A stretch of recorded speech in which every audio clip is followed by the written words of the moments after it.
do you... The sea, you reckon? Back again?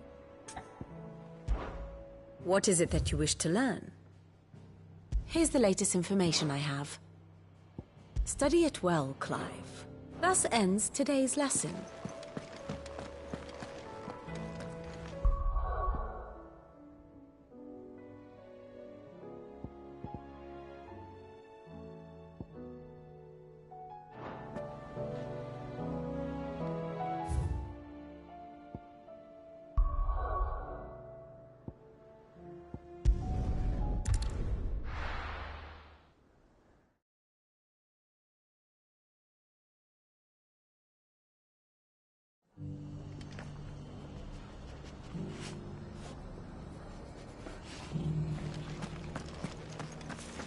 Doris should be somewhere nearby. Assuming she's still here.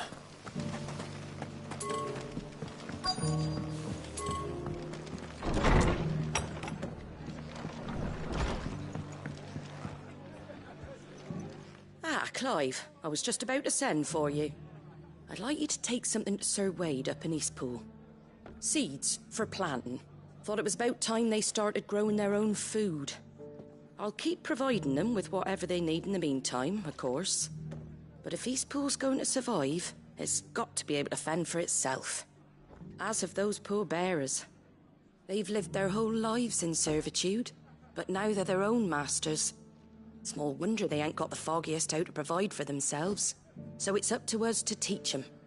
And if you're wondering why you, well, the wagoneers taking supplies up that way have been coming back with more and more reports of Akashic around the village of late. Sir Wade's putting a brave face on it, but I think even he's starting to worry. And if he's likely to share those concerns with anyone, it's you.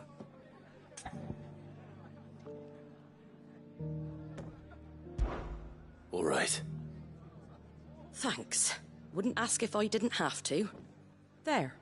That should be enough to keep him in Gazal Greens for a few years at least. Gazal Greens? Not the most mouth-watering crop, I'll admit. But they're hardy, they grow fast, and they fill a hole. Better that than something that'll wither away at first frost. And chocobos love 'em too, which is no small thing. When I say all of us need to pull together to get Eastpool back on its feet, I mean all of us. They ain't exactly succulent, but cook 'em right, and they're just about bearable. I'll take your word for it. Anyway, Sir Wade'll know what to do with them. And if he don't, well, I'll go up there and show him myself. I'm sure you will.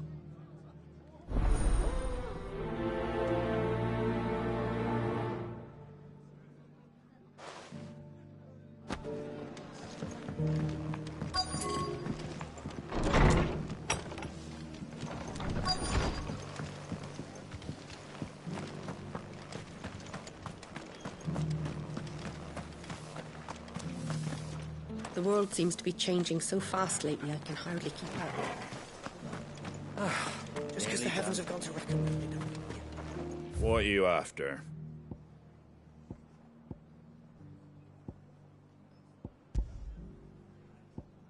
Take care out there, eh? I've got greens of all shapes and sizes. Colours too. Mostly green. It doesn't still hurt, does it? It's been a pleasure, Doris. Just like old times. I'll give your offer some thought, my lady. How goes the investigation? Sid, what brings you to Martha's Rest? You. I heard you were out here on your own, tracking our slaver. I trust you're being careful. Of course. And it had to be me. The bearers from the Dragon's Eyrie confirmed a long-held suspicion of mine that the slaver we've been tracking is an old acquaintance. She's no fool. If we'd come in force, she would have spotted us straight away, and then vanished without a trace. That was her just now, wasn't it? So, was it a fruitful reunion? I'd say so. She tried to recruit me. Seems her time in Rosaria is coming to an end. She's abducted bearers from across the region and is looking to smuggle them back into Sambrek. After her brush with those beastmen on the road to Northreach, she hired herself an Imperial escort, which she wants me to join. She's dangerous, Sid, but I think I can stop her. Then I'm going with you. I'll take care of the escort. You can see the bearers to safety. Where are they? The Baum Archers, soon to break camp. You go on ahead. I'll follow once I've sent word back to the hideaway.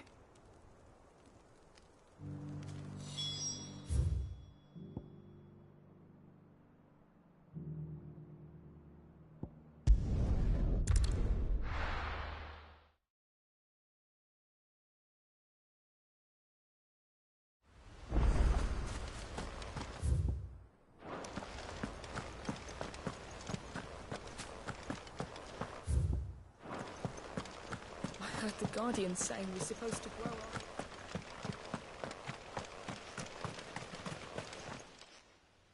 Ah, Lord Rossfield. What brings you to Eastpool? A delivery from Martha.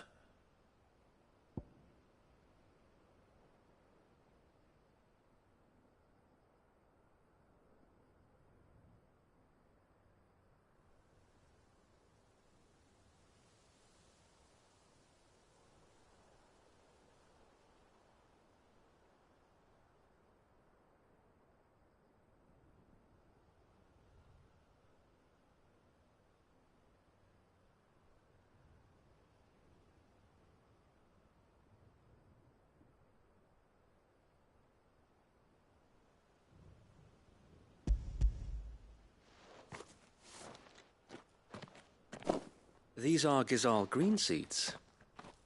Martha's keen to cut the apron strings, then, is she? I jest, of course. You see, I had thought we might be able to revive the old wheat fields, but they'd long since gone to seed, only without the seeds. Martha was hoping he might be able to show the bearers how to plant and tend these, so that they'll be able to fend for themselves. That's not a bad idea. These bearers had only recently escaped their bonds before we brought them here. They know little of freedom, of providing for themselves and their loved ones. Unless we teach them how to live like free men, I fear that all we have achieved in bringing them here is to exchange one master for another. Not that myself and the Guardians have been the best example to them so far, subsisting almost entirely on Martha's charity as we do. It's about time we all started to provide for ourselves, bearers and Guardians alike. Unfortunately, we've been a little too busy of late to focus on much besides bolstering our defenses. There have been alarming reports of... The Horde is closing in. They're coming, so wait, all of them. Damn it all, I thought we'd have more time. Gather the men in the square. Send to the rest for reinforcements. Yes, Sir Wade. The Horde. A Kashek, a veritable legion of them. They've been seen prowling around the northern reaches for a while now. We don't have the numbers to hold back a swarm that size. I had hoped to build a perimeter wall so that myself and the Guardians might be able to defend the village, but... Now you're out of time. Precisely. If reinforcements from the rest arrive before they do, we may just scrape through, but I fear that's rather an enormous if. What if you could call on reinforcements from Eastpool? You mean the bearers? We brought them here so they might live, not die, fighting for their lives. So wait. You said you lack men to defend the village. Are the bearers not men? Do they not wish to see Eastpool saved? Though they may not be trained soldiers like your Guardians. What help they are able to offer could still prove the difference between victory and defeat. You're right, my lord. I will appeal to them.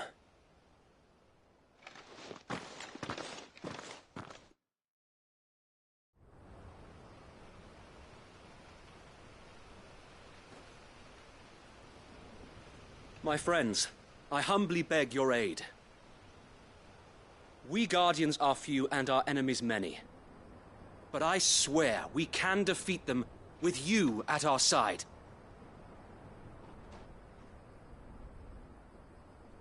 would send us to the slaughter. To serve as bait for those fiends so that you and your men might be spared. And to think we trusted you. Say what you will. A home is not worth dying for. But it is worth fighting for. Sir Wade fights to give you lot a chance. Just like I do. Just like Sid does. We all wanted to give you a home where you could be free. And you got one, didn't you? This place. Eastpool. This is your village. Your home. And if you don't fight to protect what's yours, you'll lose it. You know I'm right. This world wants to take everything from you. Everything. Your homes, your freedom, your very lives. So then, are you going to stand by and let that happen to you? Are you going to accept fate like good little Bran did and die, having never stood up for yourselves? Or will you fight like free men and women?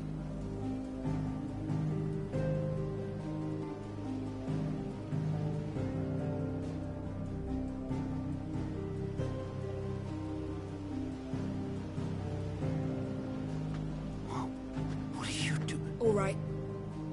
Give me a sword. I never dreamt I'd have a home of my own. And now that I have, I don't want to lose it. I will protect what's mine, or die trying. We all will. Free men and women, fighting together.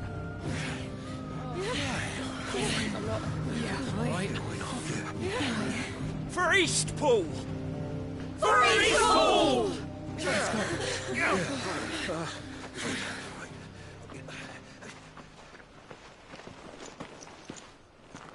Thank you, Martha. Don't mention it. Just promise me one thing. That you'll show them how freeborn fight. Gladly.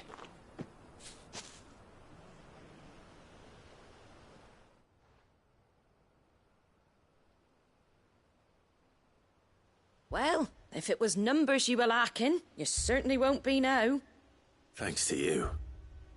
Me? Oh, I just love the sound of my own voice. Lord Rossfield, my lady, we're ready. So what's the plan of action? We'll divide our forces into several small detachments, each made up of guardians, bearers, and guards from the rest. These will position themselves at strategic points around the village. Upon engaging with the Akashic, each detachment will keep the creatures occupied as best they can, steadily retreating all the while. You're going to lure them into the village? I am. We will have neither the time nor the resources to treat the wounded, so injuries must be avoided at all costs. Instead, we will focus purely on defense at first. By coordinating our withdrawal through the use of messengers drawn from among the bearers, we will aim to have the swarm converge at a point of our choosing. With luck, that point will be the village square, the perfect place for our most able warriors to surround them and fall upon them, and for you and I to finish them off. A sound plan, but one that'll require a leader with a cool head and strong nerves to coordinate the retreat. I'd say you have both in abundance, Sir Wade, but you'll be needed. Please, leave the last of the fighting to me. Ha! And let you have all the glory. Sir Wade! They're here! Then you know what you must do. We work together, everyone playing their part, each shielding the other that no man might fall, that Eastpool might live on. For Rosaria! For Rosaria! We've no time to argue, my lord. I'll do as you ask. And I will do as you ask. Suppose we'd better do our bit too then, eh? Right you are, Martha.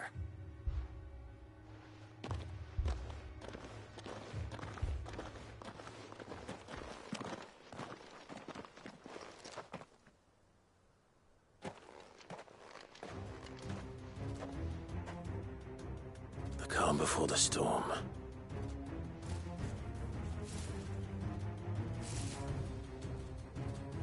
And here it comes.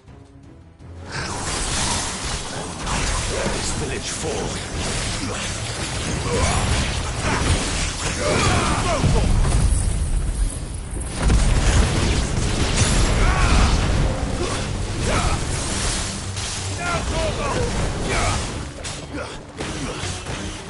This one. This one.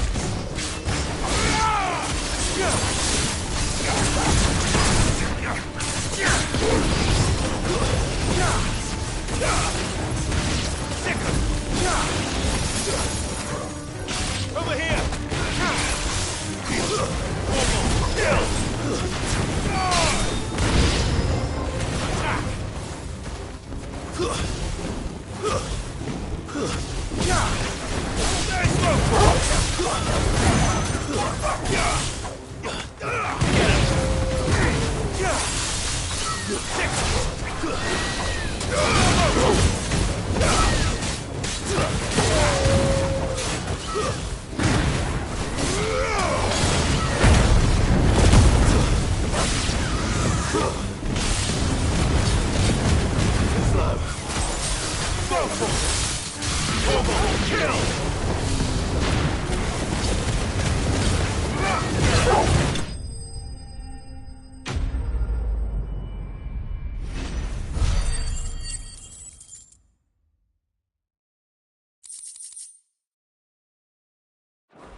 Looks like that's the last of them.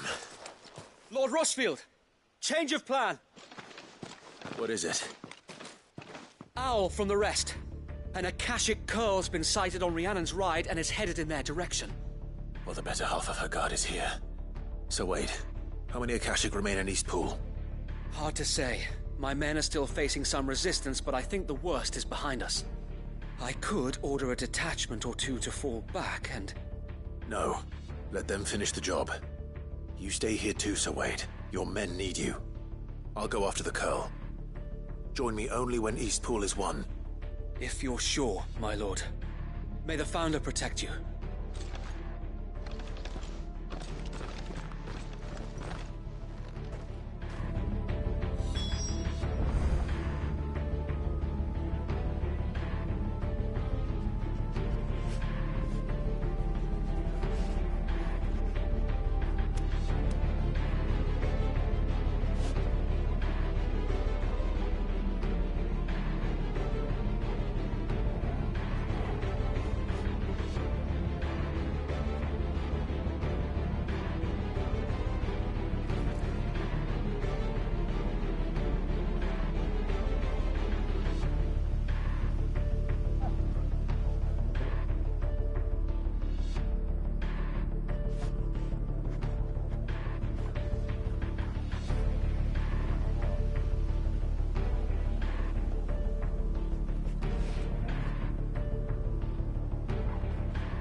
Come to tell me an Akashic curl's heading towards the west.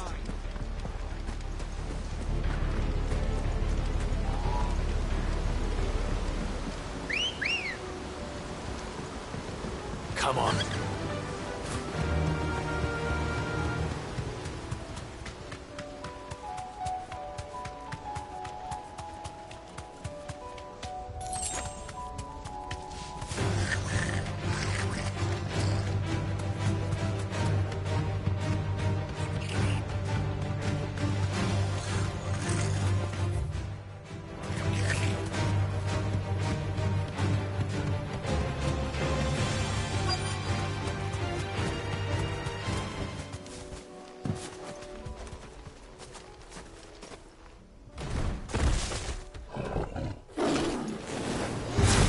There it is. With me, Torvald. All yours, Torvald.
All right.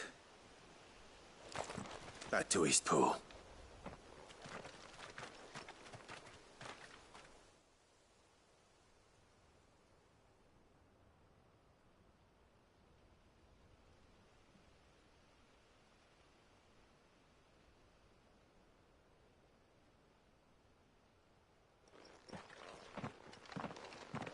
Lord Rossfield, the Curl, is it? It's dead. Thank the Founder for that. And for you, my lord. We were able to eradicate the rest of the Horde. I have guardians posted around the village to keep watch for further attacks, but all seems quiet for now. I hesitate to say it, but I think it might be over. I think it might.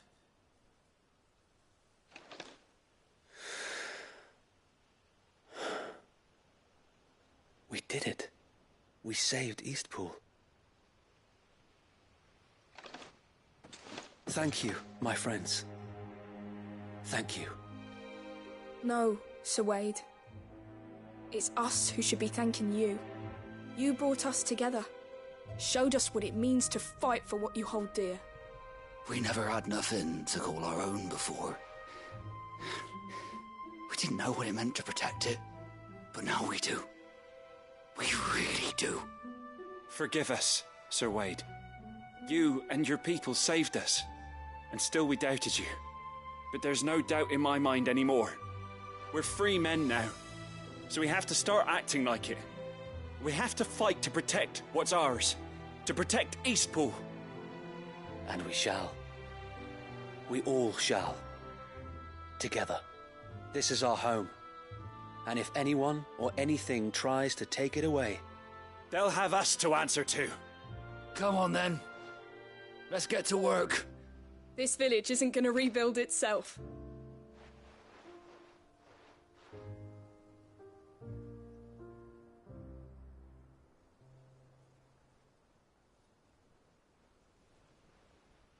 They're not slaves anymore.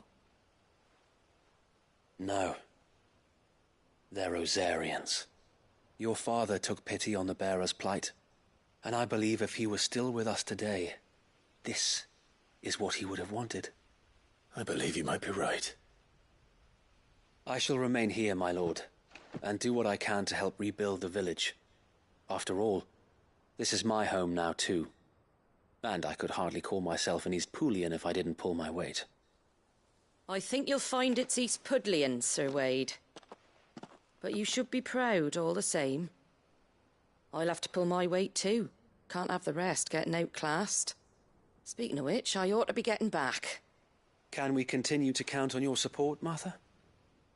Of course, and I'd be counting on yours too. Us Rosarians have got to stick together, haven't we? Indeed we have. And Clive, come by the Golden Stables when you get the chance. I ain't paid you for delivering them seeds yet. All right. I will.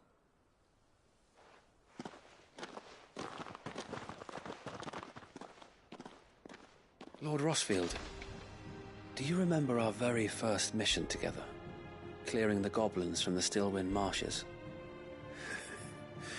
How could I forget?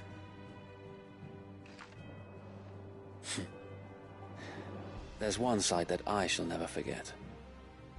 You, facing off against that giant Morble. Not a trace of fear on your face. Since that day, there have been more than a few times when I felt like giving up. When the odds seemed so stacked in the enemy's favor, I thought I may as well just lay down my sword and surrender. But every time I would think back to the look in your eyes that day and remember what it means to be a shield. Know that whatever trials Eastpool may face, I shall never lose courage. Thanks to you. So Wade, you have always been a true shield. I know that Eastpool, and indeed all of Rosaria, will be safe in your hands. Thank you, my lord. I know the rest of the world will be safe in yours. I'll do my best.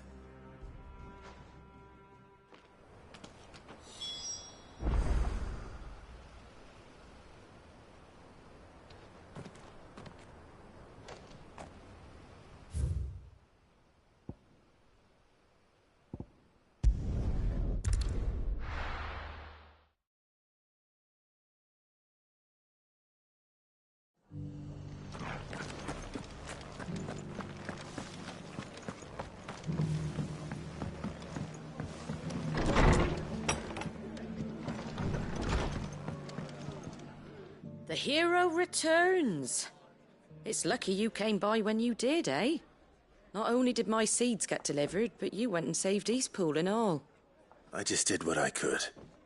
And it's only right that you get rewarded for it. Take it before I change my mind. Thank you, Martha. So, Eastpool's finally back on its feet again. And a home to free bearers. Who'd have thought we'd see the day, eh? Well, it was your idea. I know that, but I never stopped to think what it would mean. Bearers in charge of themselves, thinking for themselves, working for themselves. Like your hideaway, but not even hidden away. Though I suppose the rest ain't much different nowadays. You know, bearers living free like that reminds me of when I first met Sid. Loath as I am to recall that particular day. I take it you didn't always see eye to eye. What happened? Well, if you really want to know, I started doing what I do long before I met Sid. In fact, that's how I met him. Or at least how he came to meet me. He showed up at the stables one day, asking questions about who'd been buying up bearers. Founder knows what he thought I was doing with them. Running a hunt, poking around in their innards. Something awful anyway. Me, I thought he was a new constable. Thought the game was up. But somehow we both managed to work out what each other was about. And before I knew it, the cheeky arse was rattling on at me about how I was doing it all wrong. After all my hard work. Told me I was giving them relief, but not freedom. That my bearers were still dying as slaves. Got right under my skin, it did. Told him if he didn't like it, he could bugger off and report me to the garrison. And do you know what he did? He smiled. And then he laughed. And then I did the same. We made a pact that day. That whenever one of us was in need, the other would always be there for him. And you were? Well, we both wanted the same thing. To make life better for bearers. Just like your dad. Do you know I was born right around the time Elwyn became Archduke? Growing up, I saw how he tried to change things. He certainly didn't lack for ambition, that one. Indeed. But the loftier one's ambitions, the harder they are to achieve. Which is why those of us who follow in their footsteps need to finish what people like Sid and my father started. Suppose you're right, aye. And if we don't manage it, there's always them who come after us. Good thing we've got a few half-decent sorts waiting in the wings, eh? It's almost enough to give you a little bit of hope. Just a little. Anyway, enough nattering. Better get back to work. Let's see about making everyone some dinner, shall we? The least the folks who saved Eastpool deserve is a hot meal. And you and me ain't gonna save the world on an empty stomach neither. That sounds like a wonderful idea.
Good girl.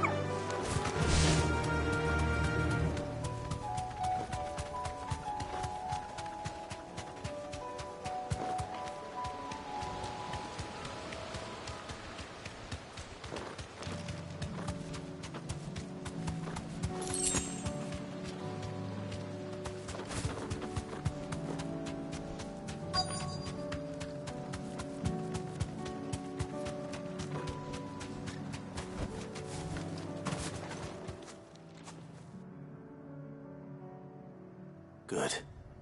They haven't broken camp yet. How did Doris come to know a slaver, I wonder?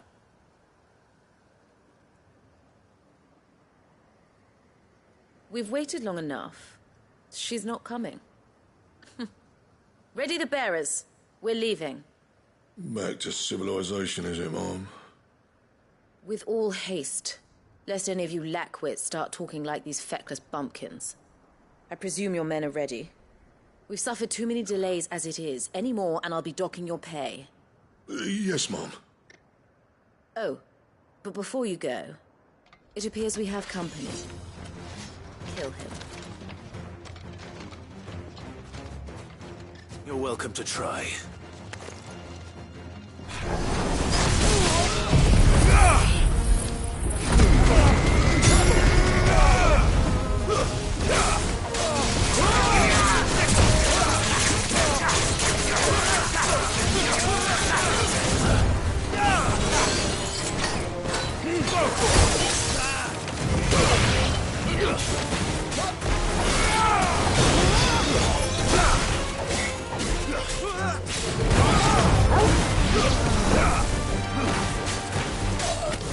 Get him! Over here!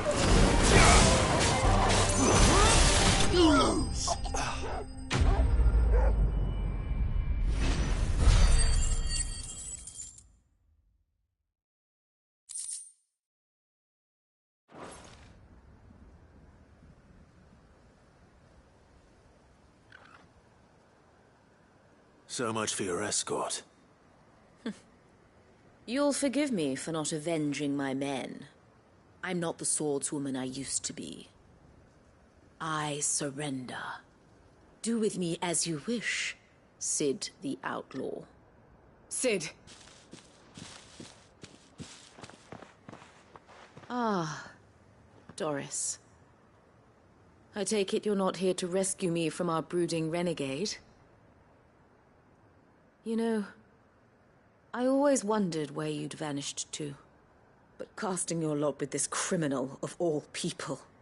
Better fighting for a cause than killing for coin. I'm sorry, Sid. I should have told you sooner. This woman, my former master, once trained bearer children to be weapons in service of the highest bidder. She raised me like a daughter, and I did terrible things to earn her favor. It wasn't all terrible, surely. We had our fun, too. You were always so eager to learn, and had such clever hands.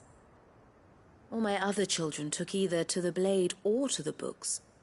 Always either or. But you proved yourself a master of both. That's why I kept you for my own. How about it, my little dagger? Care to swear that blade to me again? I never swore my blade to you, nor will I ever. I fight for a higher cause, to liberate the bearers of this world. Farewell, Master. Thank you for making me the weapon I am. You always were a righteous child. Perhaps that's the reason I loved you so.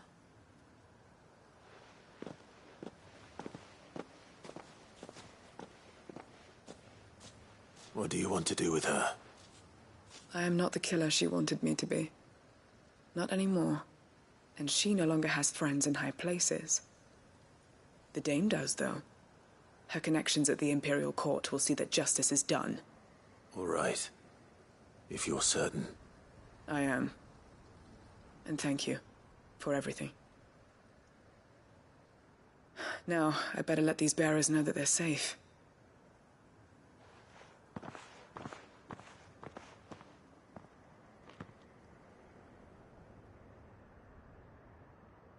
And I should head back to the hideaway and put Cole's mind at ease.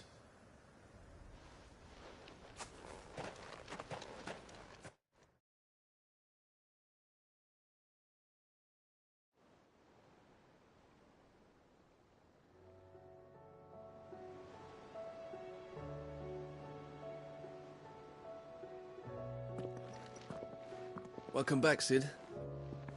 Doris's message just arrived. I hear you saved more bearers from being smuggled across the border. With any luck, they'll be joining us in the hideaway shortly. Oh, and your letter. You don't need to worry about Doris anymore. I'd been hoping as much. She mentioned one or two things in her report. So the slaver we'd been chasing all these months was her former master. Wish I'd known. She's been arrested, by the way, over in Sambrek. Went quietly, or so we're told. And she won't be getting off lightly. The Empire may have no love for bearers, but it's none too fond of black market traders either. Can't have been easy for Doris. I'm sure it wasn't. But don't worry. She'll be all right. I hope so. Suppose you should know, eh? You had quite the past yourself before you came here, or so I understand. Anyway, thanks again, Sid. The Cursebreakers would be lost without Doris. And you, of course. Keep up the good work, Cole.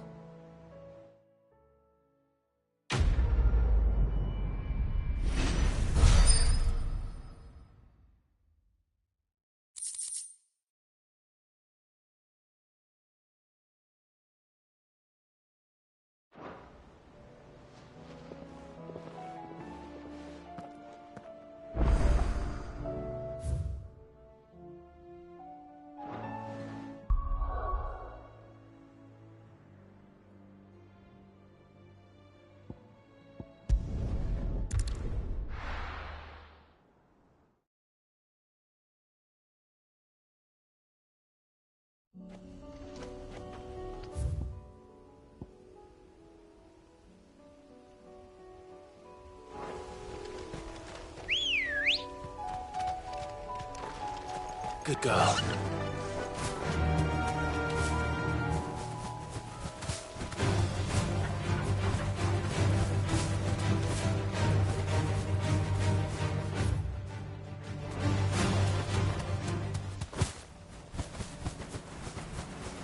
Damn it. The whole village is turned. I can walk from here. This one.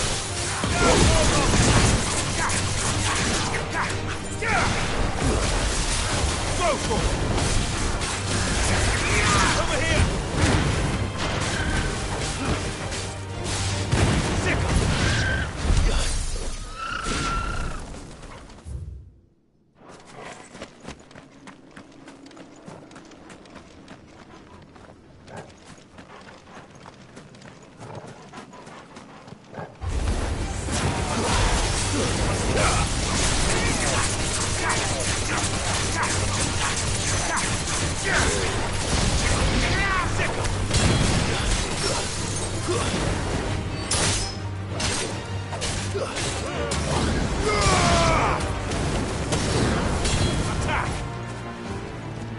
Get him!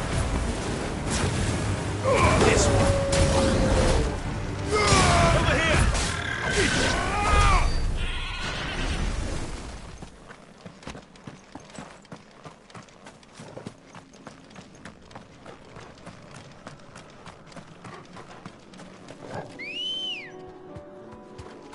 Come on.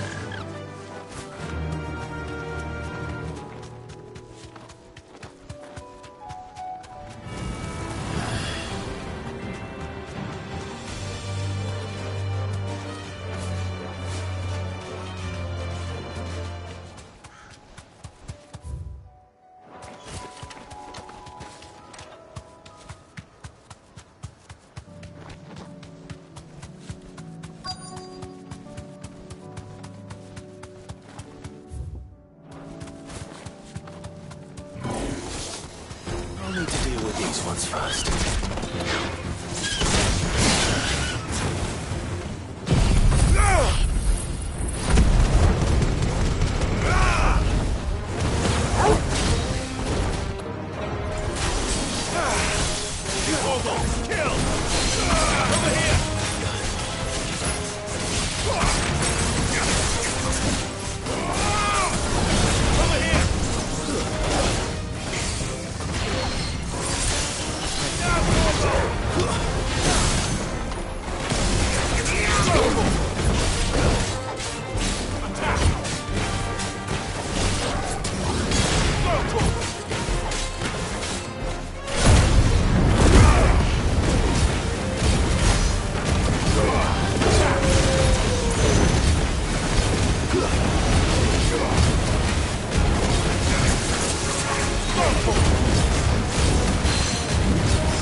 To find this spherical echo.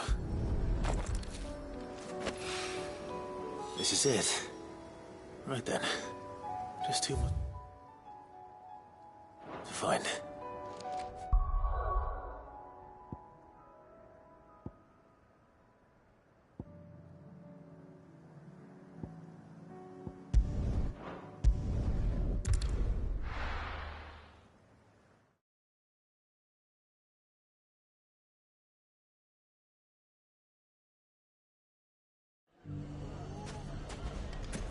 Everything's back the way it was. Take that, you naughty... Clive! To what do I owe the pleasure? I just wanted to see how the town's been faring since you brought everyone together.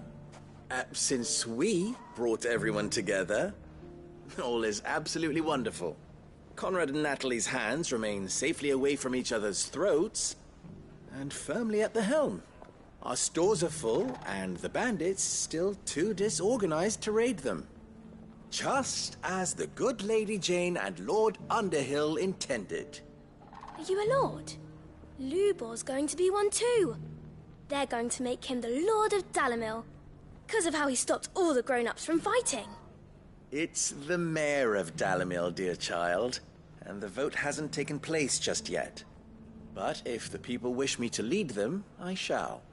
And my first act will be to build a school so that menaces like you two learn not to interrupt your elders. Speaking of menaces, there may be a rather worrying one just over the horizon. May there indeed. I'm afraid the example Conrad and Natalie set in putting aside their differences and presenting a united front might have caught the bandits' attention. And they might have elected to take a similar approach. They have formed what one could call a League of Outlaws, and they grow more organized by the day. We'll fight them all off just like last time, no matter how many of them there are. Won't we, Lubor? Of course we will. If we continue to work together, we can overcome any challenge we choose to face. The longer we avoid facing this one, the more difficult it will be, until the only way to overcome it might be to run for the hills. Our best hope is to nip these efforts at organization in the bud, by finding those ne'er-do-wells who have yet to join the cause, and ensuring that they never do. Perhaps a certain Lord Underhill might be willing to lend us his aid once more? How could I refuse?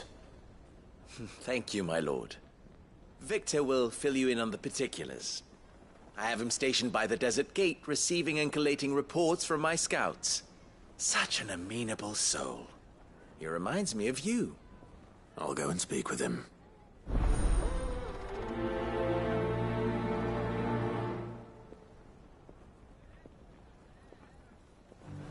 What's the difference between a lord and a man? A league of outlaws.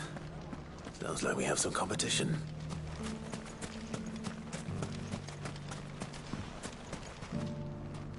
Still in Dalamil, Victor? Ah, Sid. I thought you'd have returned to Cosnis by now. I did. Then I came back. I've developed something of a fondness for the place.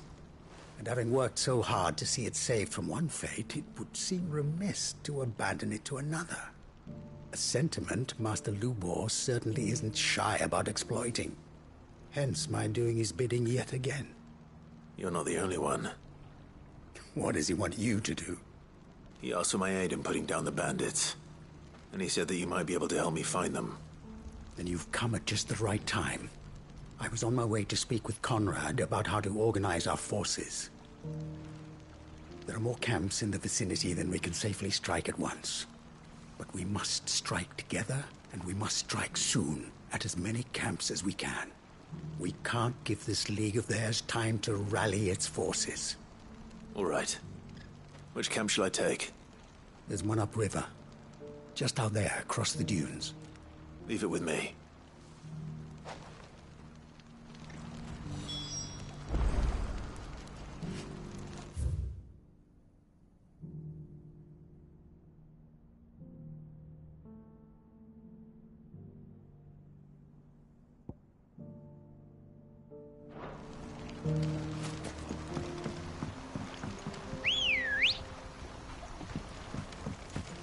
Let's go. Those ne'er-do-wells want to ban.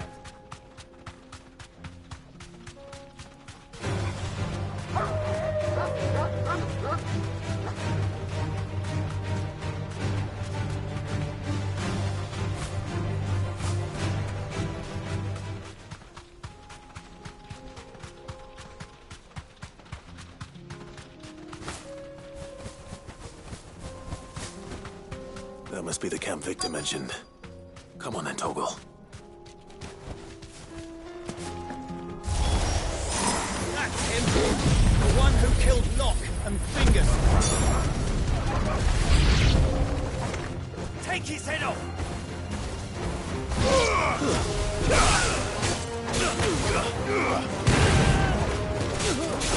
Over here! Yeah.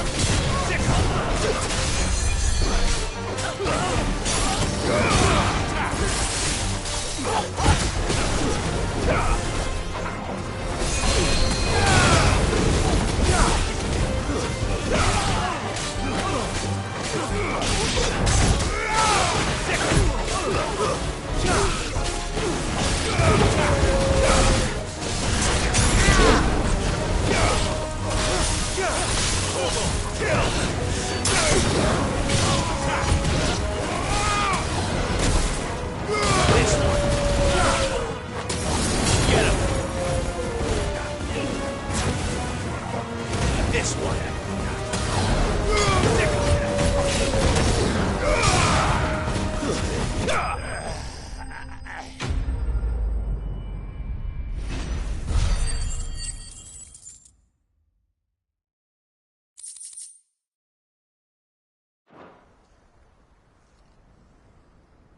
I'd better let Victor know. Sid, where are you? Ah, I see the bandits didn't pose you any trouble. No, but that's not why you're here, is it? No. Something's happened. We need you back in Dalimil. What is it? The whole town's in uproar. They're saying that Lubor is a bearer. What? Seems that one of our parties wasn't as thorough as they should have been. They let one of the bandits escape, and his escape route took him right through Dalimil. Some of the children spotted him, and he was about to silence them. And when Lubor felled him with a bolt of magic, and without a crystal. But that's not possible. It is, if he's a bearer and has been hiding it all these years, which is what people are saying. If he has, well, I wouldn't blame him. No man is branded by choice. Still, all those people see is a man who's lied to them all his life. One who was made a leader of himself when the world believed he should have been a slave. Fuck. I don't know where we go from here, but I know one thing. Lubor needs all the friends he can get right now. You're right.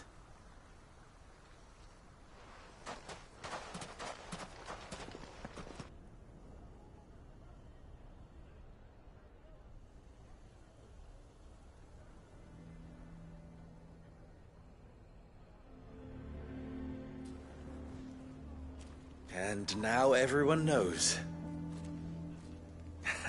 I made it a habit to keep a crystal close at hand for just such an occasion. And when that occasion arose, I forgot to reach for it. Well, it was bound to come out sooner or later. We're sorry, Lubor. We tried to keep running, but we just couldn't anymore. There's nothing to be sorry for. I rather enjoyed playing the hero for once. All that matters to me is that you two are safe. Look at him talking to his betters like it's nothing. All lies, I'll wager. Just like the ones he fed us all these years. Once people make up their minds, it's hard to change them. We need to do something, and quickly. Convince the people not to let their prejudices blind them. Convince them that nothing has changed. That their enemy lies outside these walls, not within them. You're right. We should speak to everyone. I'm glad you agree. I'll handle the townsfolk. I'm a Dalmec born and bred. They listen to me. You head to the tavern. Make Conrad and Natalie remember who Lubor really is. They know that Lubor and I are friends. I might not make for the most impartial of interlocutors. Lord Underhill of Randalar's League of Merchants, however, is a trusted and impartial mediator of note. I'll do what I can.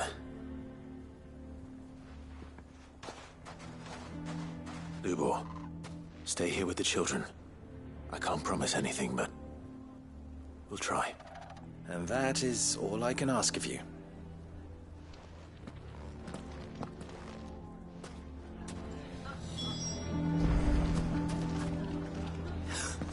Why are you taking the Pharaoh's side? Why do they always have to make such a... He knew all along that... Forgive me for disturbing you, but could I have a moment of your time? I've seen your face before. As have I. Lord Underhill, wasn't it? Of the League of Merchants. That's right. I wanted to speak to you about Lubor. The rumors that he's a bearer. All true, I'm afraid. He'll never be mayor now. Not if I have anything to do with it. But what of his wares? Bearer or no, his steel is highly valued throughout the Republic. In this, at least, he's done the town a service. Might that not earn him a little leniency? Leniency? He pretended to be one of us when he was laughing behind our backs all the while. I'm sorry, my lord, but he lied to us. He lied to you. He cannot be trusted. So what do you propose? Will you drive him from his home? Close his forge? Perhaps. That is a question for the people of Dalimil, and they will thank you not to get involved.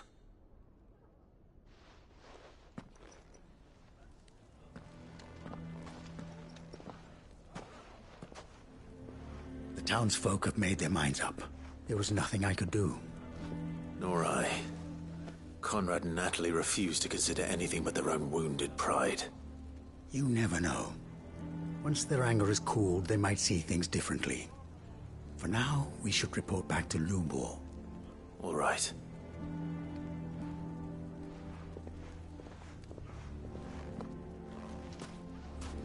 Why do they always have to make such a fuss outside? Why the hell would Victor take the bearer's side? I assume the situation is hopeless? There's still hope. But...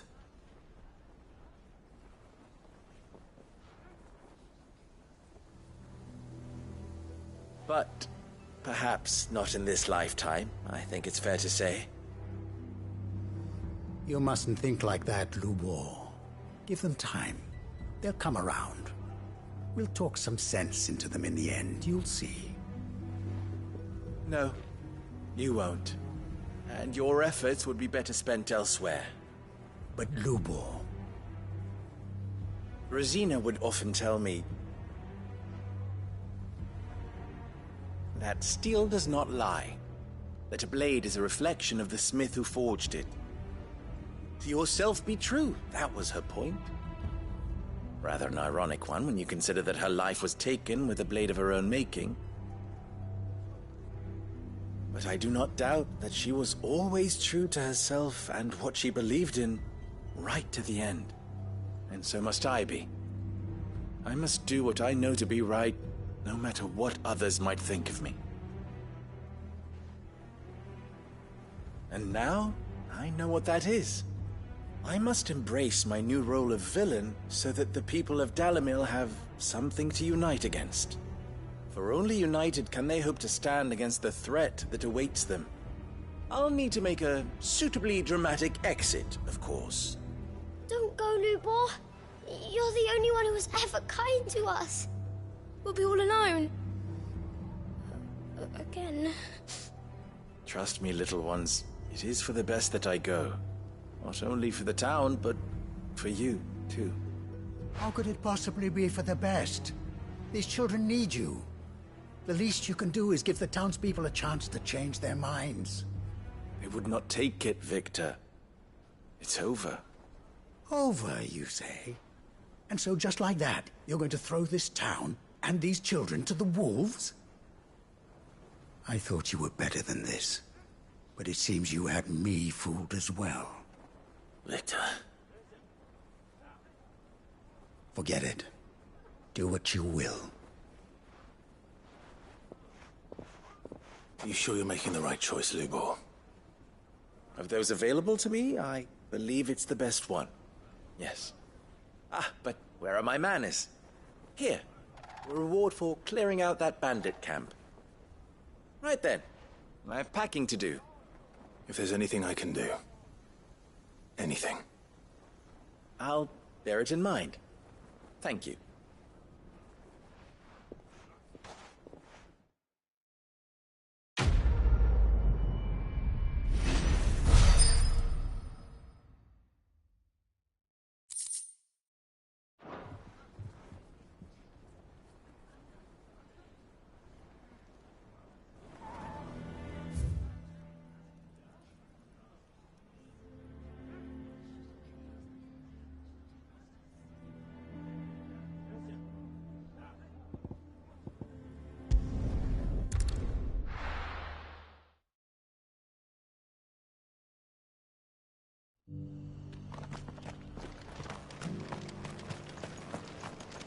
Are you buying or selling?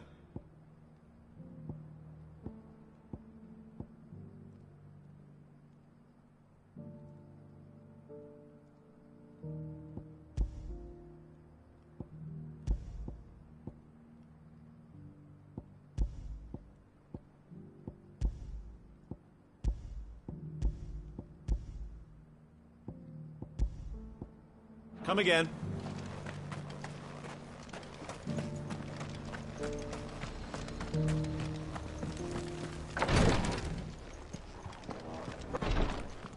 The greater number of our order live among the masses.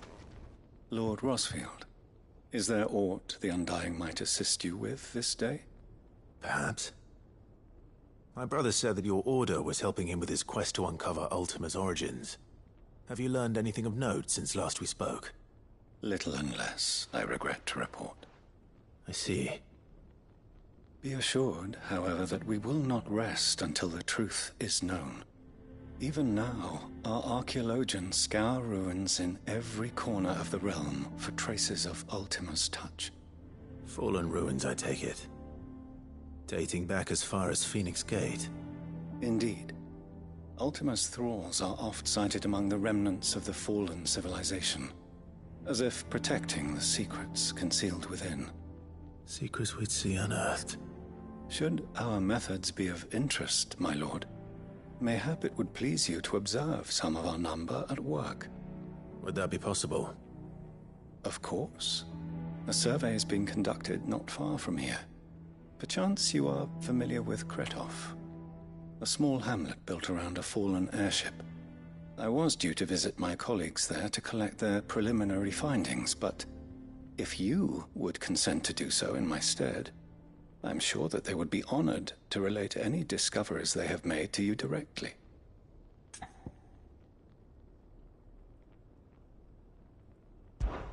All right. I'll go and meet with them. They will be most gratified, I am sure. Might I suggest you take the road through Titan's Wake? It will lead you straight to the village after but a short walk. Thank you. I will. I wish you a safe journey, my lord. May the Firebird's flames burn ever in your heart.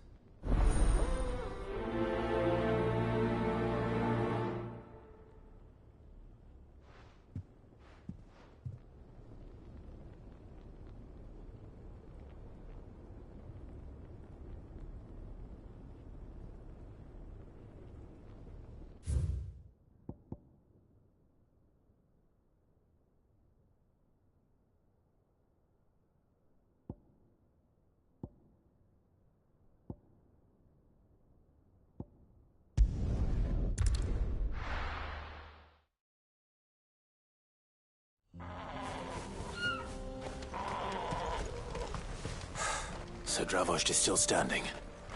For now, at least. If you can swing a hammer. Good day.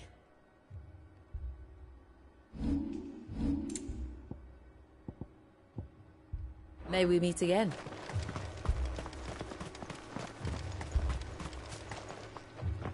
Clive! You're here! And the Akashic?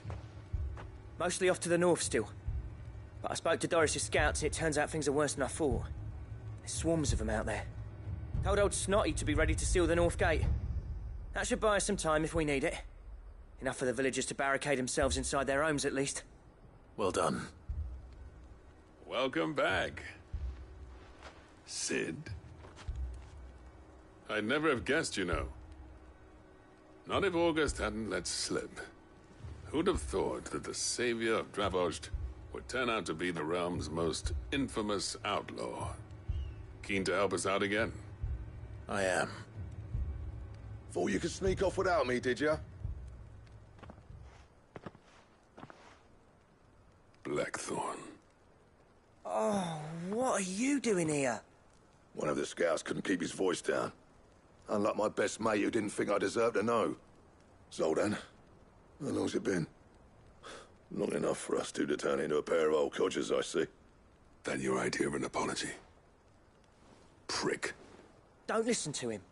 You only did what you thought was best. For the village and that. I did, yeah. But that ain't the whole of it. Vulcan, our master, didn't leave the chiefdom to the two of us. He left it to me, the best blacksmith in Dravost, barring himself, of course. Bloody stupid tradition, in my opinion. If someone's got talent, you should let them practice their craft, not ask them to settle petty feuds and barter for grain.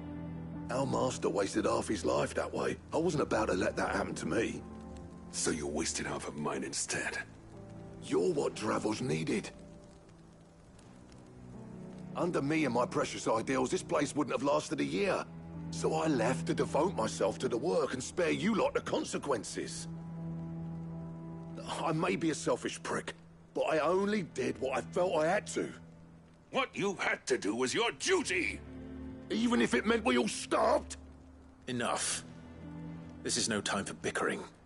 You can finish beating each other up once Dravost is safe. Fine. I've said my piece anyway. Yeah. So have I. Sorry, Clive. I shouldn't have stuck my nose in. We're short enough on time as it is. Still, give us a mo, would you? I need to get my head straight before any of them Akashic try to bite it off.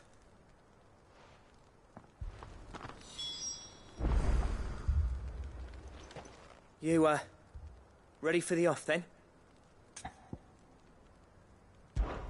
We can't afford to waste any more time. Right you are. Don't want any nasty... Oh, and... Akashic on the move. How close are they? Within sight of the walls. What was I saying? The wash... Good idea. Understood.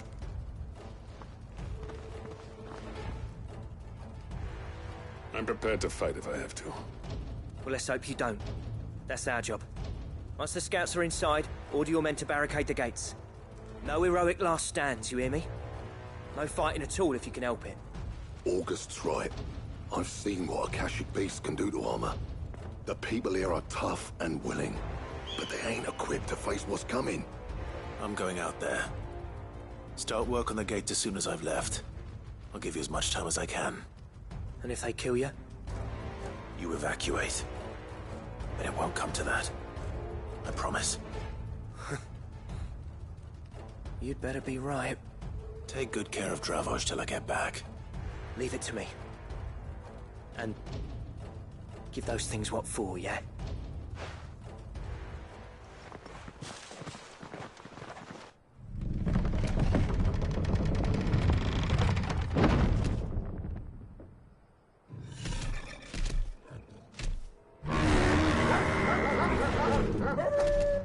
All right. Which one of you's first?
Apparently not.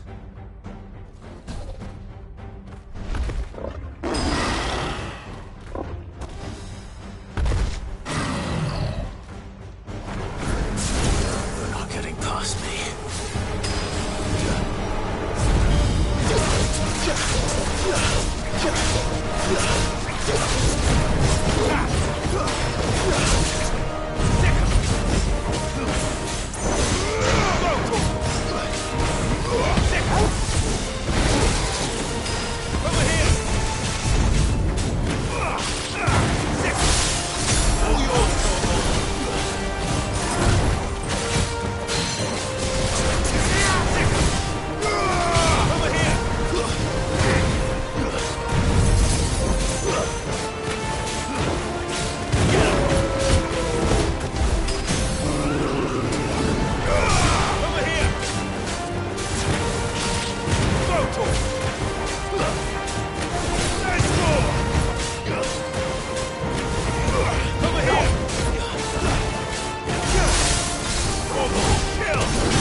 Now, the question is, did I miss any?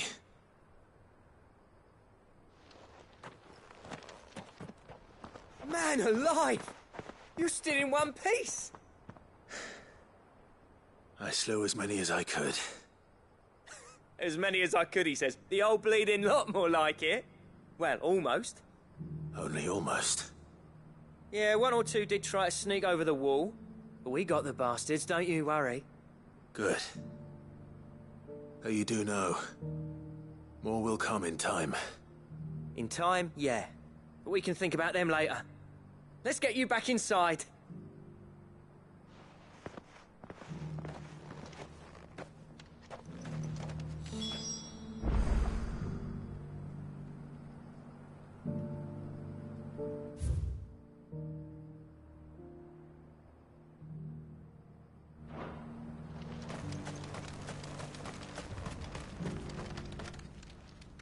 Sid!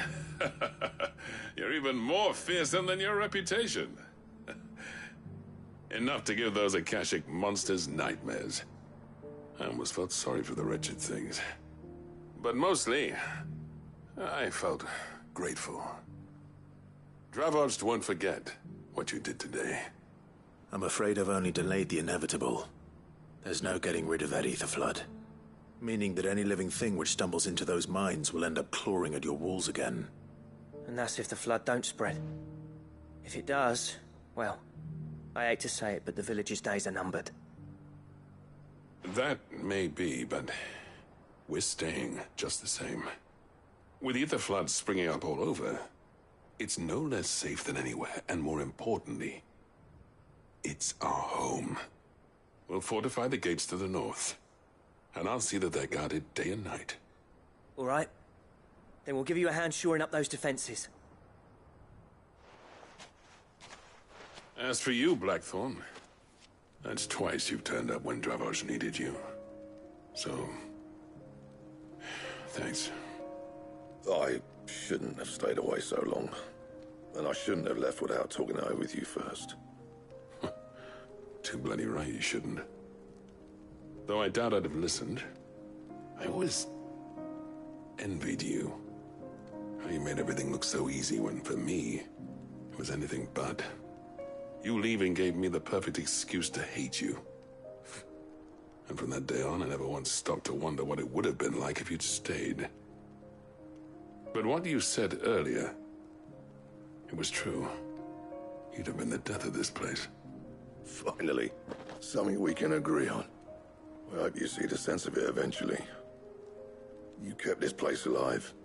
Alive, perhaps. Wealthy even, but... Dravoj isn't what it once was. Our work used to be the pride of Dalmekia.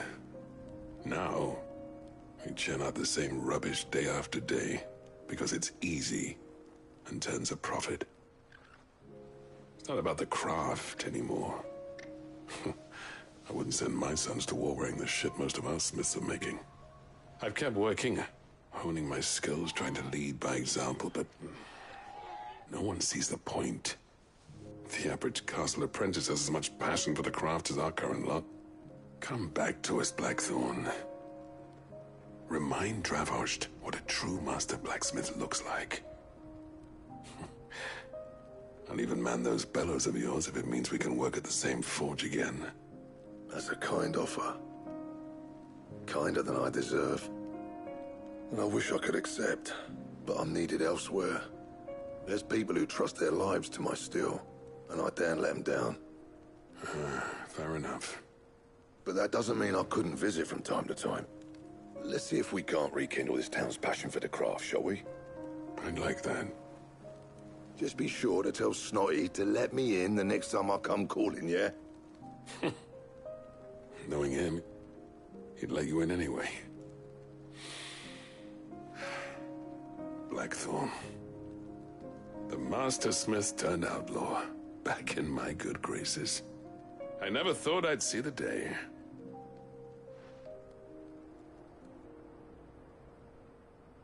I'd say that went pretty well, wouldn't you? Even better than I'd hoped.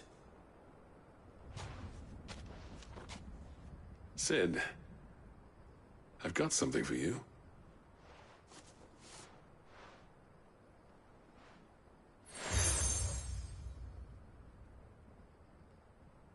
And this is?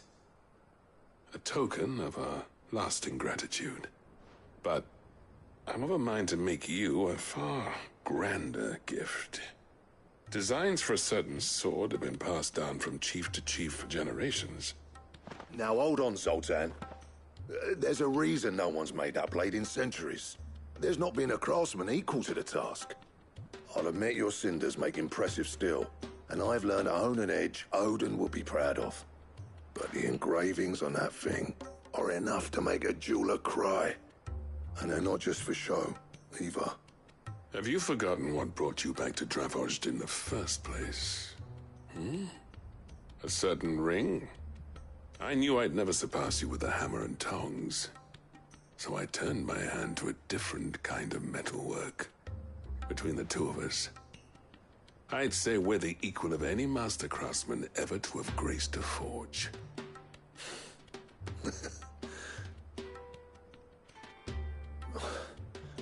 You know what?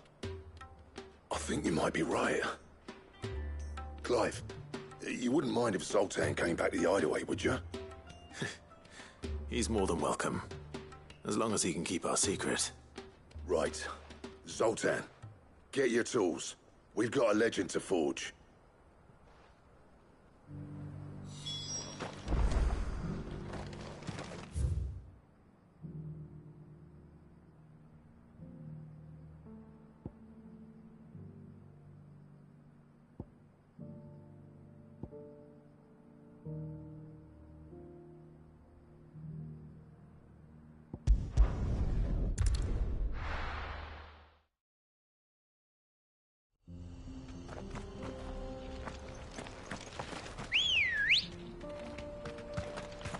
Come on.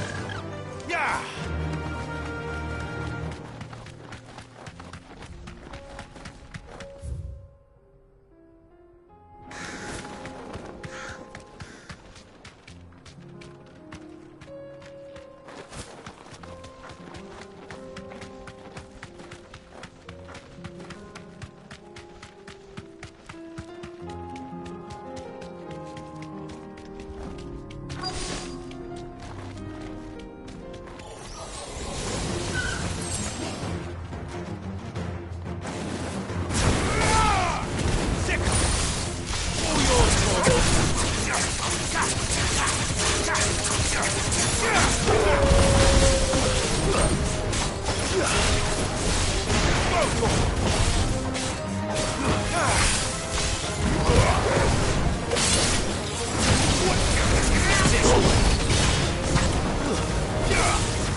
This one.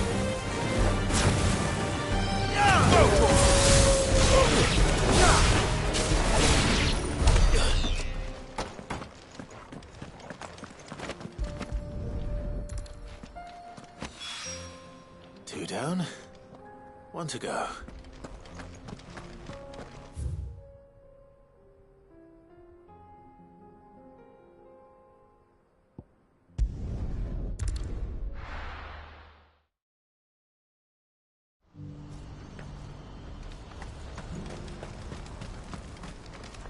You won't find a finer array this side of the strait.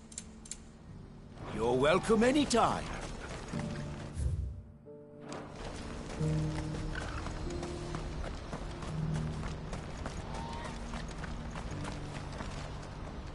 Ah, Clive.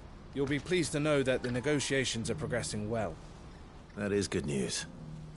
Yes. Our comrade in Randala has just sent word that the contract should be signed very soon. But I still have much and more to prepare. It's a huge undertaking moving this many bearers at once. You couldn't do me a quick favor, could you?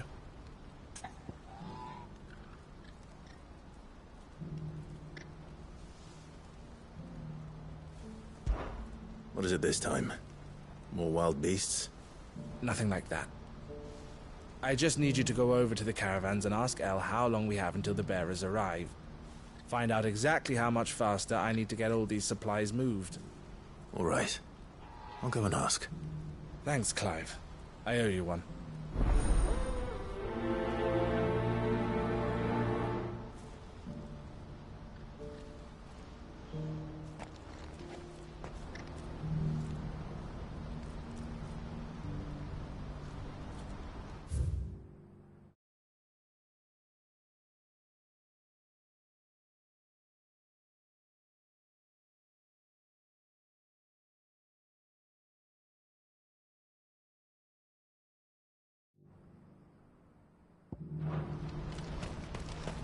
What's happened?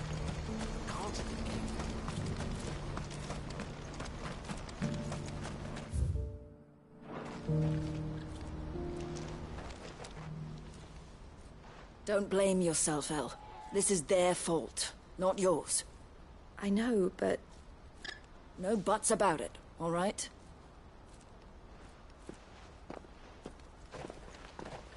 Is something wrong? Vonnie came to give me a message from our intermediary. The talks with the Republican Army have fallen through. They've reached an agreement with the Silver Peak Consortium instead. Though prices have fallen of late, we deliberately offered above the going rate to try and deter other bidders. But the Consortium offered double what we did, and the Army jumped at the chance. You had no opportunity to make a counteroffer? None at all. And we were so close. El? What's happened?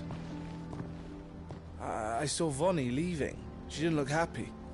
And with good reason.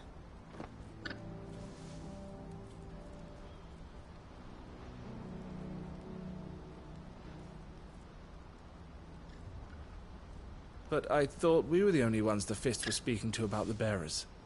How did the Consortium even find out about this? It's not so surprising. They have ears all over the Republic. This isn't over. The Consortium will have to sell these bearers eventually, and at the price they paid, buyers will be few and far between. I'm going to Randalar myself. Alone? You sure that's wise? Are you offering to be my bodyguard? How kind. Meet me at the checkpoint near the capital gates. I'll send an owl ahead and request a meeting. You go to Cashlock, Theo, and get everything ready. We've waited far too long as it is. Even if I fail to free these bearers, there will be others. Someone needs to prepare the place and keep any prowling beasts at bay.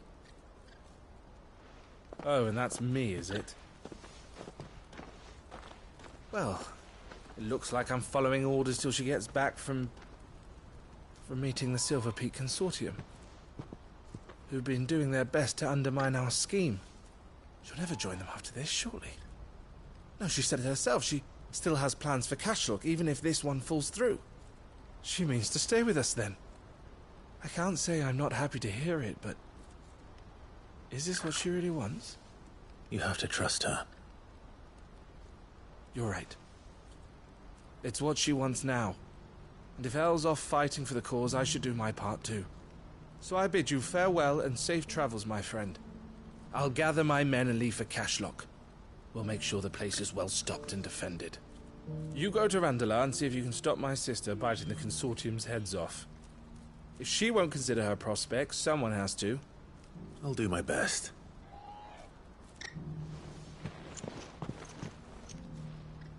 All right. To Randalar, then. And better not keep Eloise waiting.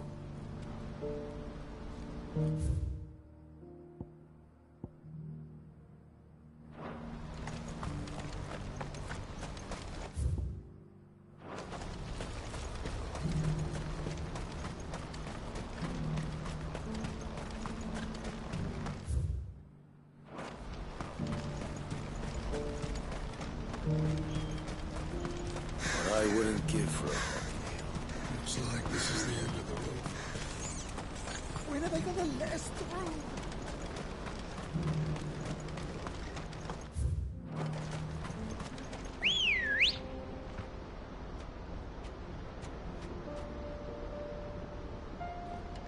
Let's go. Yeah!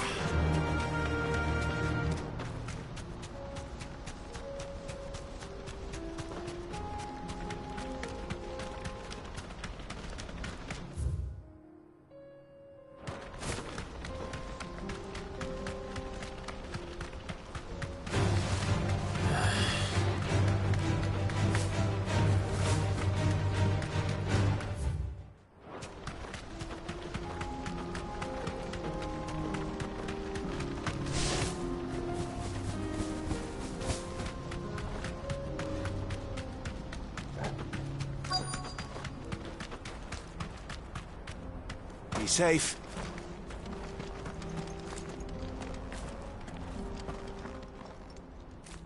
I hope I didn't keep you waiting. Did you arrange to speak with the Consortium?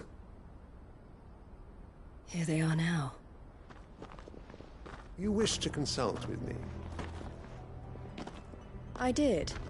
It's about the bearers you recently purchased from the Fist. We had all but finished making arrangements to buy them ourselves, and then you stepped into the fray. You misunderstand. The Consortium had an interest in purchasing them from the very first. It was only our regard for you that kept us from bidding. But your hesitancy in accepting our offer to you suggested that the regard was not mutual. And so we resumed our business. I did not hesitate. I am simply not inclined to make such decisions without first giving them due consideration. But what is done is done. Come then. How much do you want for them? Alas, you are too late yet again. We rarely take on such unconventional merchandise without a purchaser in mind. The bearers belong to him now. Who is your buyer? A trader from across the water. A most demanding fellow, if it's any consolation. He insisted the bearers be fed, dressed, even given their own bunks for the voyage over. That's what you get when you deal with continental types. I wouldn't know. Oh yes, the culture on the continent is quite different to ours. They pay good money for bearers not fit for the knacker's yard, and treat them like kings. But as long as they pay... That does sound unusual. No matter then. If they've already left our shores, there's little that can be done. Allow me to withdraw my interest. And with it, my interest in joining your organization. My associates will be sorry to hear that.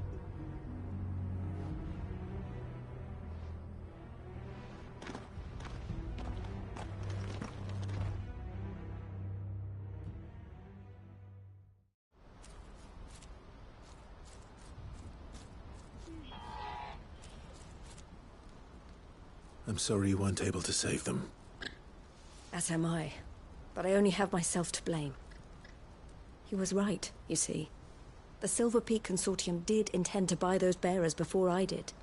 Their representative hinted at a possible purchase when he came to recruit me. I feigned interest in joining them in the hope he might be encouraged to tell me more. And he did just that. As soon as he left, I sent my own offer to Randalar. So you never... No. I entertained the Consortium's proposal solely so I could learn more about those bearers. But I was a fool to think they wouldn't find out. I knew exactly who I was dealing with. You tried. I did. And if what he said was true, the bearers are to be well treated. Which is something, at least. But they deserved more. I wanted so badly to see them freed. Eloise! Eloise! Word from Cashlock. The village is under attack.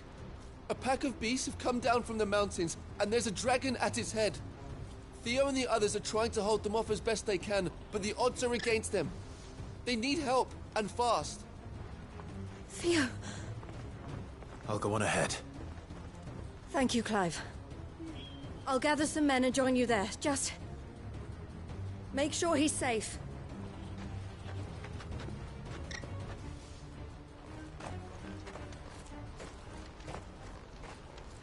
Hold on, Theo. I'm coming.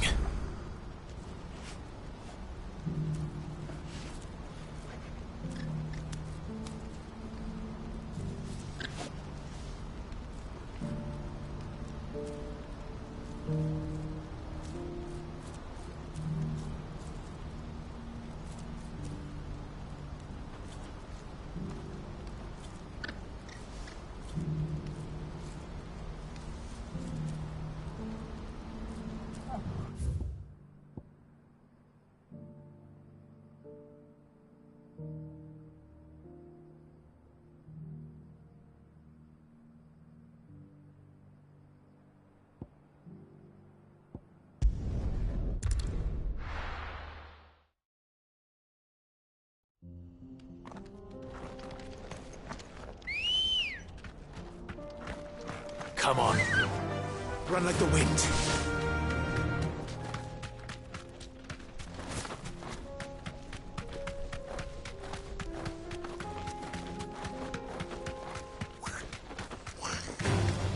All right.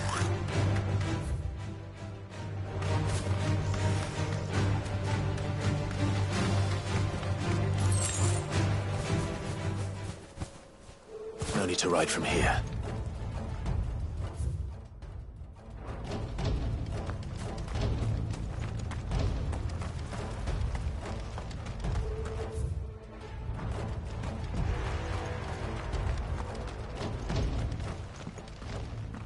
Where's Theodore? Upriver! He led the dragon that way to keep it from the village, but the whole area's flooded with ether. We just have to pray he makes it out in one piece. I can do better than that. Torgal, with me.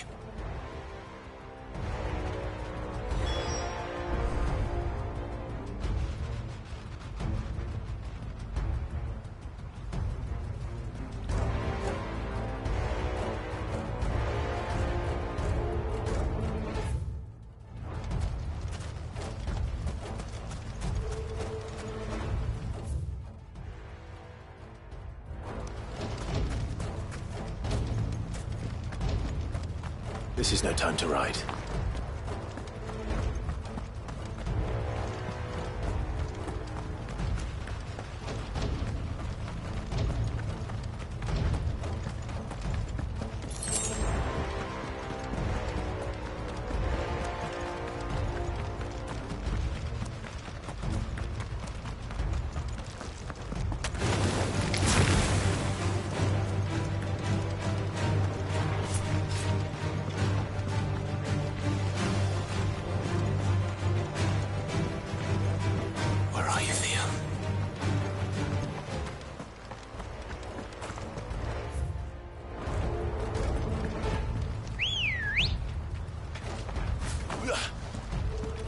Let's go. Fly, Ambrosia.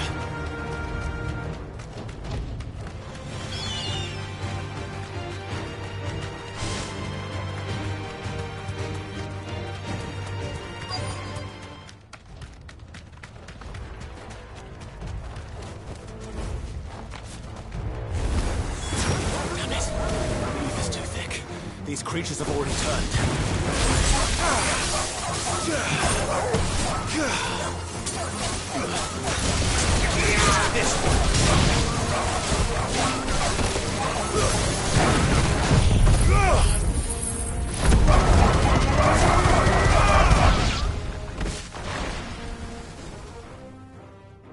I can't waste any more time.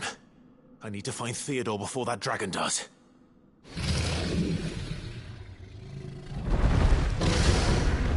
Looks like it's found me. This thing's turned as well. This isn't going to be easy. Get him!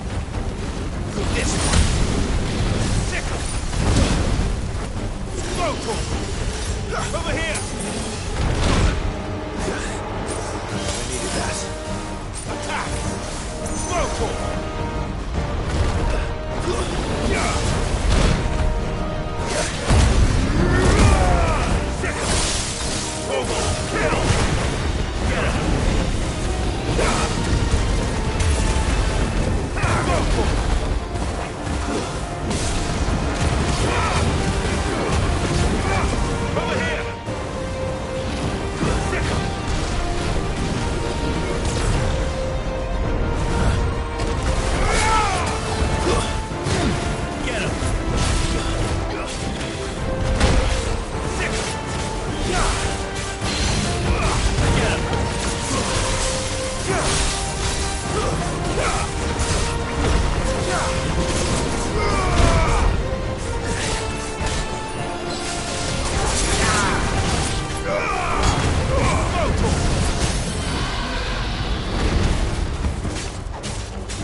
Clive?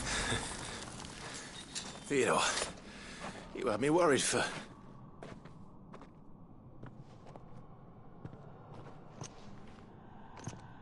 We have to get you out of here.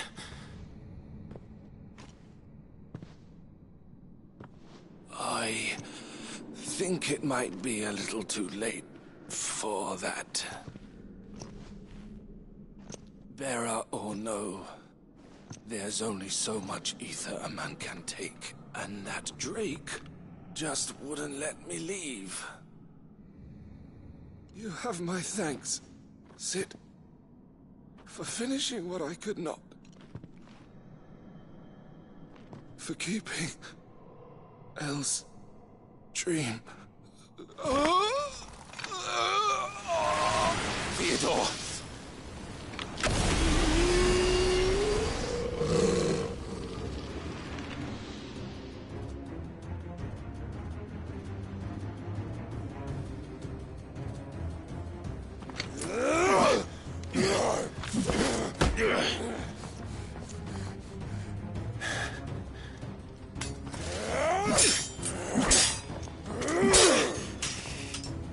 Don't make me do this.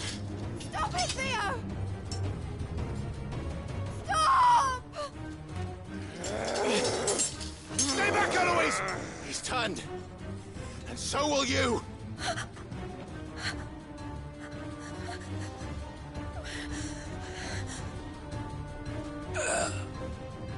Elle. Theodore.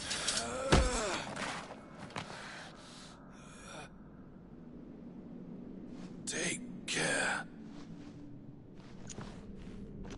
of my sister. Theodore, wait. Goodbye, Elle.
Thank you, Clive.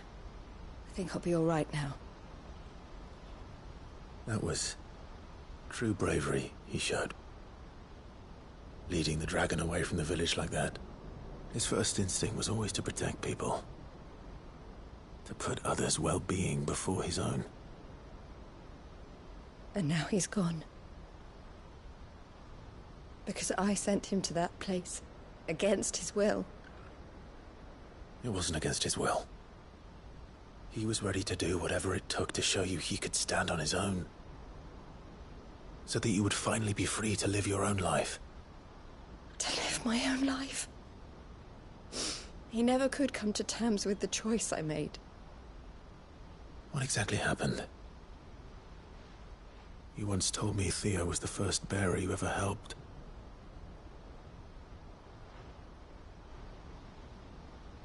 We grew up in Canva. We were born to one of the great trading houses. And I was chosen to inherit the family business. I had my father's head for figures, you see. Theo did not. While I studied the art of commerce, he played at soldiers instead. A late bloomer, in more ways than one. For unlike most bearers, it wasn't until his 15th summer that his powers awakened. My parents tried to drive him out of the house and into the care of the constables. But before they could, I took him into mine. Theo told me something else. He clearly admired your devotion to the cause of freeing others like him from slavery. But he said you deserved a better life than this. He wanted to free you from what he called your bonds, just as you freed him from his. I would be lying if I said I had not wondered from time to time how much easier my life might have been if I had allowed Theo to be taken and devoted myself to the family business instead.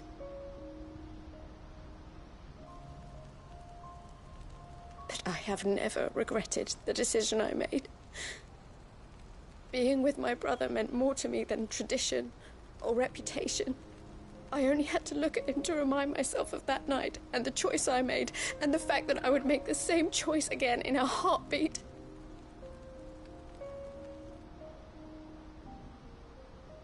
He was never a burden. How could he even think that? If anything, I was the one who weighed him down. You weren't, Eloise. He said it himself, that he had always been grateful to you for saving him, and that he wanted to repay you by letting you live the life you were denied. Neither you nor Theo weighed each other down. You loved one another. You did whatever was necessary to continue living your lives together, and you always would have. You're right. All I ever wanted, all I ever did, it was so we could be together. Oh, Theo, why did you have to...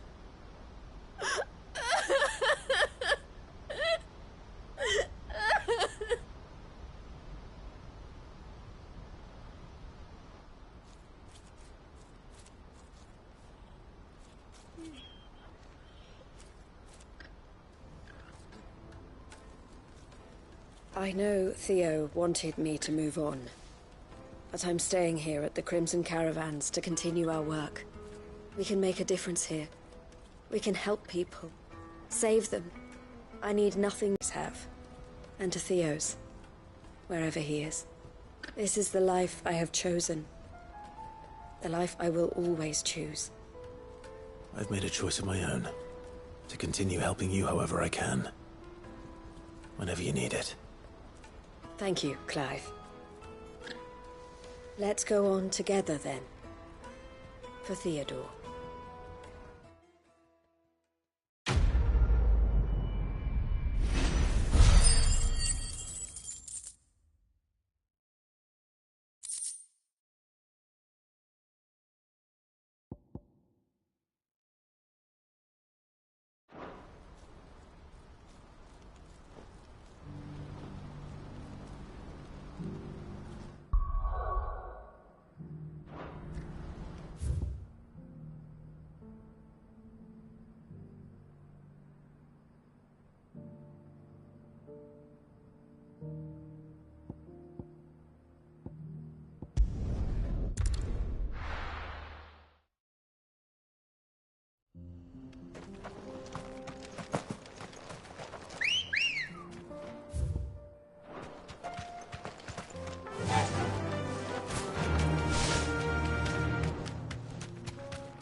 Time to fight.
Let's go.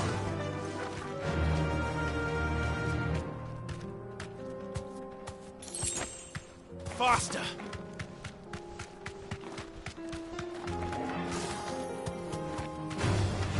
Enough of you, are there?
Oh no.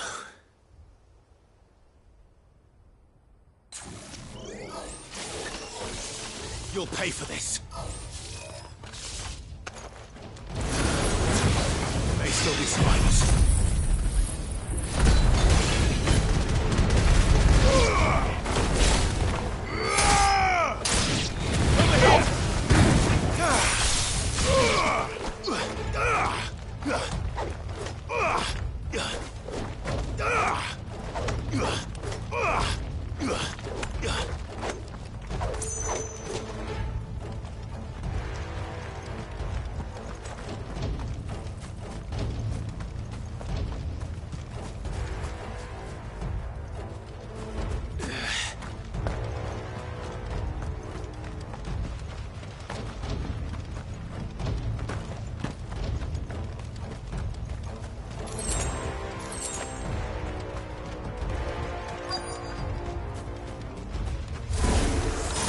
Whatever that thing is, say it's their leader.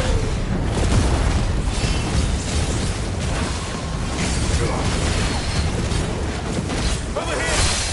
All yours, Corporal!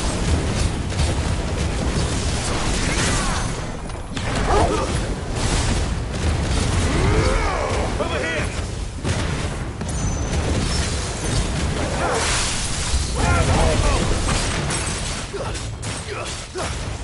This one. Let's try. Go for it. This one. Go for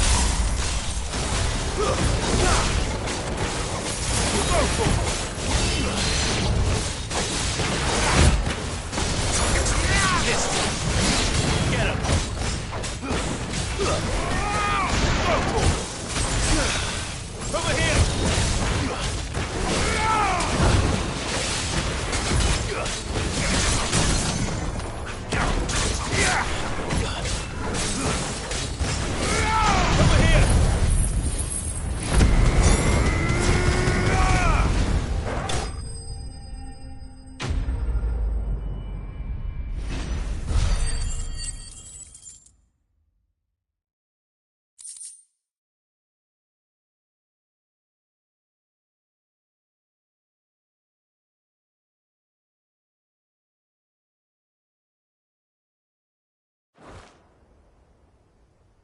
Should have stayed in the past.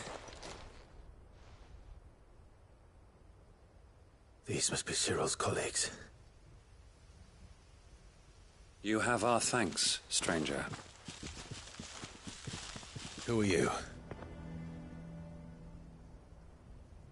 Ah, forgive me, my lord. I did not recognize you. You are Lord Rosfield, are you not? We are archaeologians, tasked with surveying this site. When the echoes appeared, our brothers here occupied their attentions. Thanks to them, and to you, we were, for a mercy, able to see our duty to its conclusion. You call that a mercy? Your brothers might still be alive if you put their safety before your duty. Surely this survey wasn't worth dying for. We are charged with uncovering Ultima's origins. A duty of the highest import, as I'm sure you will agree. And you think your dead brothers would agree with you too? I know they would. They gave their lives for the cause, an honor to which all Undying aspire. Now, to what do we owe the honor of your presence, Lord Marquis? Cyril told me of your work here, and I agreed to collect your findings in his stead. I see. That is most kind. Pray, take them then, with our humble thanks. May the Firebird's flame burn ever in your heart, as it does in ours.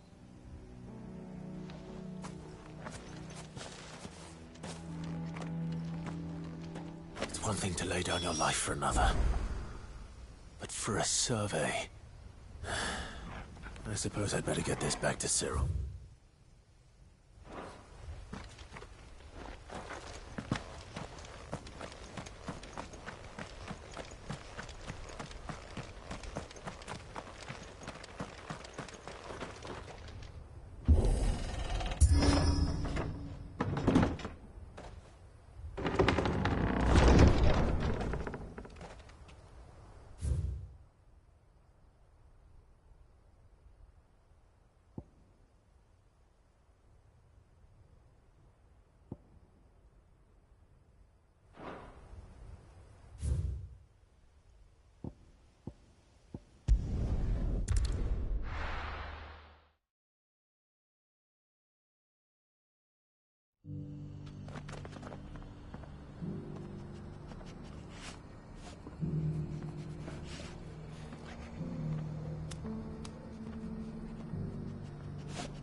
Ah, you are returned, my lord.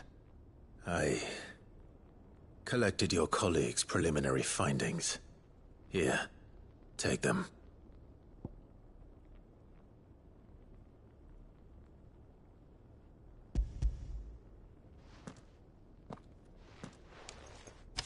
My thanks. I shall study them, and inform you forthwith if I discover aught that might aid you in your fight against Ultima. Cyril, your survey party suffered several losses in Kretov. Losses which could have been avoided, had the others not chosen to complete their work, instead of saving their friends. Were these your orders? No. This was their choice. Every Undying devotes his life to the service of the Phoenix. It is our sole duty, and should we die in discharging it, so be it. Even when death is avoidable. My lord, I fear that this is not a point over which it would be fruitful to argue. The Undying have served the Phoenix for countless generations, and your opinion of our methods, however earnest, is not like to change them. We live to serve the Phoenix. Our very order exists for that purpose, and that purpose alone. Cyril, I know that you and your brethren answer only to Joshua, but allow me to offer you a word of advice. It does not further the cause of the Phoenix to have his loyal followers surrender their lives without good reason. Provide your survey parties with an escort, that they might live to do their duty for years to come. Think not only of how you can serve the Phoenix, but how Joshua would want you to serve him. Please. For all our sakes. I thank you for your advice, my lord.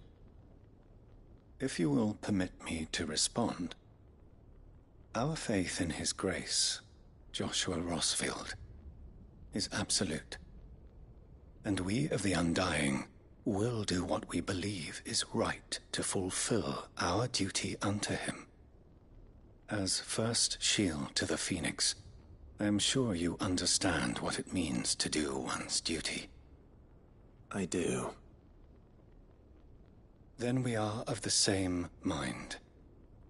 And it is my hope that we may continue to do our duty together.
There were ghosts at the gate, not the gate.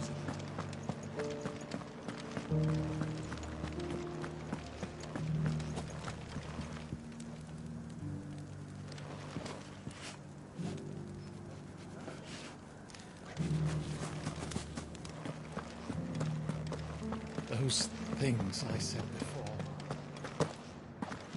So many women.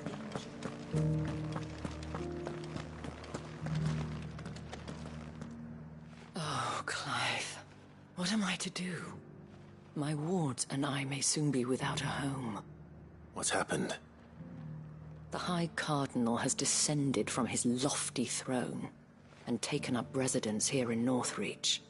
The High Cardinal? Leader of the Council of Elders, second only to his Radiance at the head of the Imperial government. Not that any of those things still exist. Now he goes by his noble title, the Duke of Oriflamme. And what does he want with Northreach? He wants to transform it into a military stronghold, a foundation upon which to build a new Sambrec. He's already secured the support of the various army remnants, with promises that they shall be afforded the respect they deserve in his empire. One built on the confiscated property of the people. He would rob the populace to pay for it.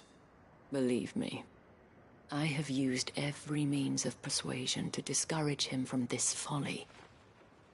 But for whatever reason, he will not listen to me. What does Captain Philippe make of this? When the town was under attack, it was him the soldiers rallied around. Couldn't he use that influence again? How?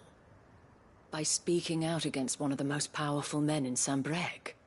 A man whose stated aim is to revive the empire Philippe's comrades swore to serve, and to improve the soldiers' lot within it. The captain can offer them a regular supply of gruel, and an occasional trip to the Vale to help them forget the terrors they face each day. The Duke offers them a vision of strength and safety. No.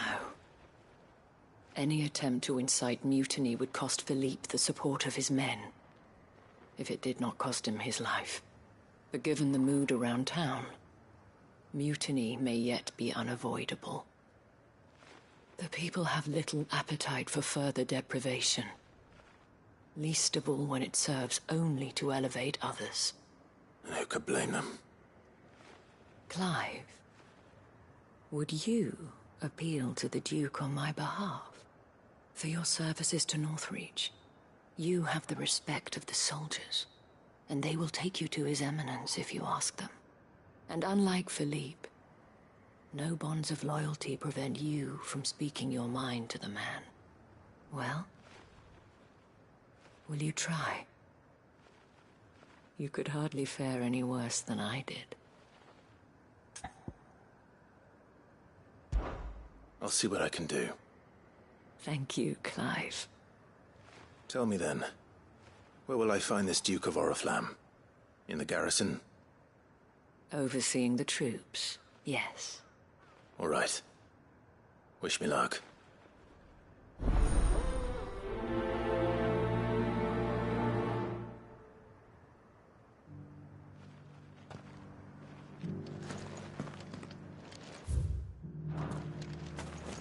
I may have met this duke before, at the Remembrance Ceremony.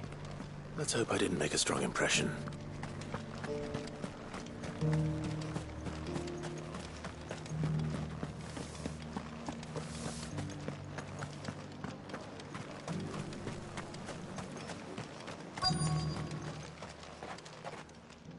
Halt! Oh, sorry about that. You're the dame's man, aren't you? You got some business with the captain? No, actually. With the Duke. I was hoping I might be able to speak with him. We're under orders not to let any civilians pass. But you should be all right. His Eminence has heard all about you and your heroics. Wait here. I'll go and ask.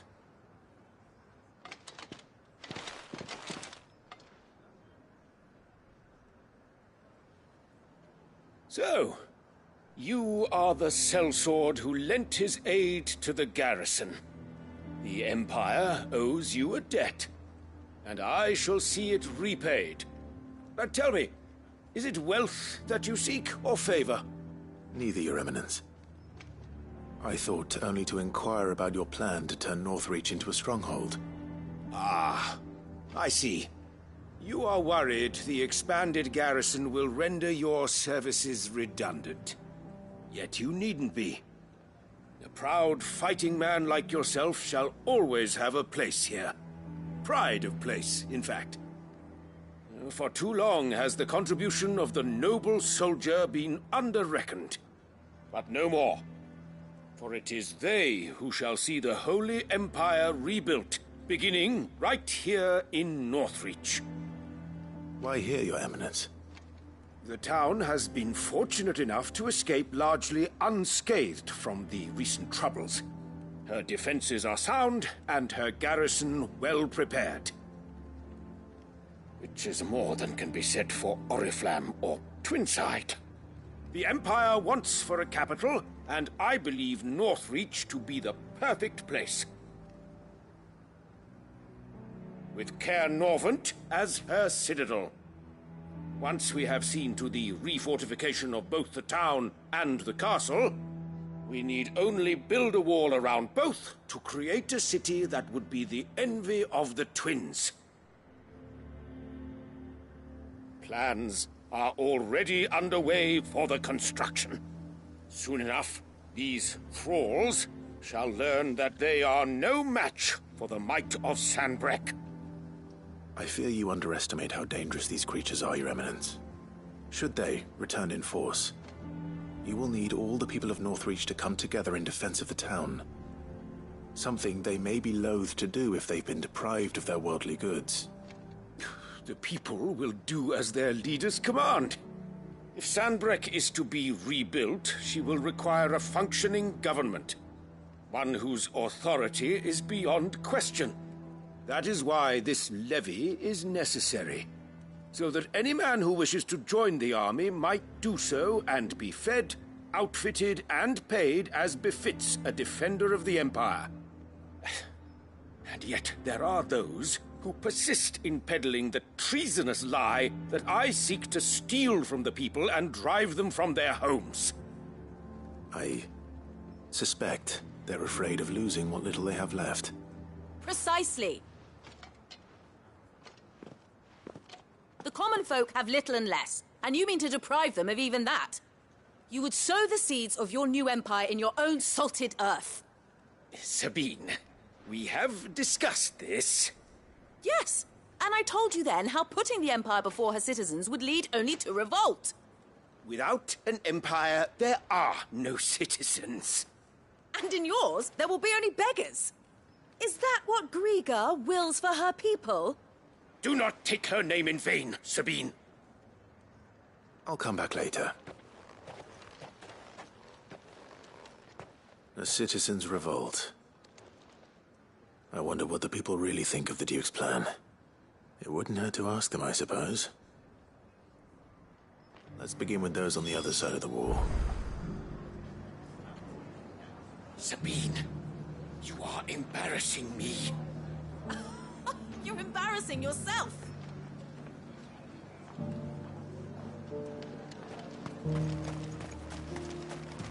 As long as you remain.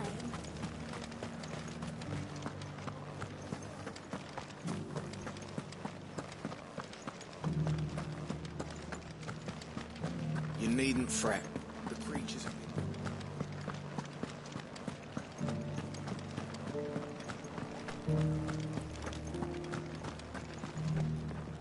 All right there. What is it you're after, sir? Just your opinion, actually. I wondered what you thought of the Duke of Oriflamme. Oh, him. Not much.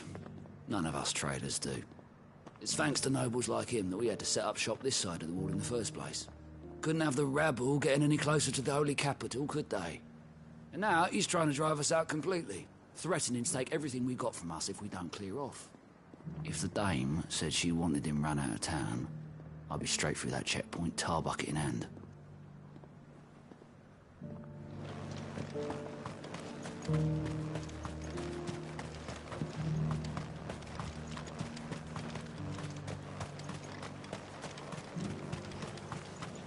I heard the dame got an icon to rid the meadows of those guards.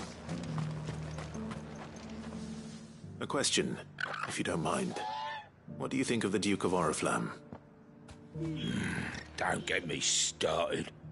You build a life for yourself somewhere, earning for some noble to turn up and tell you you've got to hand it all over to him. If he thinks his name and his chains give him the right to empty our purses, he's in for a rude awakening. We'll do whatever it takes to keep what's ours. Whatever it takes.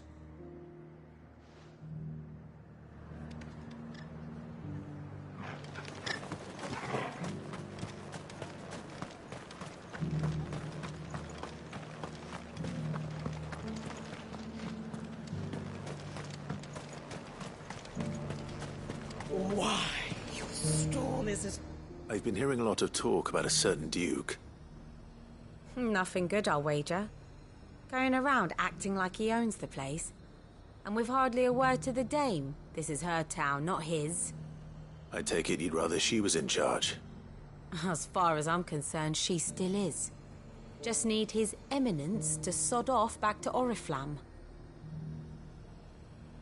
Well, the people seem united enough. What about the soldiers?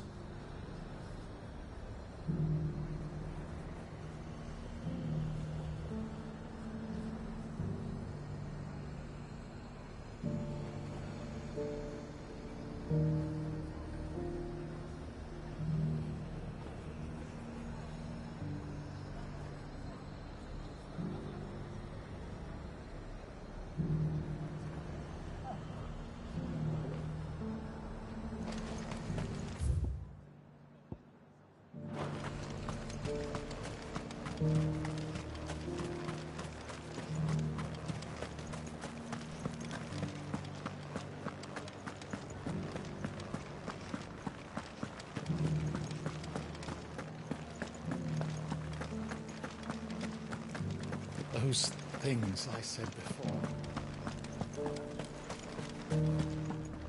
Excuse me, do you have a moment? I wondered if you'd mind sharing your thoughts on the Duke of Oriflamme. Well, he's made a lot of enemies coming in the way he did. But I mean, look around us. You can see the state the realm's in. The traders might not like having the screws put on them, but if they volunteered a few more of their hard-earned gil before things got bad, maybe they wouldn't have to. I think the Duke's got a point when he says rebuilding the Empire's the best way of making sure we're all protected. And if that means people who don't know one end of a sword from another have to make way for those who do, well, that's just how it goes.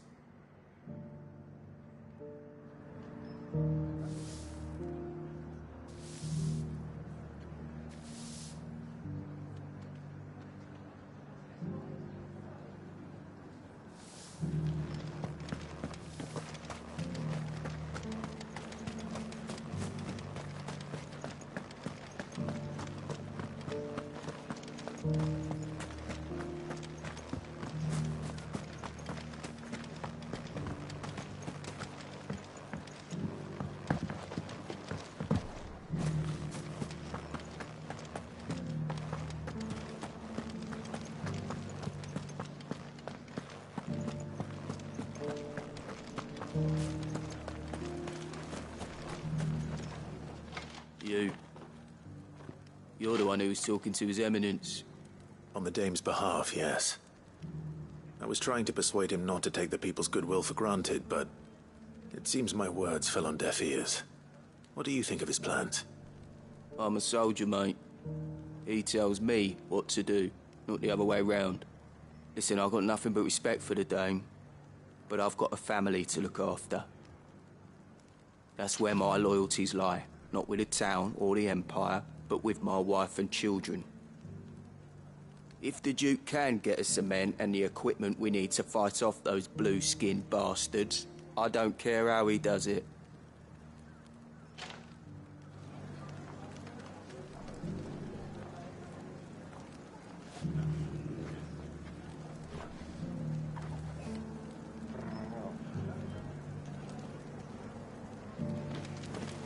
I left everything. As long as you remain, the veil will...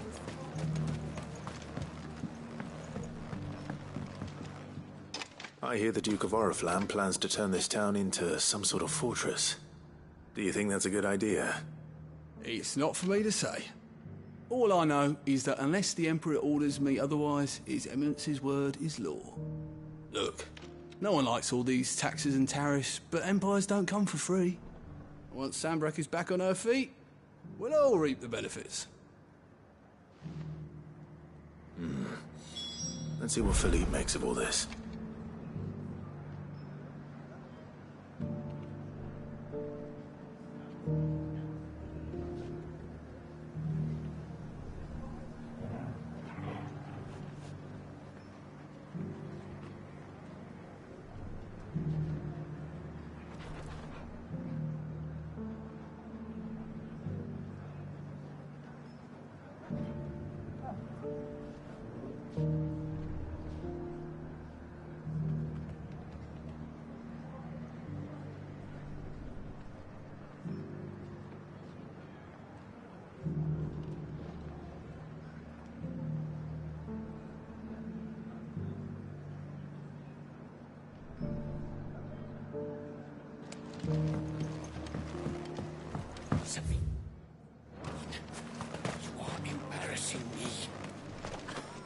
You're embarrassing yourself.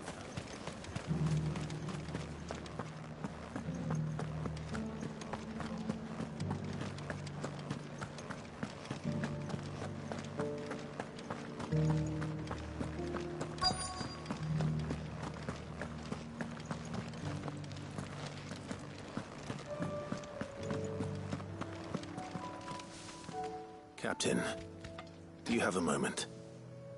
For you? Certainly. Clive, wasn't it? Thank you for last time. How can I help you?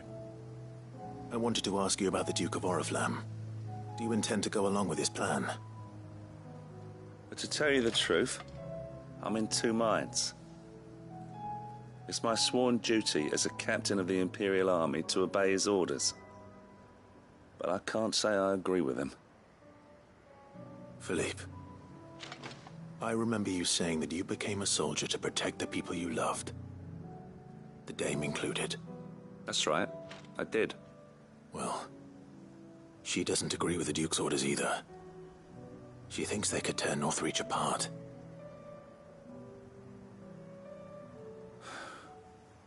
And she's probably right. Thank you, Clive. I know what I need to do now. Protecting the people I love is what matters. Doesn't matter how. Well, duty calls, so I better go. Thanks again.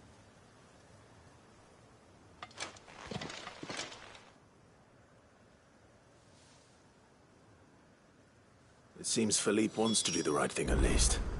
I expect Isabel will be pleased to hear that, if nothing else.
Ah, Clive. How did you fare? Were you able to speak with the Duke? I was, but...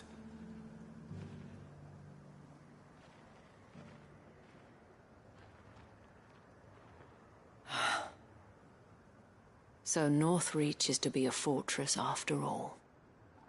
Well, it will certainly help to hold back the thralls. There's no denying that.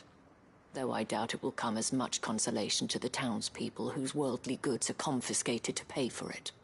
They deserve to be heard, Clive. To have a say in this new empire the Duke means to build. Sadly, His Eminence values their obedience more than their opinions, and hopes to reassert the authority of the state. I fear he sees the people as mere pawns on his chessboard to be sacrificed for the greater good. Needless to say, they themselves are of a different opinion, and would rather their destinies were in your hands. The soldiers, meanwhile, are content to follow their orders. And not just because of the Duke's rank, but because of his vision. I thought as much. Had I sworn to protect Sanbreque, I dare say I too would want nothing more than to see it rise from the ashes. Thank you for trying. But the battle is lost.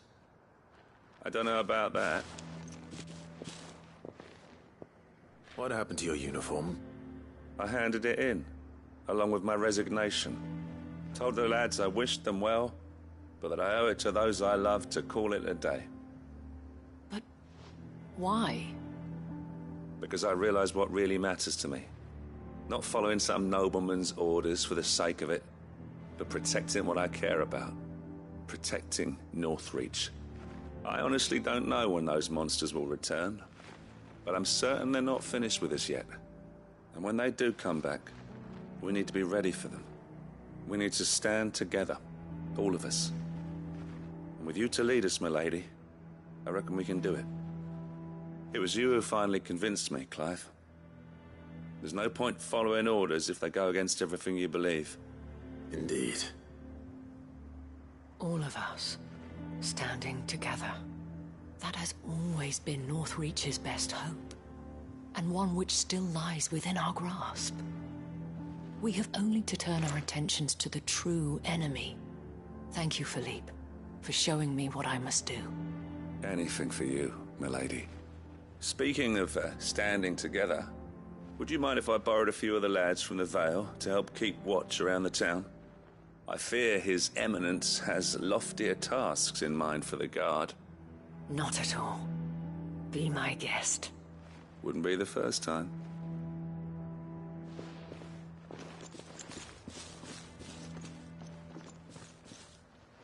There may be hope for Northreach yet.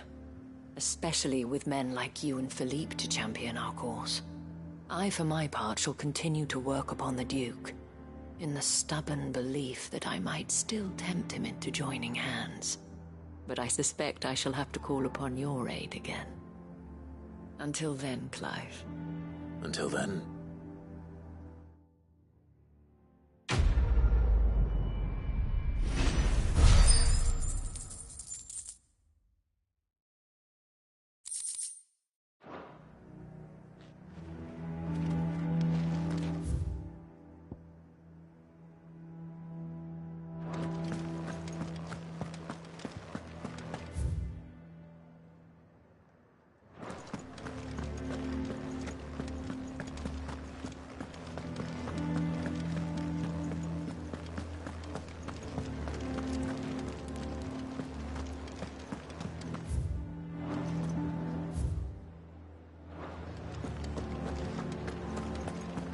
There were ghosts at the Ambrosia won't gates, help me not here. those.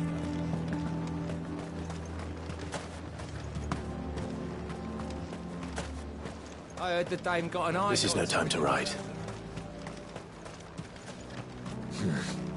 Not here.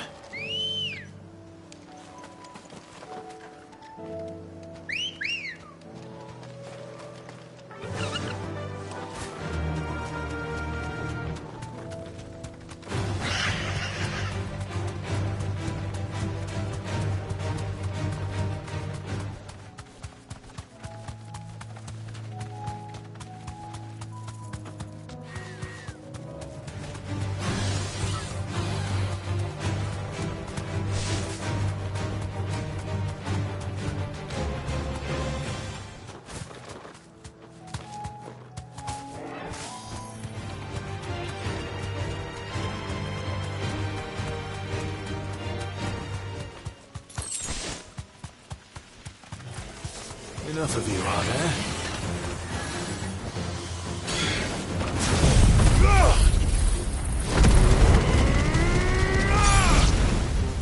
This one. Attack! This one. Go, Torgal! This one.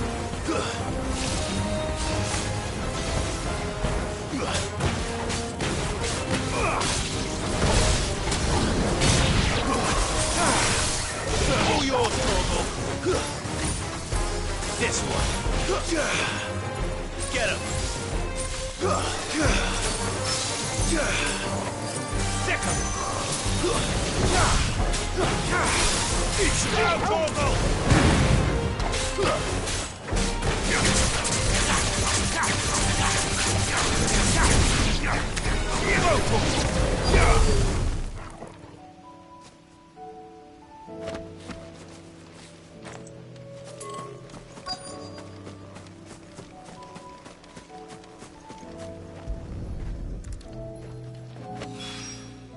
That's all of them. Owain can uncross his toes now.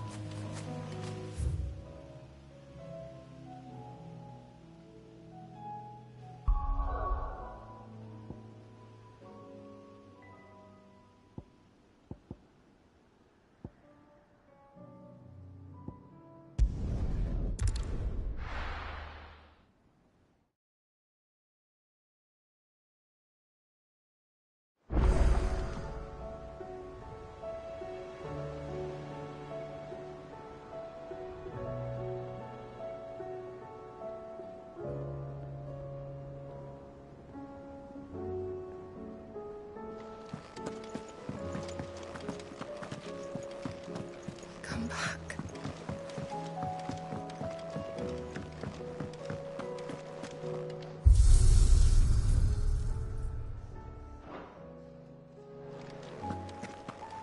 The stew's Tell me we've run out of papillons.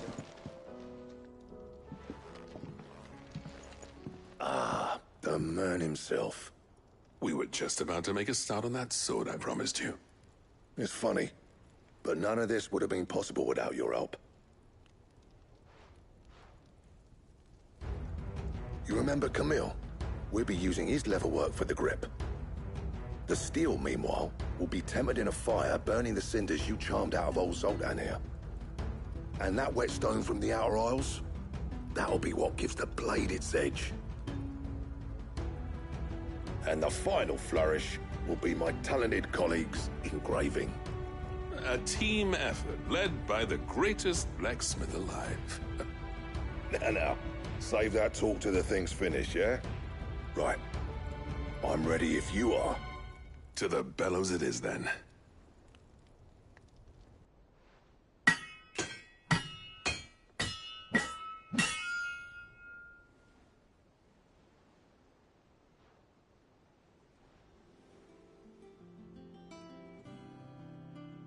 Well, bugger me.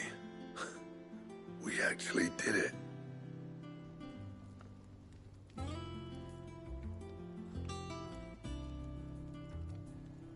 The sword to end all swords. Ragnarok. It's quite something. I, trust you'll take good care of it. Thank you. Both of you. So, does this make you pair the greatest craftsman alive, then? This? Nah. This was just following the footsteps of the greats of old. It'll take more than that to earn us our place in history. But we're up for the challenge. Here. A list of materials. Zoltan and I got talking on the long road back from Dravost. We reckon with those items there, we could craft something even better than the Ragnarok. Something worthy of a legendary outlaw like yourself. That's a weapon I'd like to see. You leave this list with me. I was hoping you'd say that. One legend at a time, eh, lads? Before you start on the next, who fancies raising a cup to friendship reforged? Good idea. No more drinking to forget my past. It's about time I had something to celebrate. Then tap the kegs! Vulcan's boys are on their way!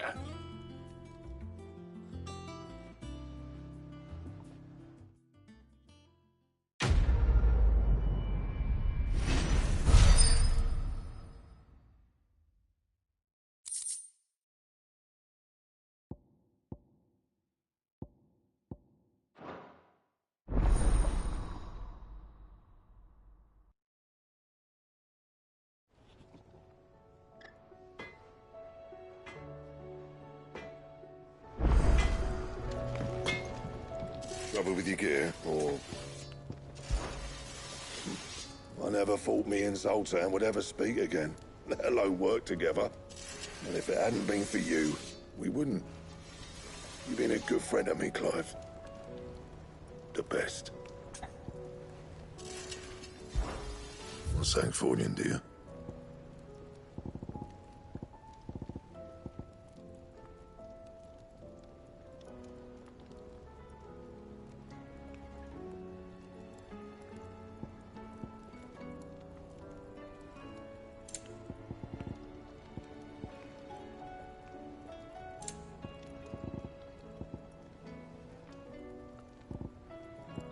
Anything else?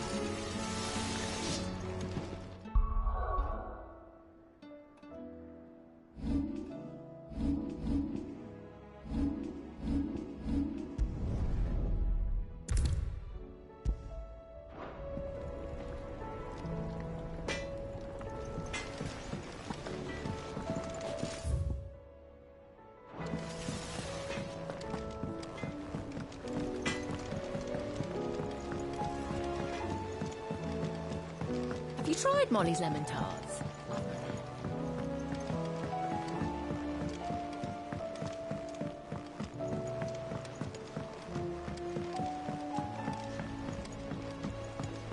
Canva lost. It can't be true.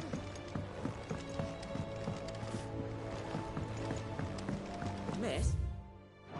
Can we read Miss Editor's story for our lesson today?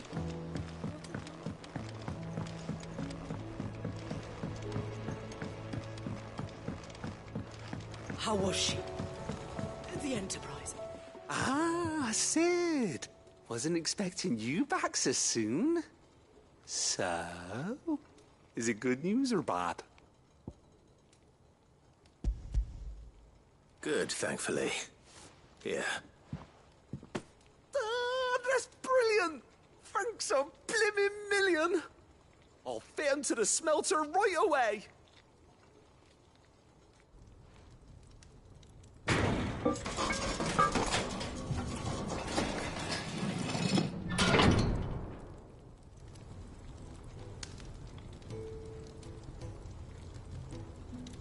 May I present to you the Telemon Furnace? Ain't bad, is she? She's a beauty. You saved my bacon again, Sid, and I ain't about to let your good deed go unrewarded. It's fine, really.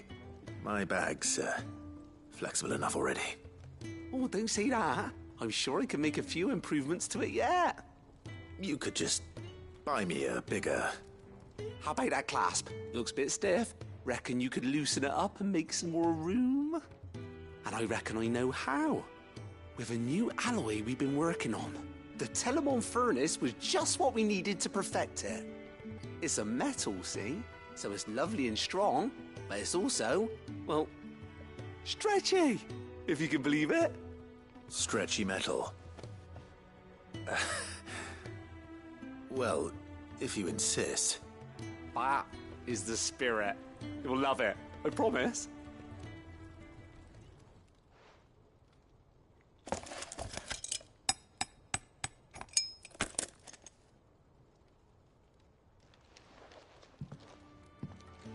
So, what do you reckon?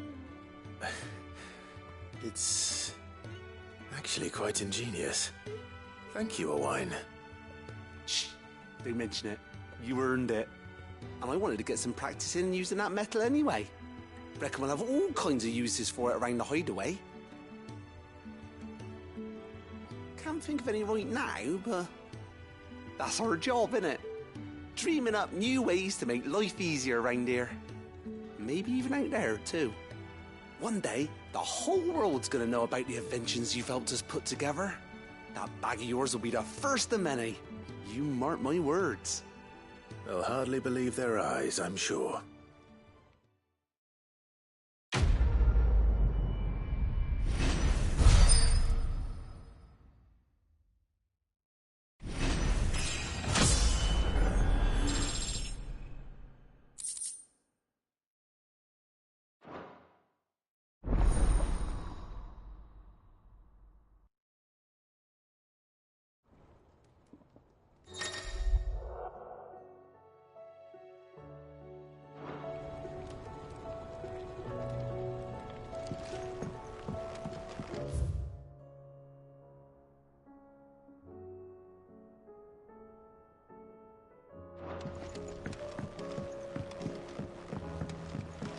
So, she don't need sails?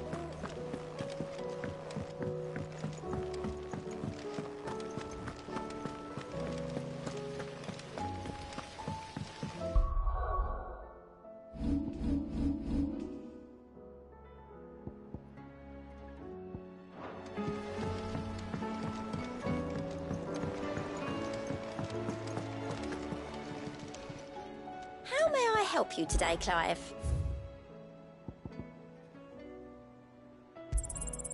All yours. Sorry, but you're not quite there yet. Come again. I may have more for you. Clive!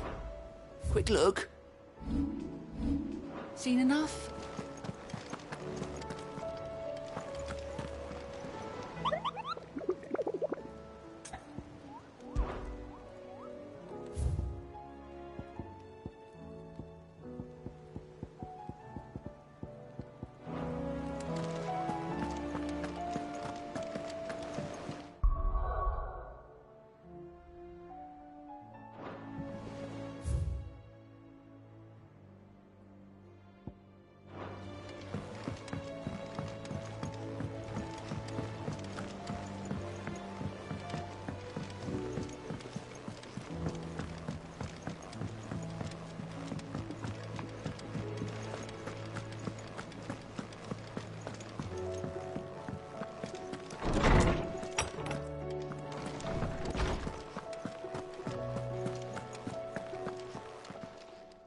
Good morrow to you, my friend. I don't believe you've read this particular chapter before.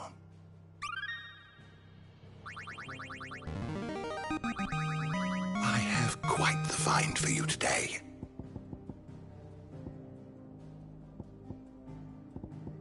You wish to study the tomes? The door to the shelves shall ever be open.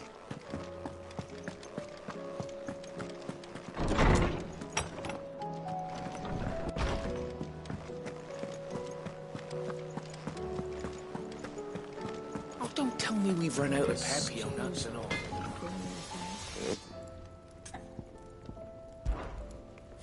What if that? What do you want? Don't waste my time. You ain't got the stuff.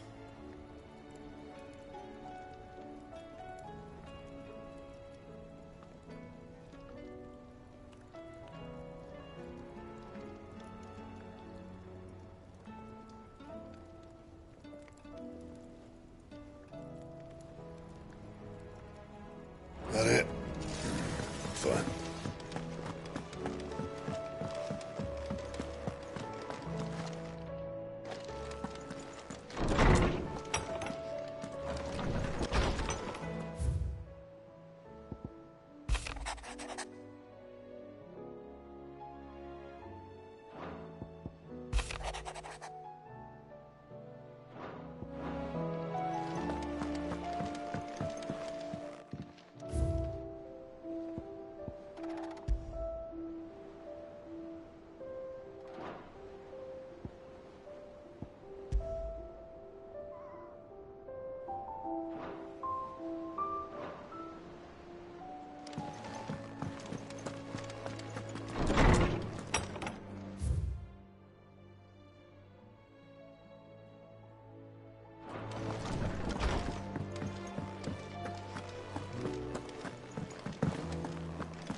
Come back. Covered in nicks and lumps, the lot of them.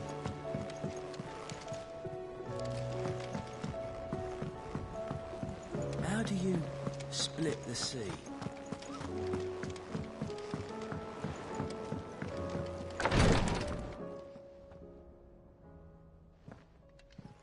How are you feeling, Joshua?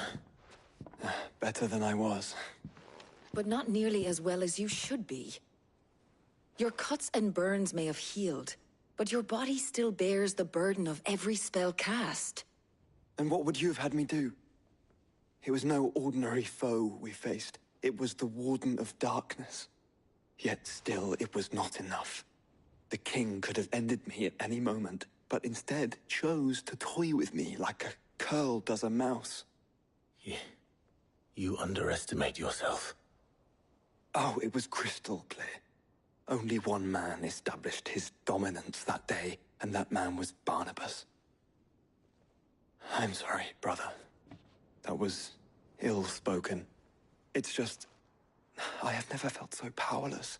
And when so many are looking to us for strength, perhaps the prince feels the same.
What is this place?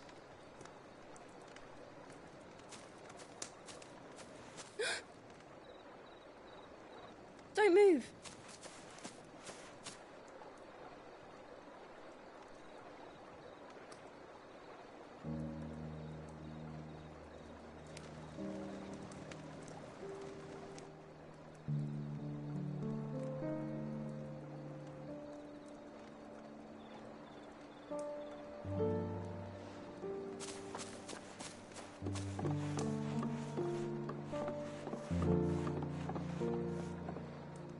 Here, it's fresh from the well.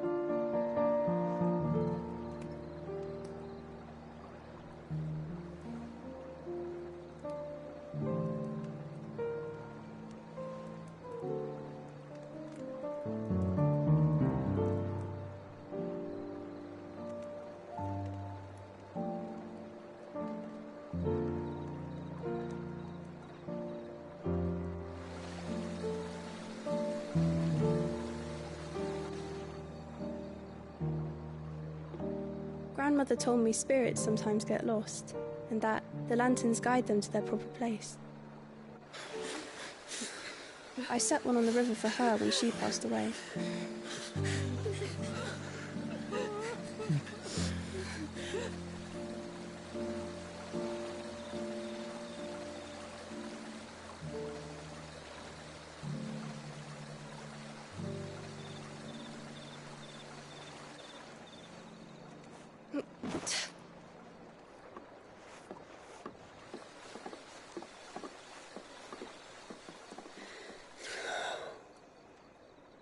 The fiend works from the shadows.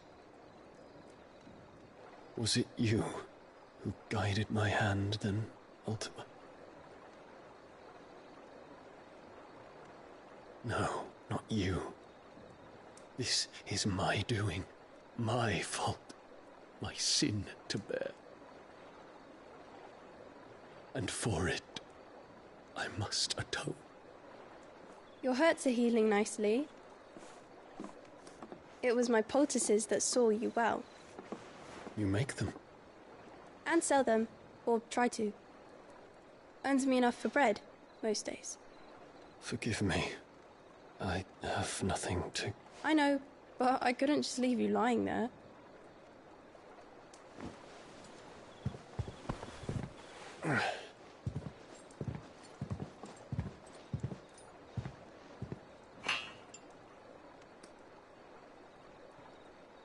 You're going then? Of course. I'm healed.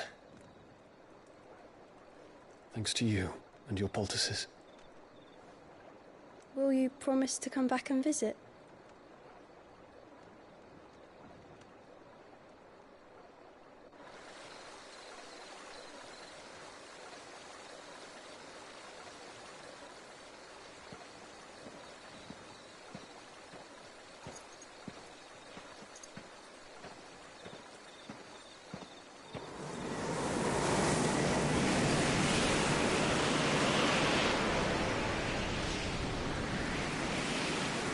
Well, Phoenix, it would seem that I owe you my wings.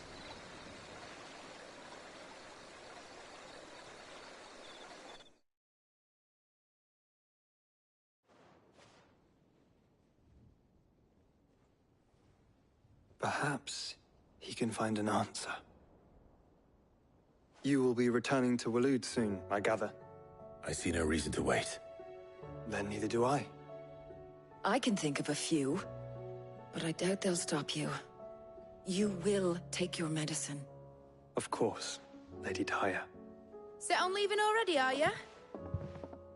How long will it take us to get back to Ash? Dunno, about the same amount of time it took us to get here. Maybe less, if your uncle can find someone trustworthy to patch up the Enterprise. All depends on where we're putting into port, mind. Yes. It's not as if we can put ashore wherever we choose. We have to assume that the whole of Ash is hostile, and that we'll be attacked on sight. Then we must find a place they won't think to look. And I have an idea who might know of one. The Professor! I'll go and tell you coming! While you're plotting our course, I'll be in the shelves with your lawsman. I wish to pick his brains about Ultima. Then I'll talk to Karen about supplies for the journey. They may not be easy to come by in Ash.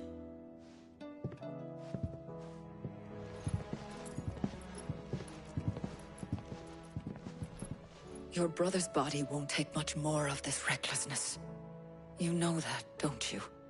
I do.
How are you doing?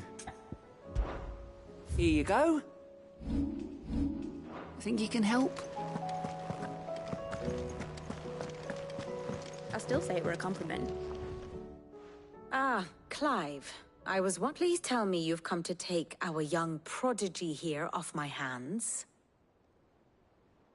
I'm not here for Mid. I need information on Ash. Then why not ask Molly if you can look in one of her ovens? Go on. As soon as the Enterprise is ready, we'll be setting out for Drake's Spine. And we're going to need a safe place to land. Preferably one that won't see my ship blown to shit and splinters. If it were that easy, do you think Waloed would have resisted invasion for so long?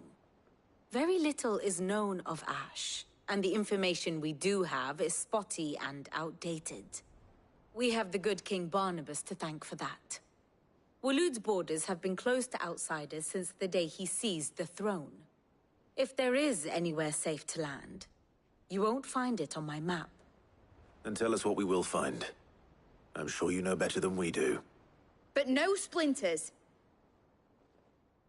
All right. If it will get you out of my hair. But interrupt me, and it's over. Understood?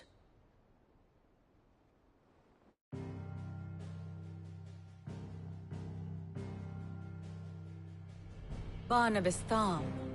The one they call the Last King. Understand him, and you will understand the kingdom of Waloed. Barnabas was only a boy when he arrived from beyond the southern seas, and barely a man before he united the ragged tribes of Ash. And having unleashed them upon the formidable Veldemark, he set his throne upon the ancient kingdom's ruins. The victory sent shockwaves around Valisthea, tales of Odin's might spreading through every court, parlor, and drinking hole in the realm. Note that this was in the year 843, and that the king still sits upon his throne some 40 years later, quite untouched by time. Waloed's recent inaction left many wondering if Odin had lost his appetite for war. And yet here we are. The Einherjar was committed to the fray, a bold declaration of intent. Orcs swarm around Drake's Fang, and throngs of Akashic haunt Canvas streets. Though how precisely the havoc they wreak serves Waloed remains unclear. Regardless, if the order to attack truly came from King Barnabas, then one thing is certain. Waloed has achieved the impossible, and made bedfellows of beastmen and the ether-addled alike. All of which is a roundabout way of saying that you will be in unknown territory when you set foot on Ash. Much of the continent has already been lost to the Blight, and what few ports remain will be fiercely guarded. And that is to say naught of its natural defenses. Offshore currents will cast an ill-equipped ship out to sea one moment, and dash it against the rocks the next. But then the Enterprise is anything but ill-equipped, and Mid has made land there before. Now, if only there were someone with an intimate knowledge of the Shadow Coast, and where a daring gentleman might put ashore.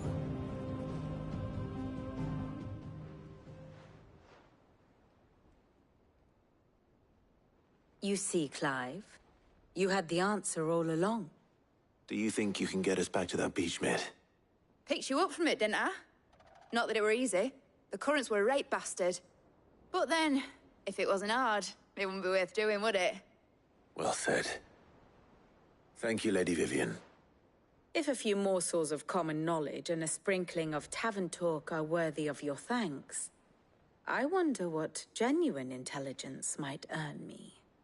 Probably more visits. Mid, I need everyone in the ale hall now. I'll fetch Joshua from the shelves. Aye, aye, Captain.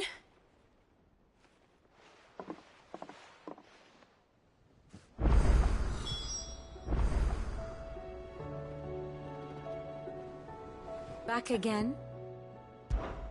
Allow me to educate you. Of course. Study it well, Clive.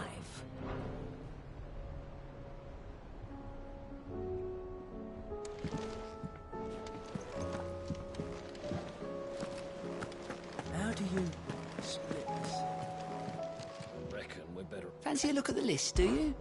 Here you go. Think you can help?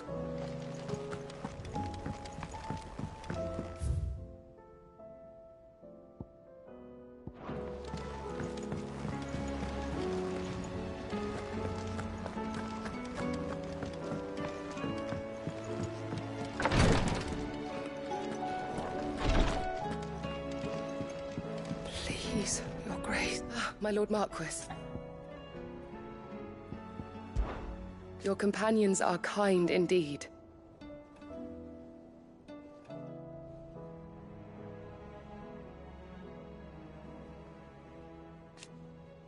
I must but I seen.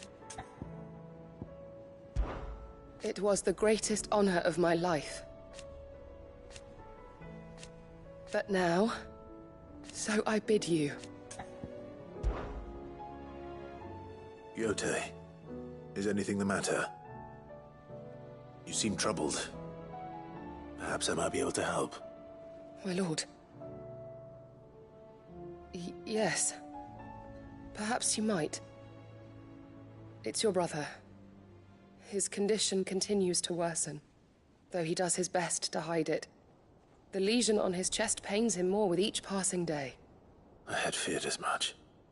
There are certain elixirs which can ease the suffering of those afflicted by the curse, but... But His Grace's case is severe. The drafts I have been able to prepare for him thus far have ceased to have any real effect. So I consulted with Talia and certain of my comrades among the Undying about the possibility of finding something stronger. And thankfully, a recipe was found. The only problem being that the critical ingredient is exceptionally hard to come by, and our supplies are almost exhausted. Unless we can secure more soon, your brother's anguish will likely become unbearable. My lord, I know that I have no right to make demands of you.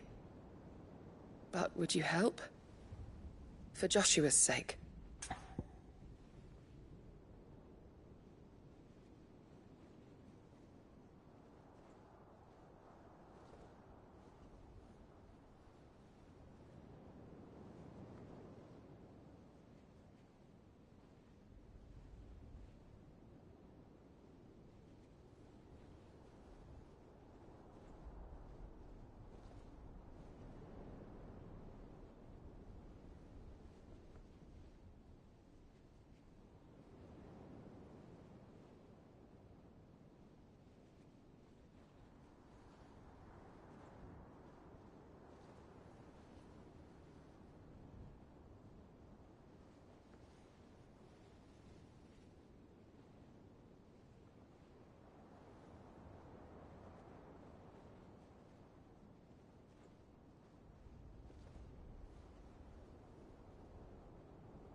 For Joshua, anything. Thank you, my lord. So, what is this critical ingredient? A rare herb by the name of stonerwort.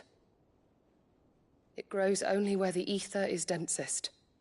The vigor it stores in its stems helps to counteract the curse. We discovered a patch near the aqueduct in Rosaria. But alas, yet more ether has erupted from the earth there recently, leaving the whole area flooded. The search continues for a new source. One that we might reach without being turned. So it's only that you can't reach it? The Stonerwort itself is unharmed by the flood? Well, yes, but... Then I shall go in your stead. But, my lord... You've yet to find another source, correct? So for now, the aqueduct is our best hope. Besides, I'm a dominant. The ether can't hurt me. Well, if you're sure, my lord. Stonerwort is easily identified by its blood-red blooms. Search around the aqueduct, and you're sure to find some soon enough. I shall remain here and prepare the other ingredients.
Let's go.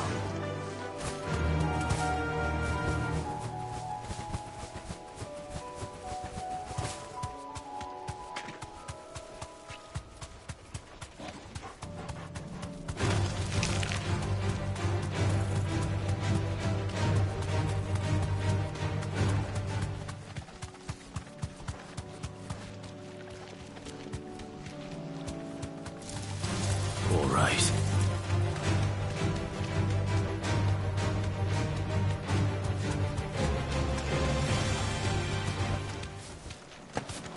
Here's the aqueduct. Now to find our stonewort. Yote mentioned blood-red petals.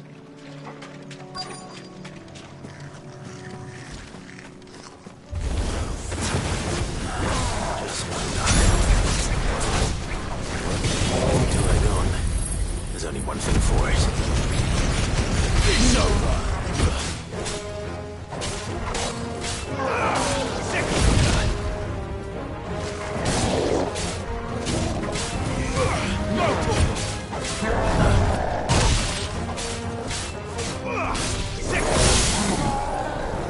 All yours, Torgal! Over here! This one!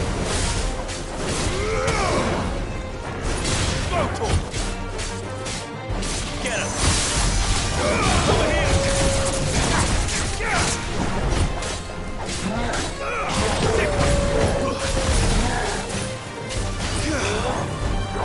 Too slow.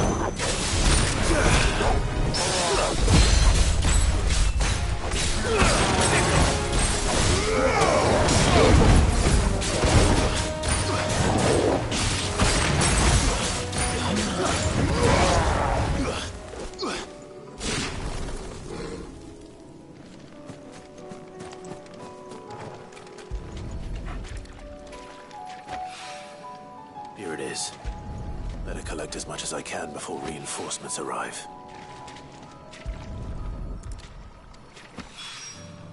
All right. That should do it. Let's get these back to Yote.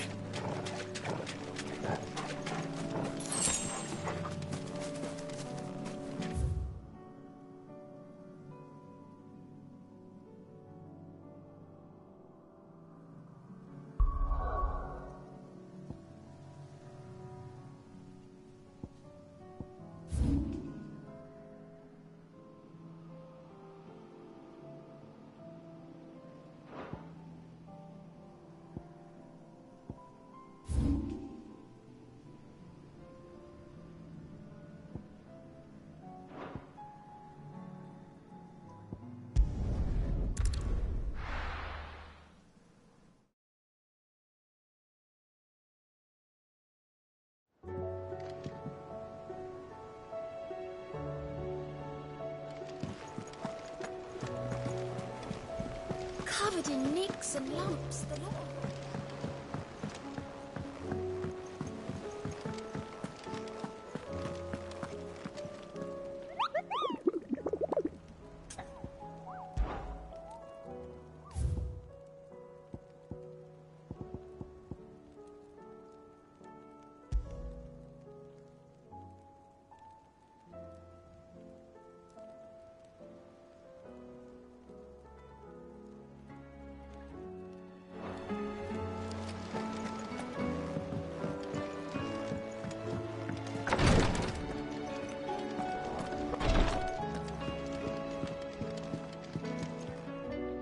Yote, I brought back all the stone and water I could find.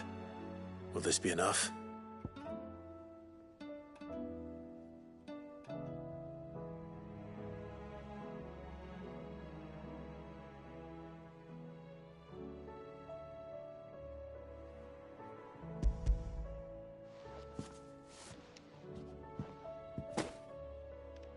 Yes, my lord.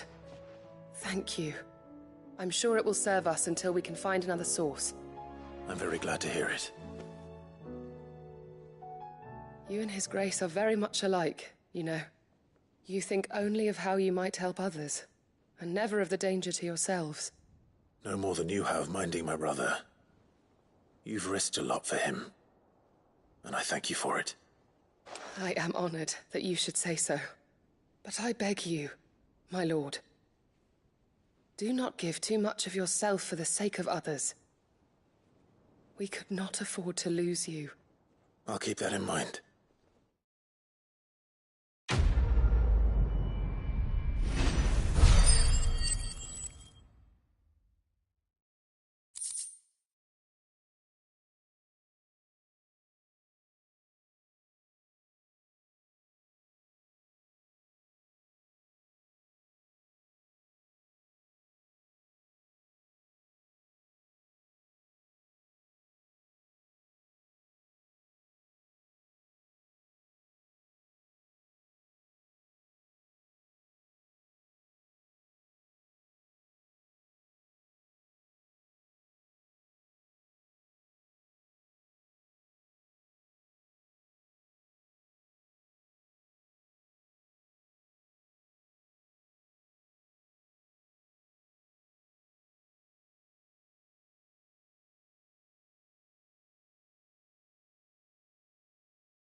shoes awfully thin.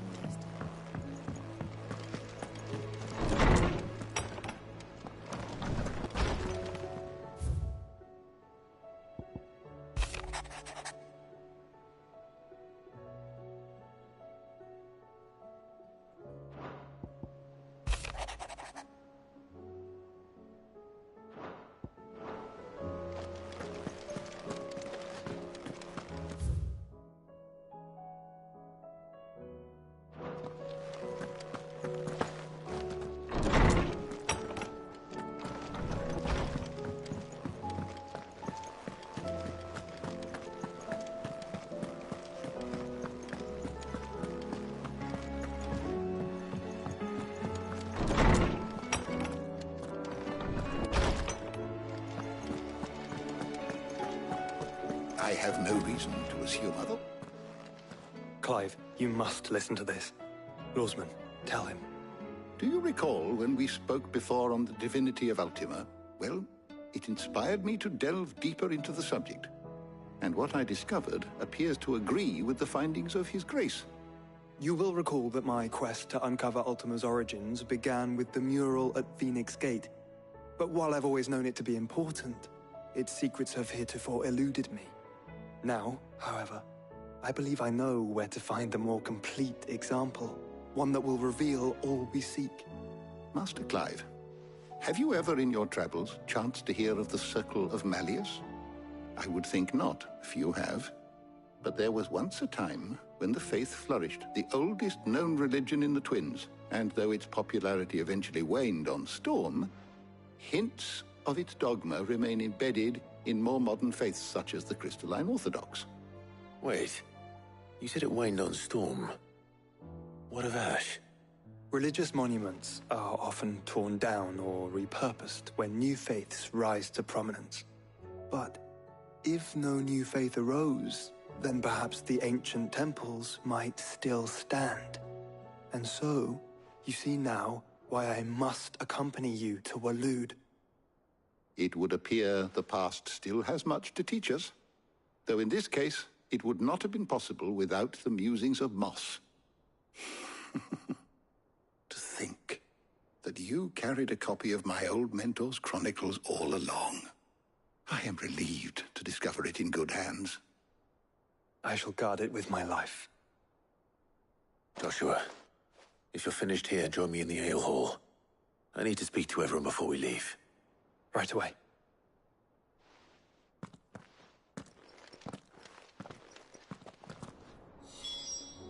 If it please your grace, might I one day borrow the chronicles for a short while? Of course, Lawsman Hippocrates. You need but ask.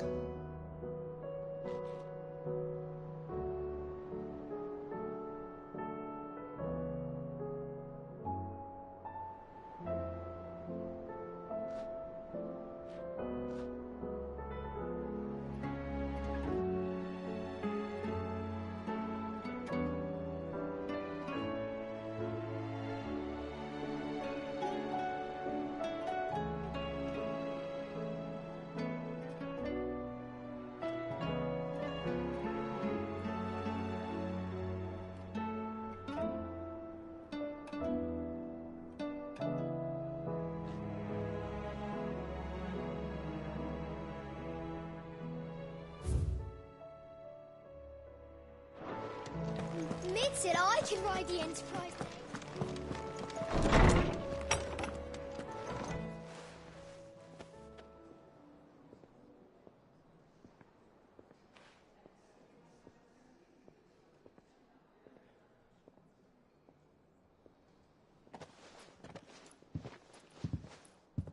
My apologies.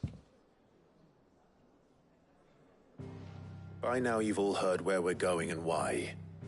So I won't bother you with the boring details, only the important ones. If we attempt to approach Stone here by sea, there's a good chance we'll be sighted and fall prey to the capital's artillery. So instead, we'll disembark on the southwest coast and make for Drake's Spine on foot. I say we, but it's highly likely the entirety of Ash is under the rule of Ultima. A large party would only attract unwanted attention. As well as slow our march, and require supplies which may be difficult to obtain. Only Joshua and I will be going. And a scout. Preferably a good one. Gav, do you know of any? You bet your ass I do. Might still borrow some of Lady Vivian's maps, though. Just in case, like. Once you've dropped us off at the Shadow Coast, you need to retreat into neutral waters, fly merchant colors, and stay inconspicuous. If you sense any danger at all, you leave us behind and return to Storm. Inconspicuous is my middle name. But like hell am I leaving anyone behind. The ship ain't going nowhere till your scurvy mugs are smiling on deck. Jill, the Enterprise will appear a tempting target for royalists and pirates alike. You're to stop anyone boarding. Don't worry. I'll keep the ship and her crew safe. You'll be needing passage home, after all. But... very well. If there are no questions, I'll see you all at the docks.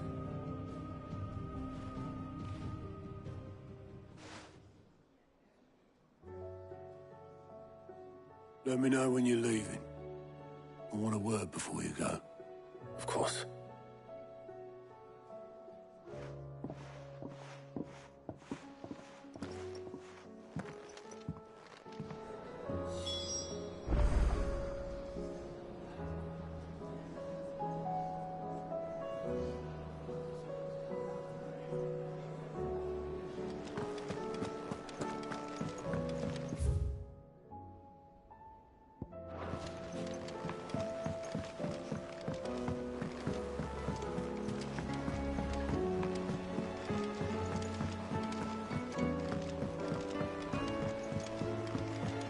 How do you split the sea, you reckon? Is something wrong? Not at all. Honestly. Can't a man wish his friend farewell? Just wanted to let you know that I'll keep things in order while you're off saving the world. I'll hold you to that.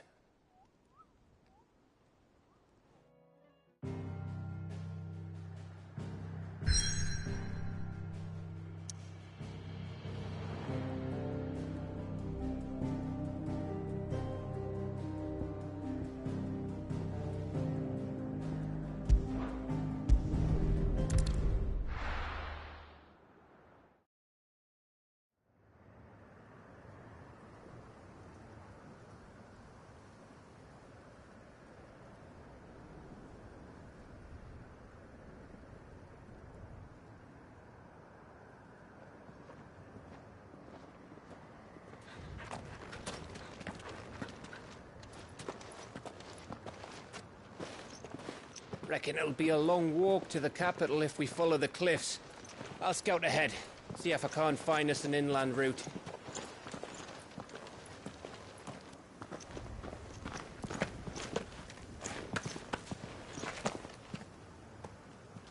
Clive.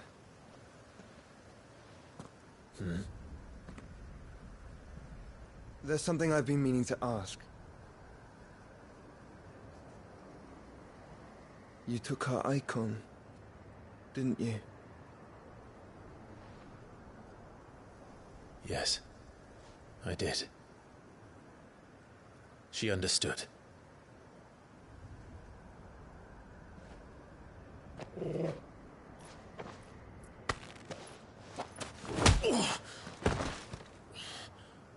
Oh, she understood. Understood that you decided to save the world all on your own, and that you'd die without her power. How dare you make her choose? You knew damn well she'd never refuse you. But I will. You can't keep pushing us away, Clive. The world is ours to save, not yours.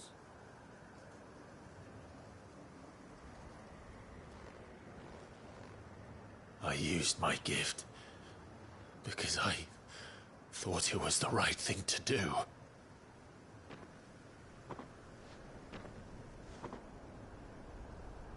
And you truly believe this will save you? Will save us all? I do.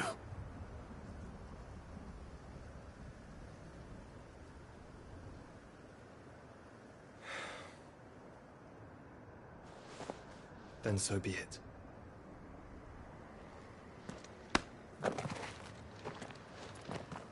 Just don't forget, you're not alone.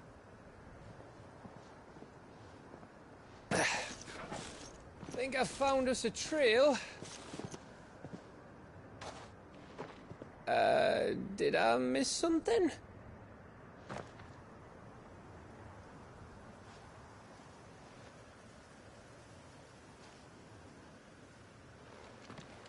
Only that Joshua didn't. I don't get it.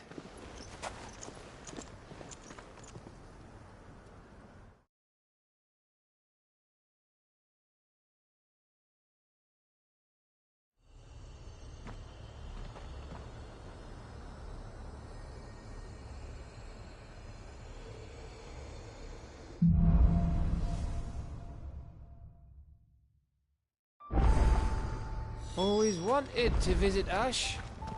We're in Waluda territory now. Don't expect a warm welcome. Oh, I don't know, Clive. That castle over there looks inviting enough.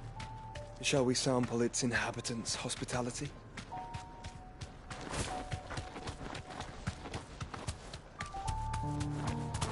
Remember what I said about warm welcomes, Gav?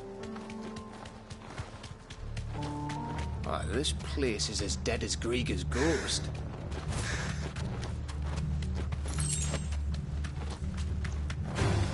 I knew I smelled something. Right. When the orcs and the Kashek hit. Let's hope the villagers made it out in time.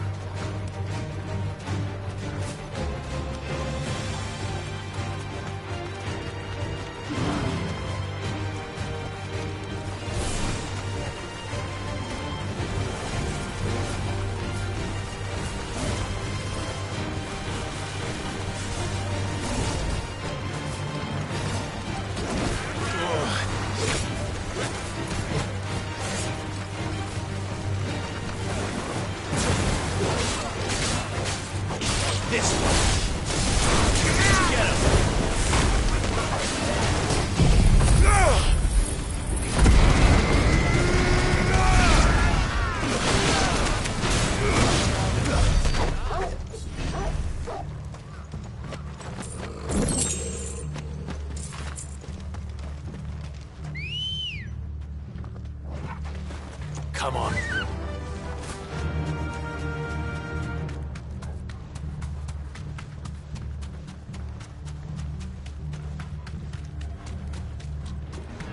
This might take a while.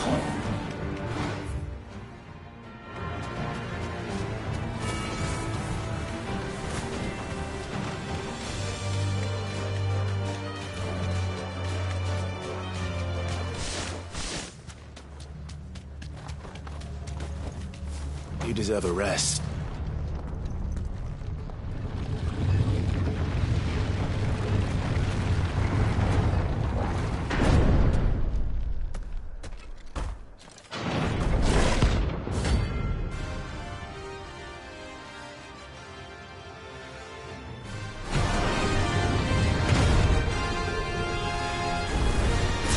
Oh, look.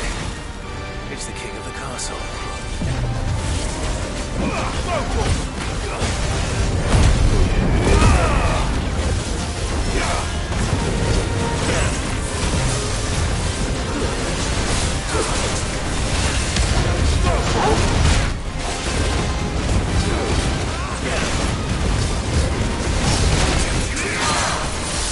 Well done,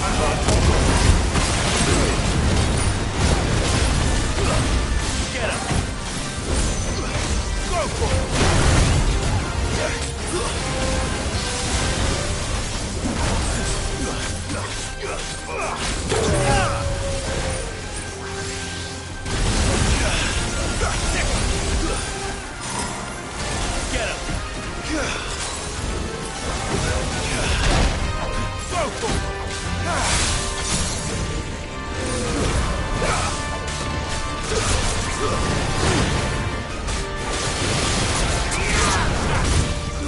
Yeah!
Your reign is at an end.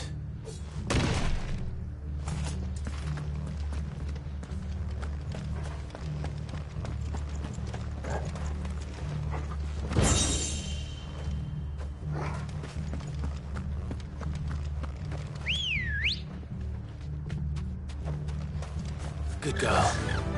Yeah!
It's Camber all over again.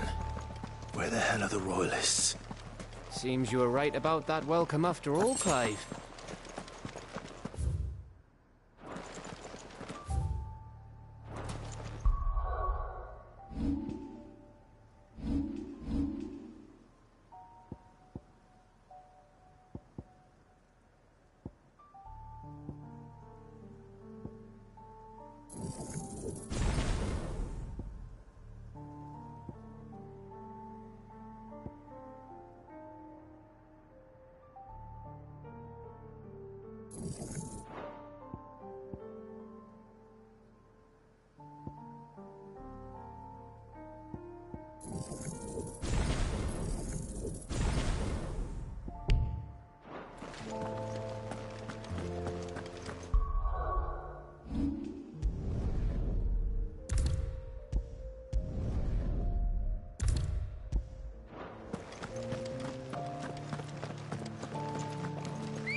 Run like the wind.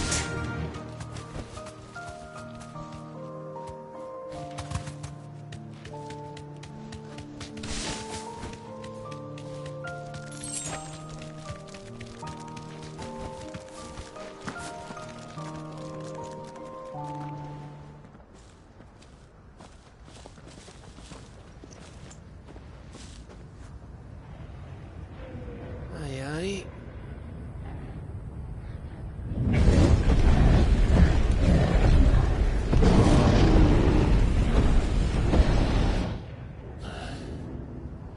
Is the whole of Ash fallen into Ultima's hands?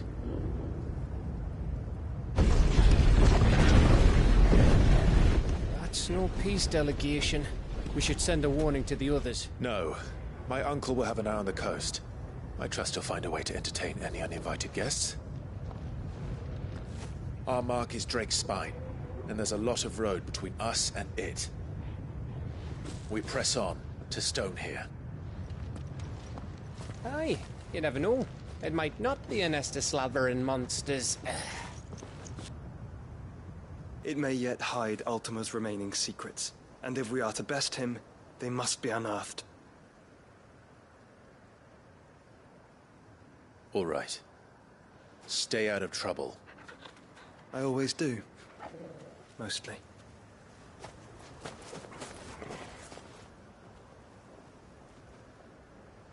You sure about this? About leaving my brother on his own? Of course. Mostly.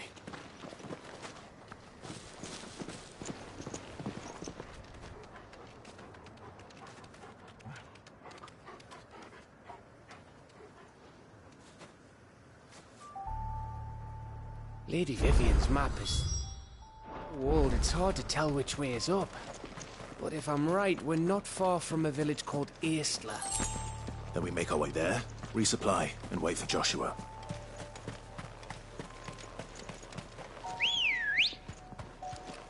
Come on.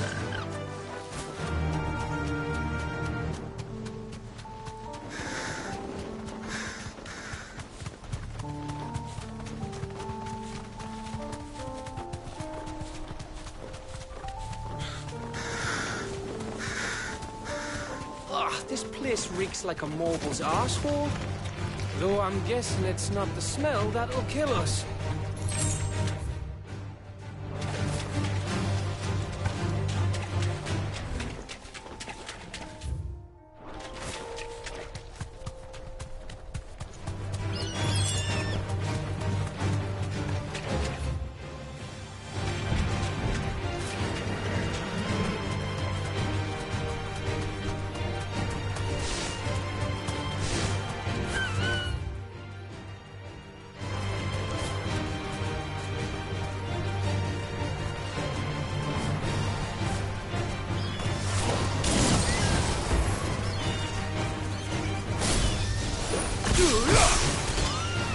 Over here! Go for it!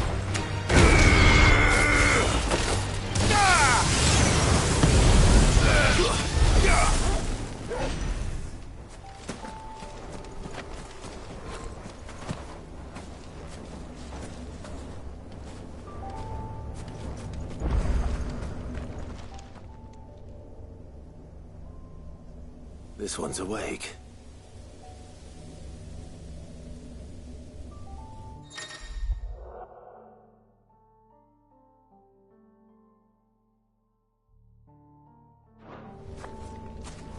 Let's see what's inside.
Farewell.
Mistakes. You deserve a rest.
Come on.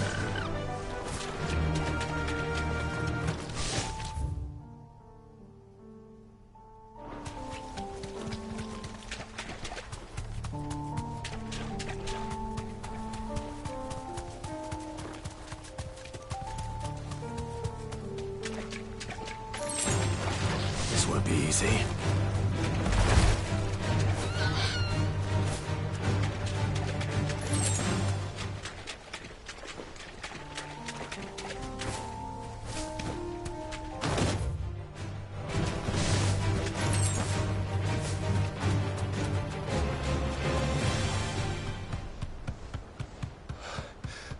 Bahamut's breath. Don't look down, Torgal.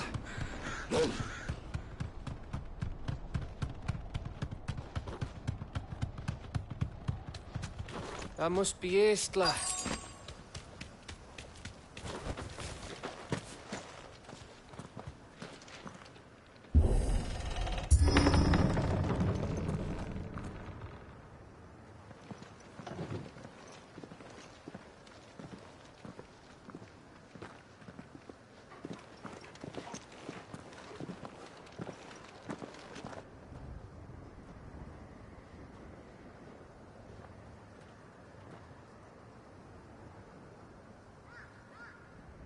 What do you think, Clive? Then we're too late.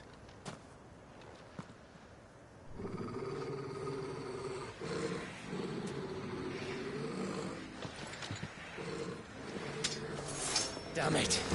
They're all turned. There's nothing we can do. I wouldn't say nothing. No quarter down! No quarter! Go for it!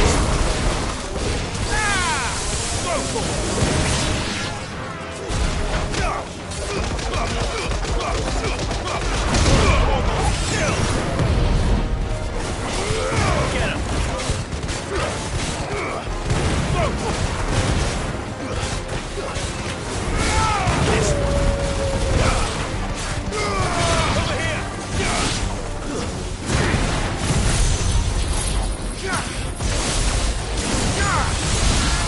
Get him!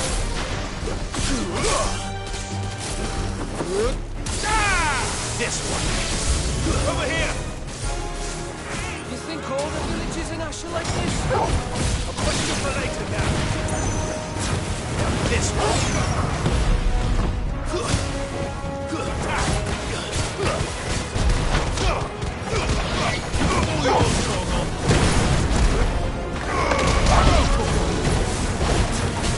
Get him!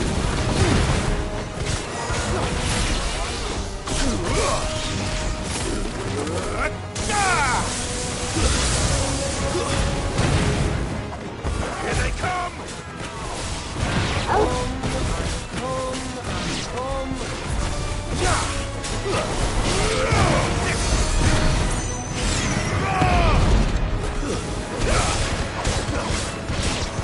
This one! Get him!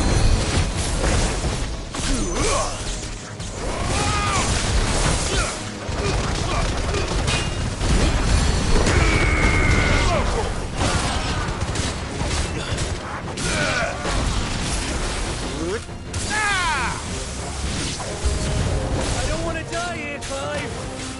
Heads up! To me, boy!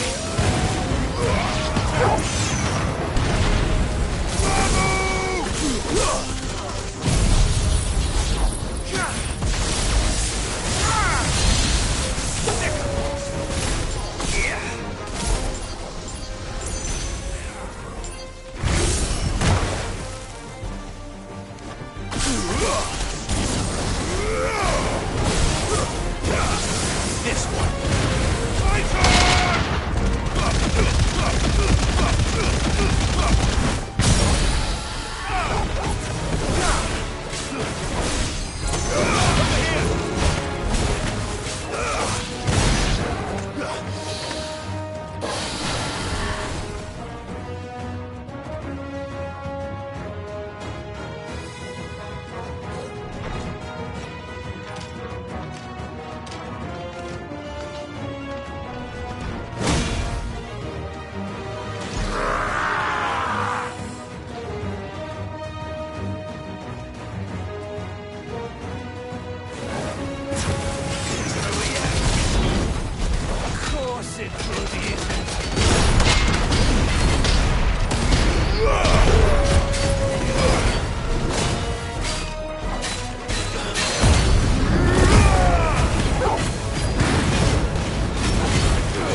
Gav.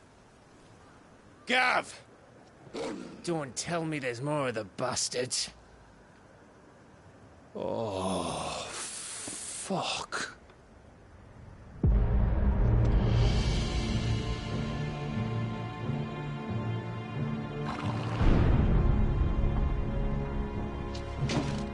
Have you come to watch, Odin? Bound for Stonehill. Good. My master awaits you in the capital, though I cannot allow you to attend him in your present state. And how are you going to stop us? Why, with this!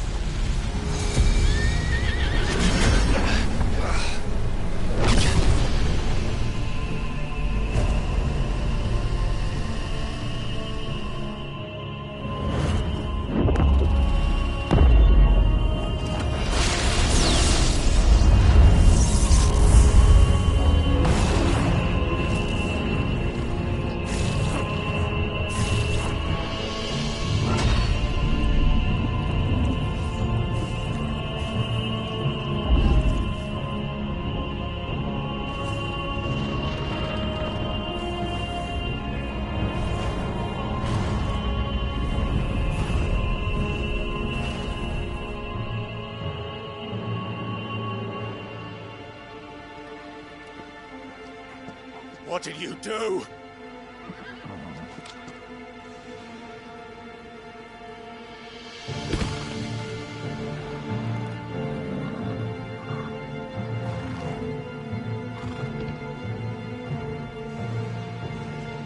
If the vessel would see the path opened, it has but to ask.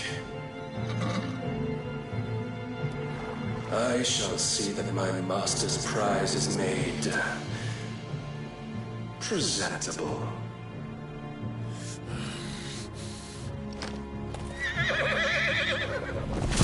Shit! No!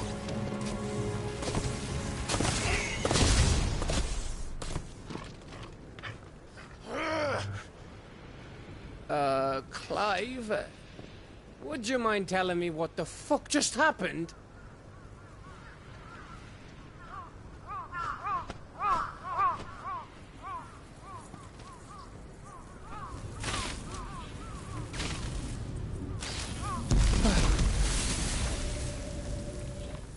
Oh, you've got to be. How are we supposed to get through that?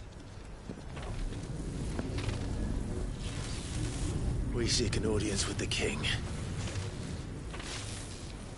If His Majesty wants me to come and ask him, then that is exactly what I'll do. Before you go practicing your petition, we don't even know where the fucker went. How about we cool our heads and think this through, eh?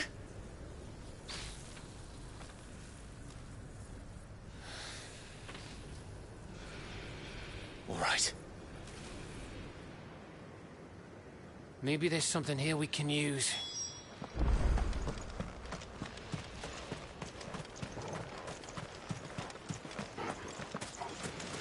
I thought we got them all. So did I.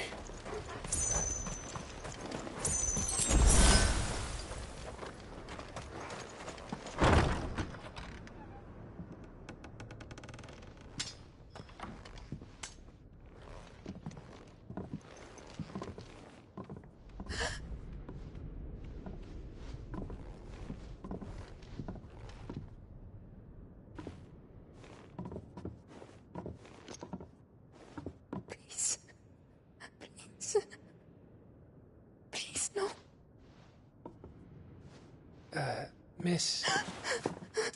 Whoa. Easy. Easy. We're not turned, all right?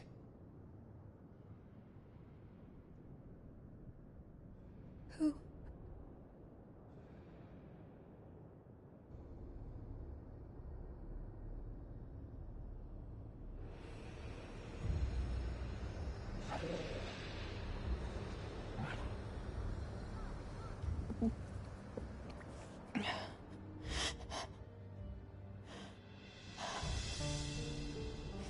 My thanks. Greetings, kind travelers.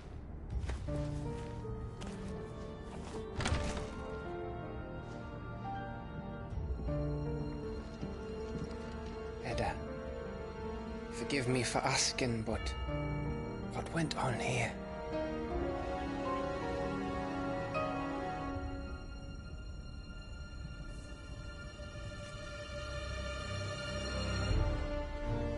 It all started when the skies changed. The elders said it was the Arche. One by one, people went mad. Minds taken by the ether. Till only I remained.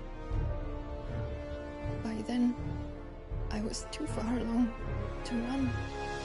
And then the nights came. And I didn't know what to do.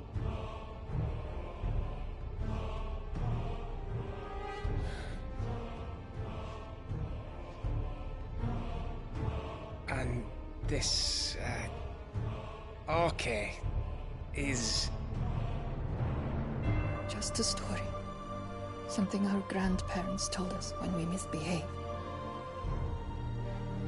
About how the heavens would grow dark before the land took her last breath. The end of the world. You said the others went mad. But where did they go?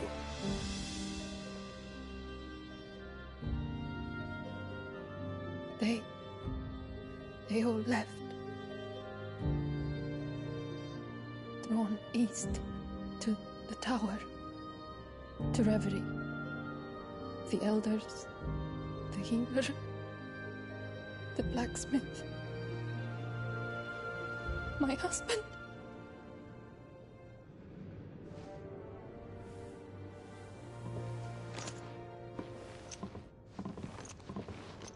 You thinking he did this? Of course. Who else could it be? You were in Canva. You saw what he did to the people. But then what about her? How come her nut hasn't cracked? The baby, perhaps? Could be protecting her from the ether. I can't think of any other explanation. You mean... it's a bearer? It won't matter what it is once Ultima's magic takes hold. Time's running out.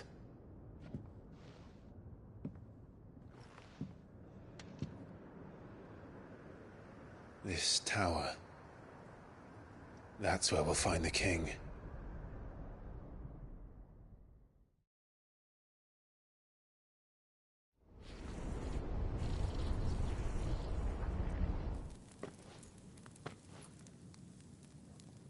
I knew it. It's the same as Phoenix Gate.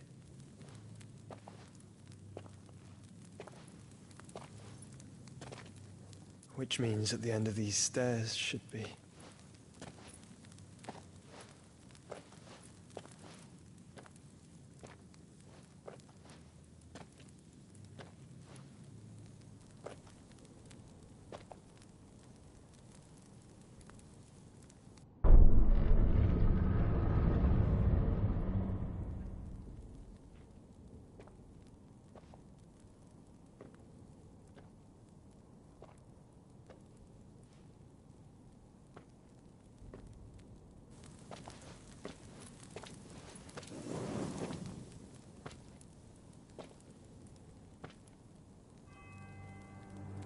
The mural is complete.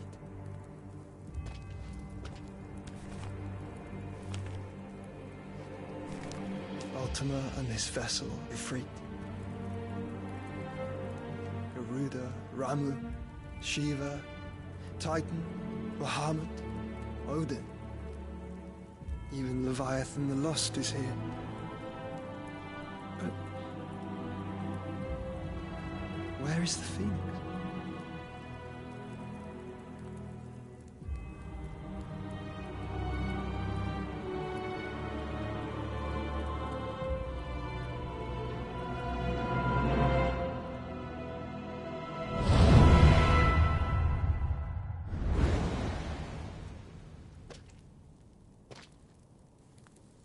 By the Founder.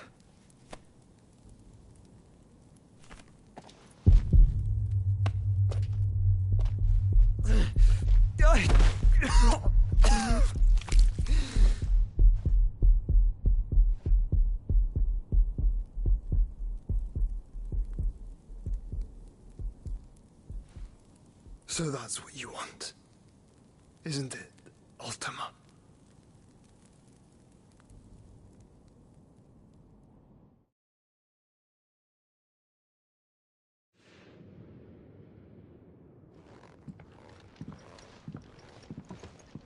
So that's how it's gonna be then?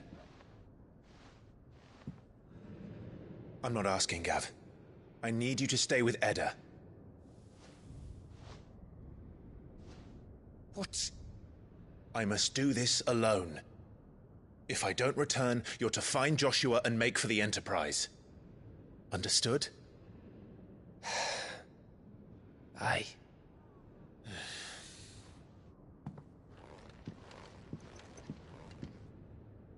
Just don't you go dying on me. Sid's name suits your miserable mug better than mine. Don't worry. I haven't finished with it yet.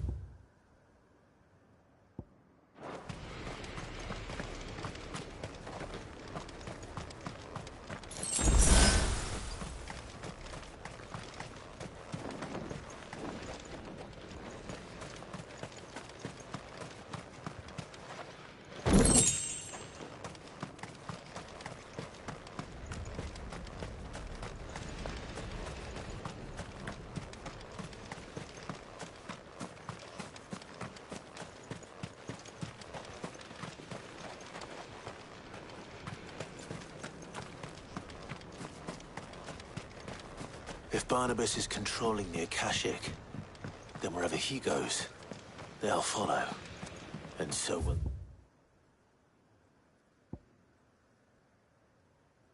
I.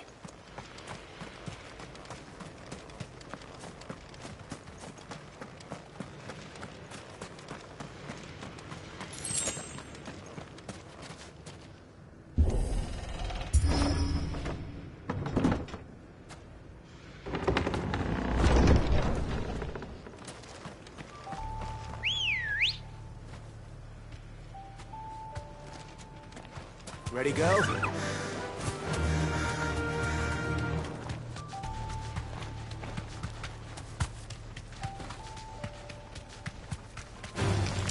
All right.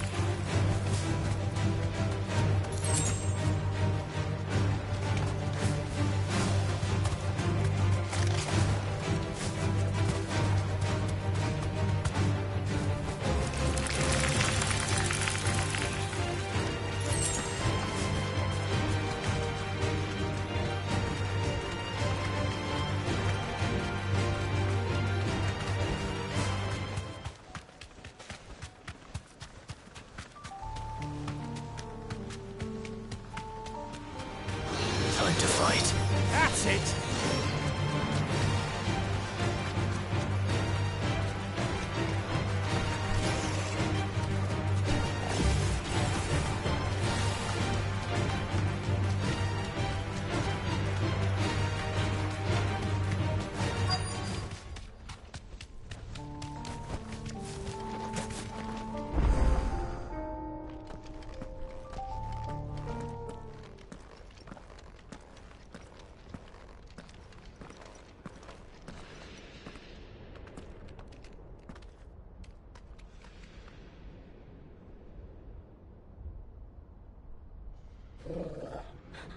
This is it, boy.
I've come for you, Barnabas.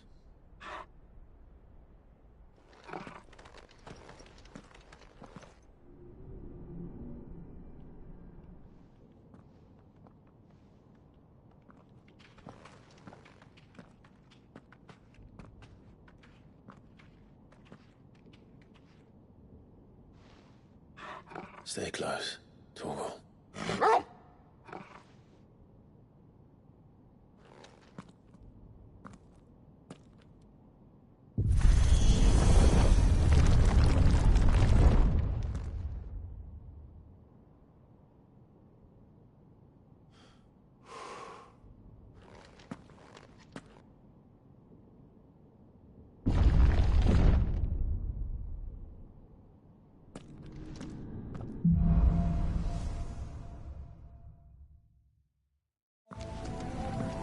Tower. It's alive.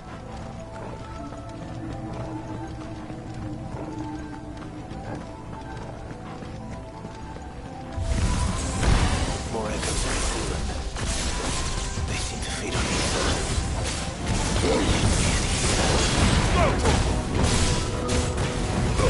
This one. Go for it! Get him!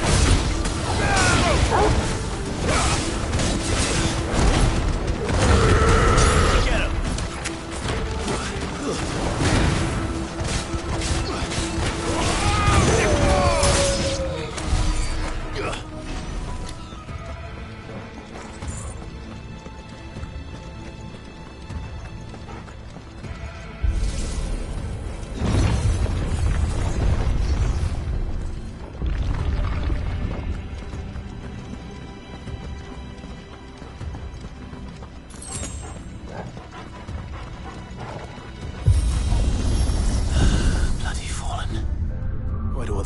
Seem to have a mind of their own.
If I were Barnabas, where would I be?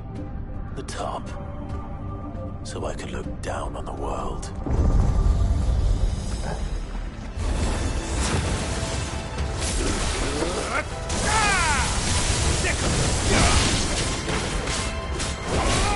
This one.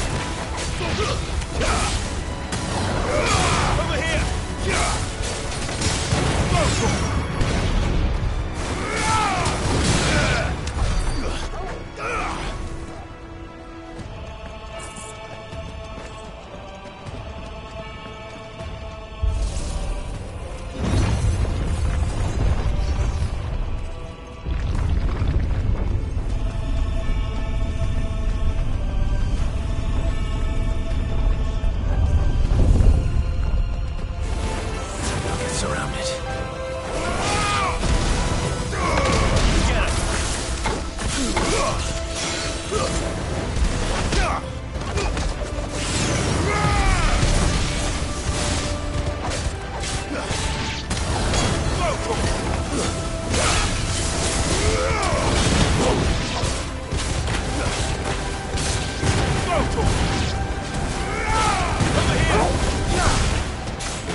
This one.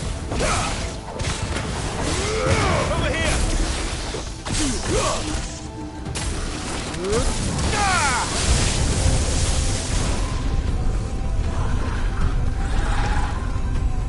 Over here.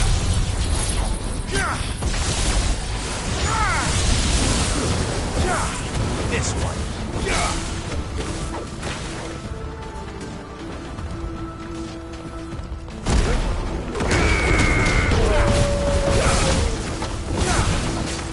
This one. Over here.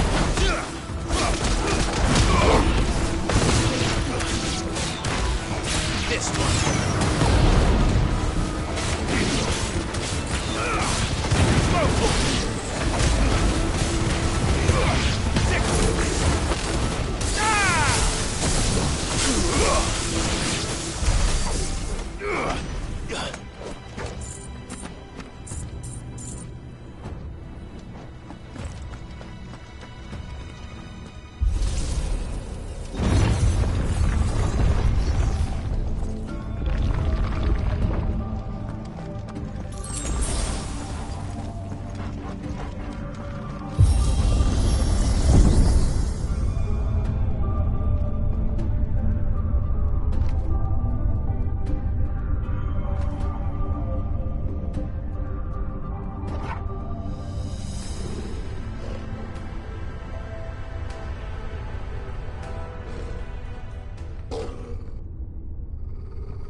That's new. Though I expected it to fall like all the rest.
What was that thing?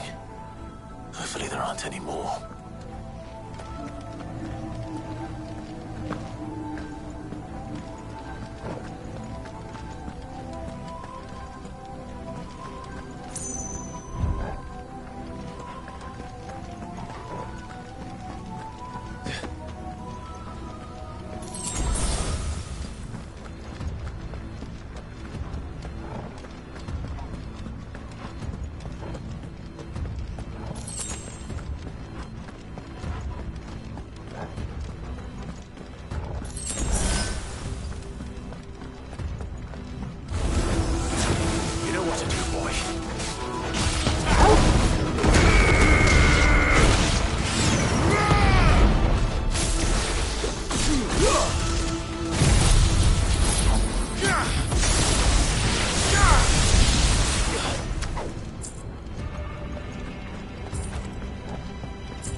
Almost there.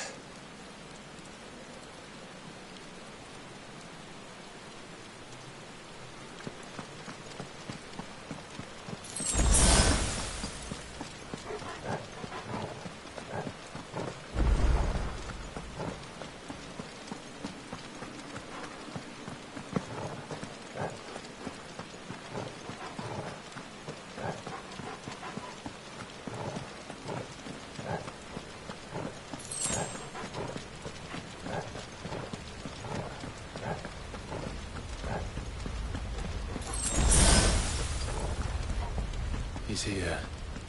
I can feel him.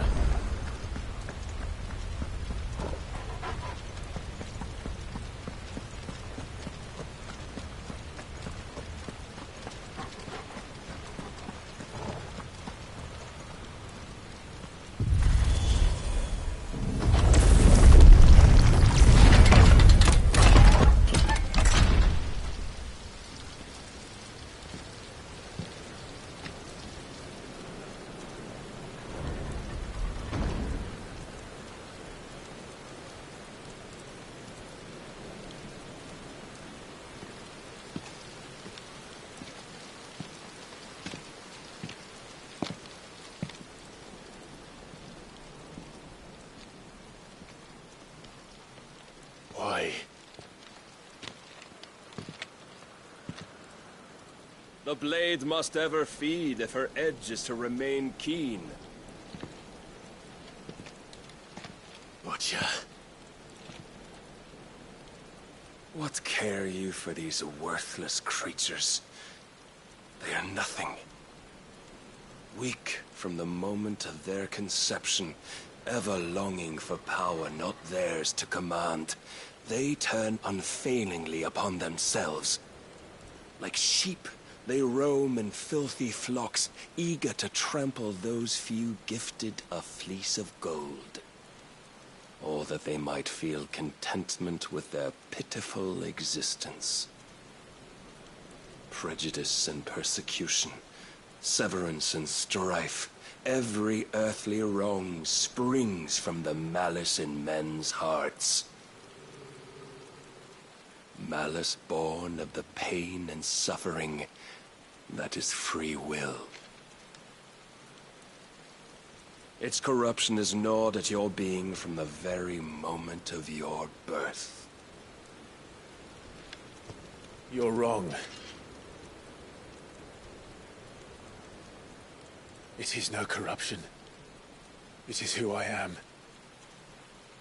Every choice I make, right or wrong, gives me reason to carry on. And carry on I shall. Not as a puppet, but as a man. Which are you?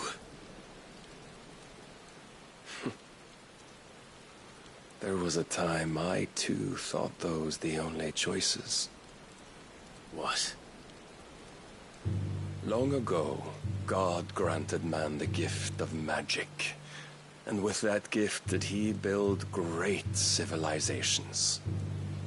Yet over time, man lost sight of the gift's true meaning, stepping from the path of shared prosperity to one of avarice.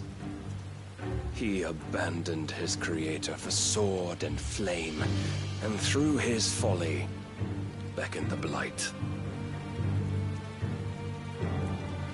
Yet, there were those few who refused to turn their eyes from the heavens, and they prayed to God that he might lead them back to righteousness. And the Lord, he did answer. Before the worthy shall the gates of paradise open. And so did I spread my arms to the ether, and cast my soul upon its gentle waters. I gave myself unto him.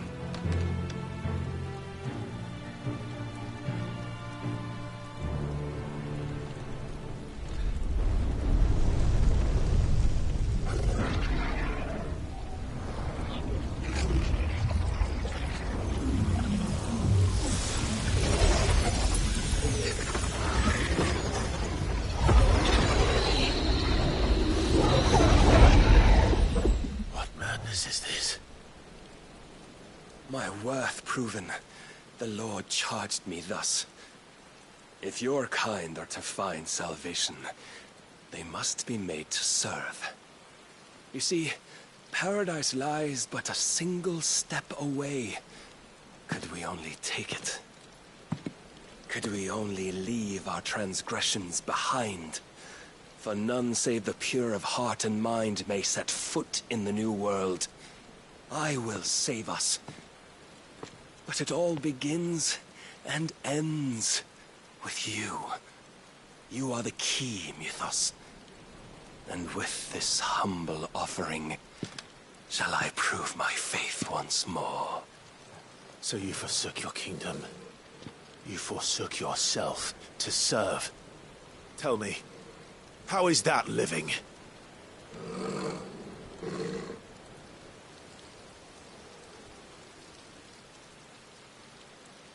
What you seek to provide is not salvation. It's anything but. Life is about always having a choice. Take that away, and we might as well be dead.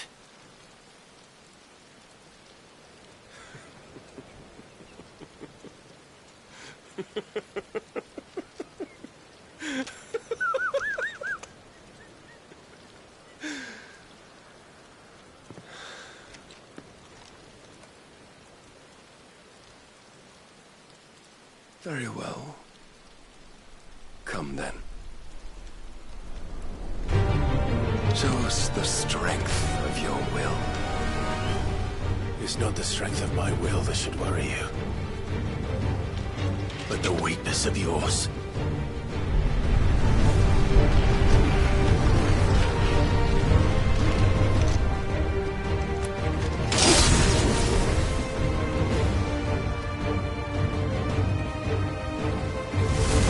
If you think your will the stronger, prove it. By this day's end, you shall know the truth.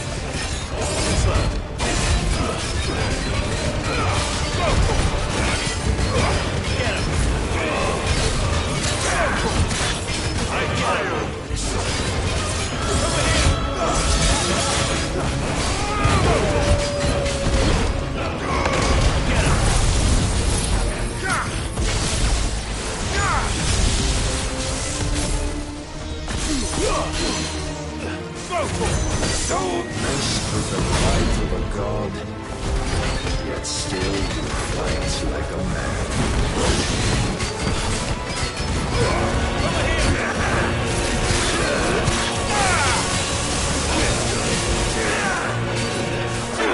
Let's try. Must I show you?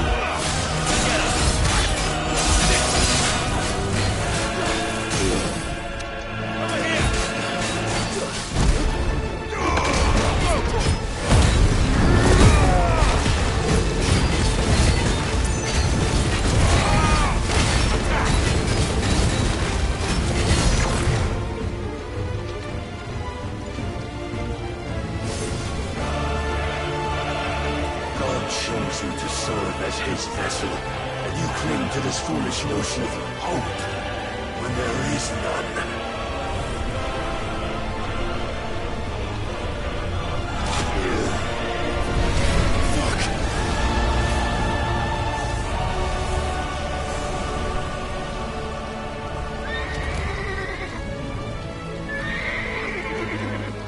Desperate, are we?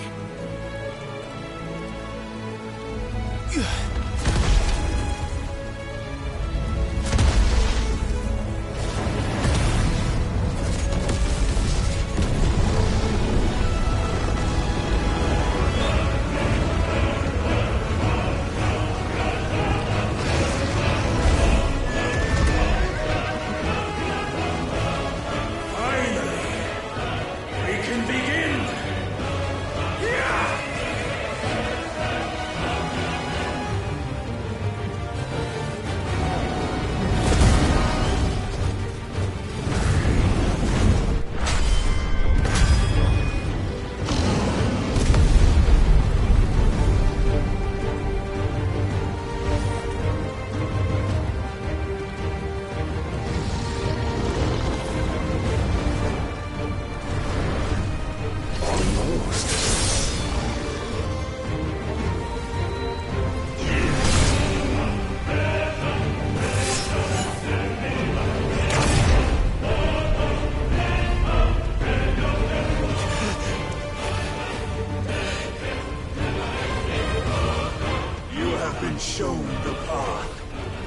you must follow it. Free yourself, Mythos. You will not defeat me otherwise. We'll see. Perhaps you still require persuasion.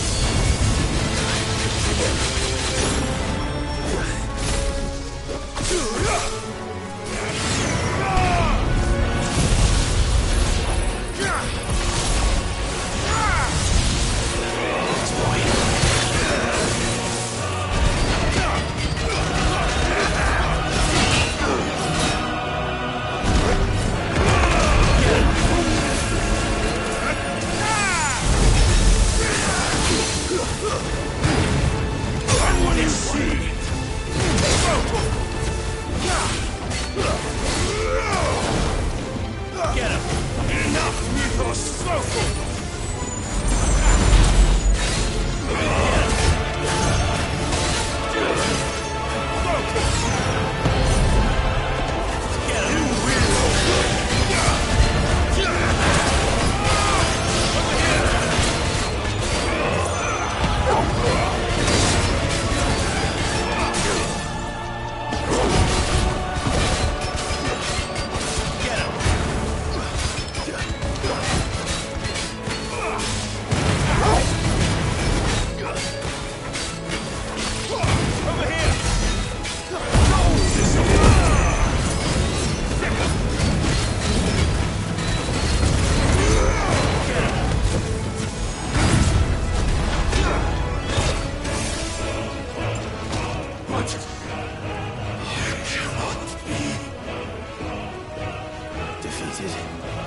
You admitted defeat the moment you turned your back on us.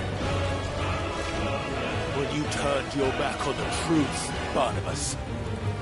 We are not as weak as your god believes.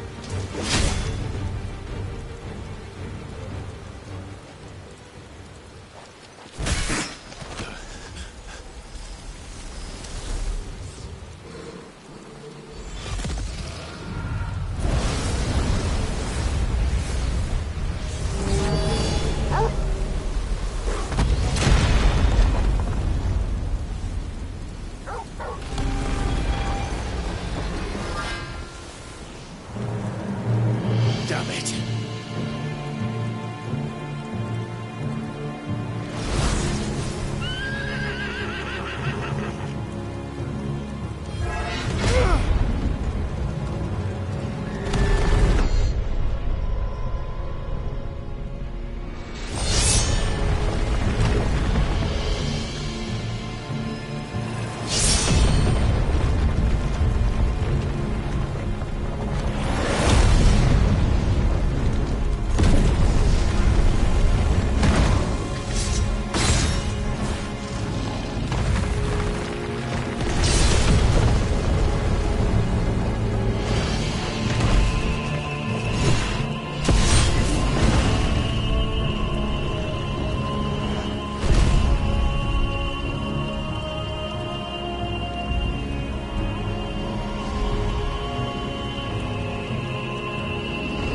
What are you waiting for?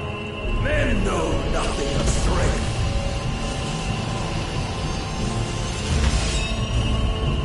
But you will.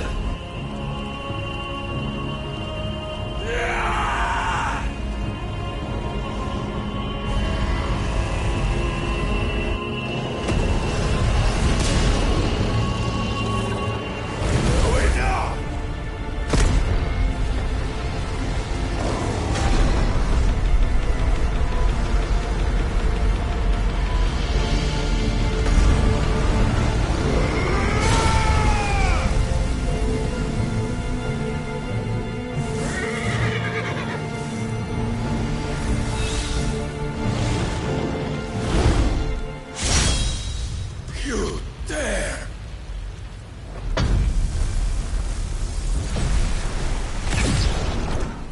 Could it be you have made a weapon of your weakness?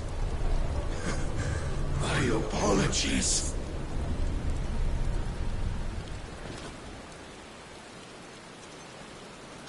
You are not the fool I took you for.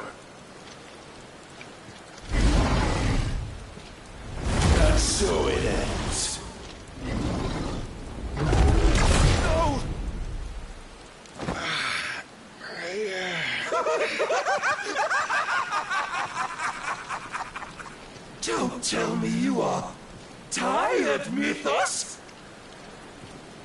Your stubborn defiance has stirred my long-becalmed heart, filling it with a joy that I have not known for generations! I had thought the tantalizing kiss of self-indulgence a dream forever out of reach. And now that its sweet ruin courses through my veins, I shall not be quick to relinquish it. Show me your work, Mythos, that I might revel in it!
Salvation is come! Rejoice as our souls are granted peace unending! How do you know this day will come? What proof have you? Your mere existence is proof of the Lord's grand design!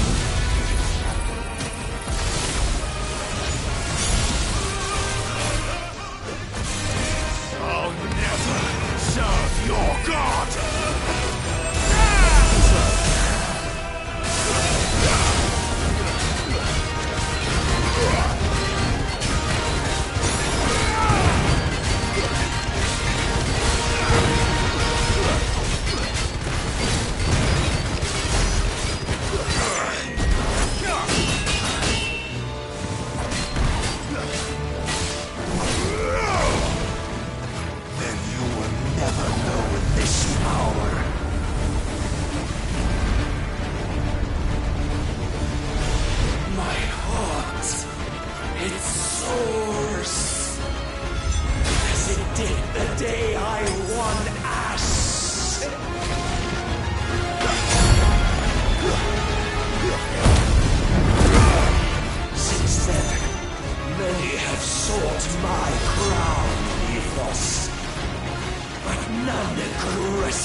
The day is at an end.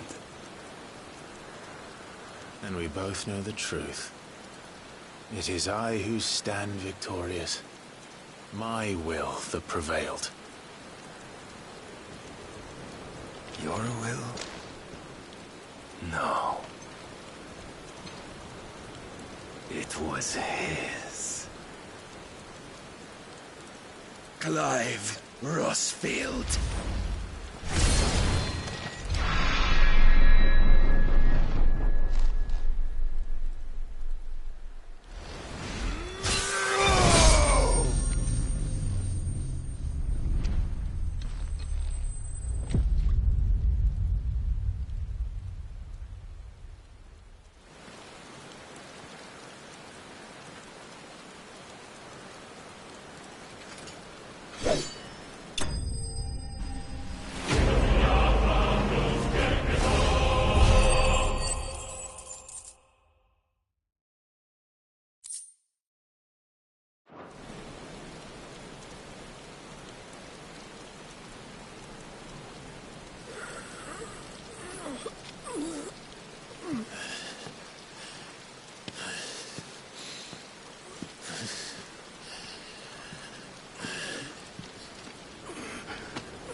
Perhaps there is strength in will. Would that I had not relinquished my own.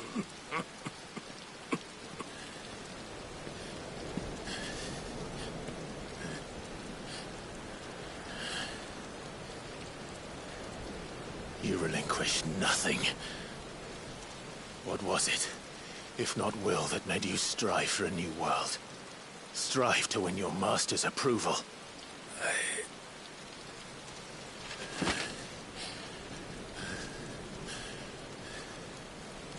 You were shown a fantasy, and you chose to believe it. But you were wrong. There is no world, but the one we live in. And that world is worth saving, even if it means killing a god.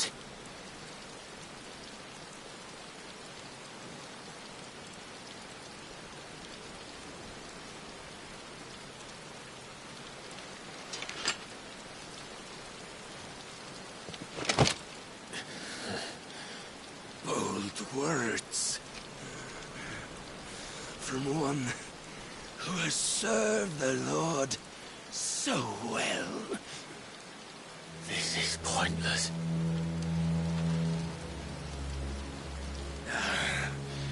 But I almost forgot. I promised that I would make you presentable. Did I not?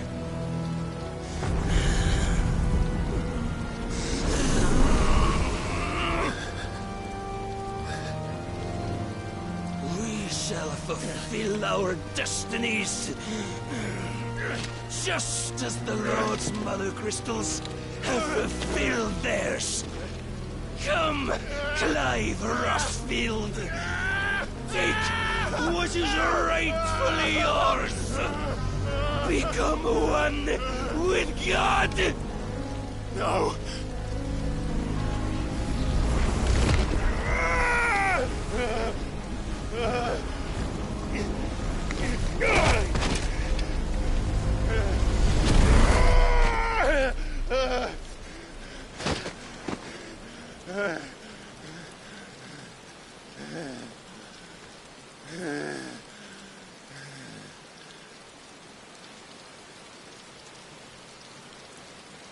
At long last, salvation. I'm coming home. Mother.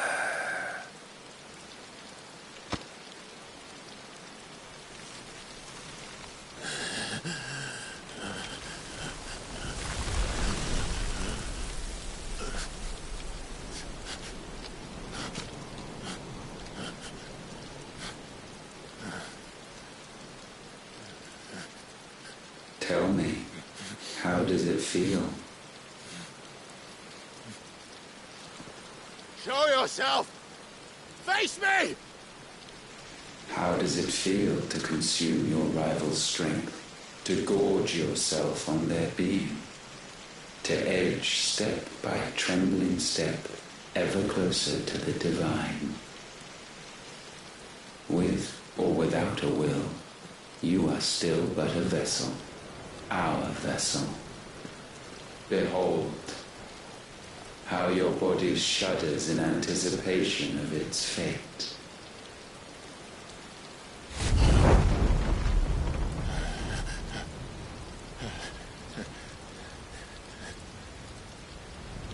Oh, it's not yours yet. No. Come then, O wayward child. We shall await you upon the back of the first worm. There all shall end and begin again.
Quickly, my lord! Quickly!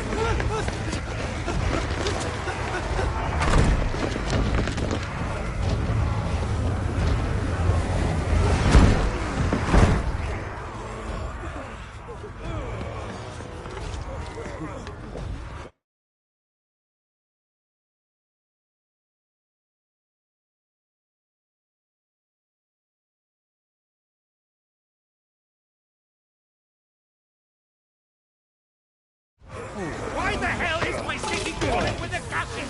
Don't ask me! Ask them! Since when was Eugen Havel one to hide when there was a fight to be had? Since they stripped me of my rank and banished me from the battlefield. Now I'm stuck wiping the backsides of this one while the city burns and my wife tells off with a man half my age! And then you turn up! What are you doing here anyway?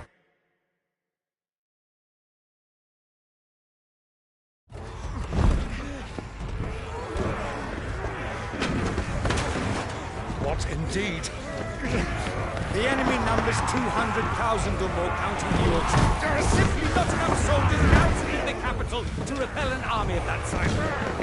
Then what of the central keep? Held by a contingent of soldiers and bearers from the surrounding boroughs. They are the sole reason it still stands. And all it took was an army on their doorstep to bring them together. The prospect of death does put things into perspective. Perspective. Perhaps it's what we lacked all along.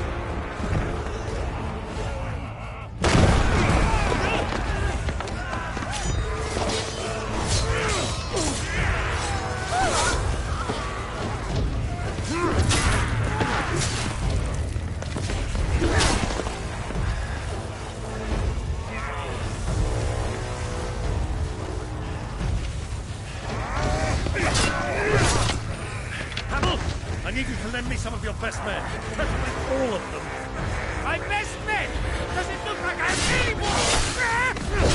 I admit this might not be the most convenient time, but my nephew's in trouble. And I may have already promised him your help. Your nephew, the outlaw? My soldiers have better things to do than die for nothing. Then you and he are of the same mind. I fight for the opposite. He fights for a world in which we shouldn't have to live and die for nothing. And he fights today to give us all a chance of a better tomorrow. Be that as it may, a handful of friends cannot stand against a kingdom.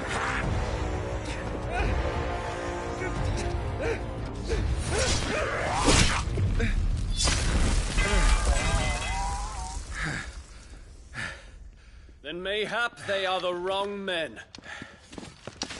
Well, I'll be damned. Our numbers are few, but I shall rally as many of my dragoons as I'm able. You, apprise the Lord Strategist of the state of the city's defenses. Yes, Your Radiance. And you would fight alongside us? I owe the Phoenix a debt.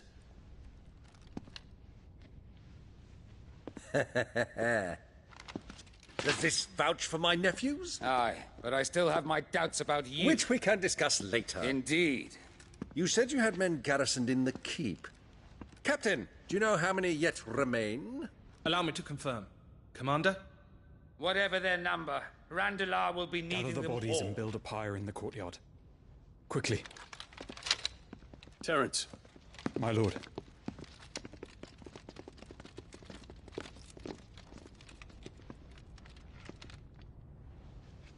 You will find a girl there.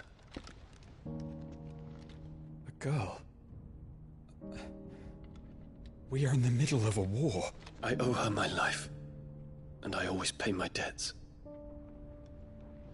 You are to see that she is provided for. Dion, I cannot leave. But you shall. If I'm ever to be worthy of the forgiveness of our people, then I must earn it. And I must earn it by my hand, and my hand alone. Know that I do not ask this lightly. And know that I will do it.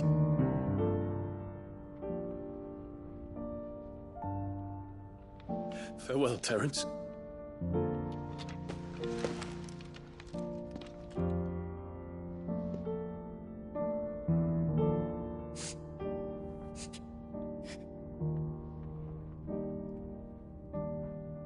Farewell, my prince.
Clive. Thank fuck.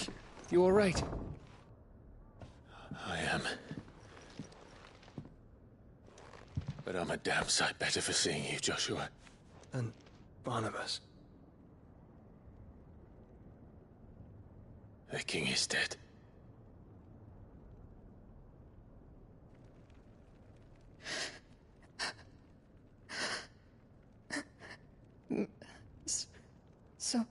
So they're all...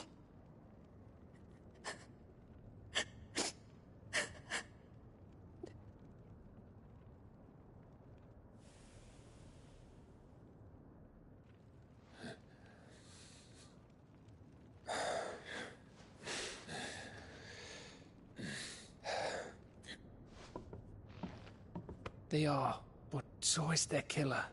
He can't hurt anyone anymore. You're safe.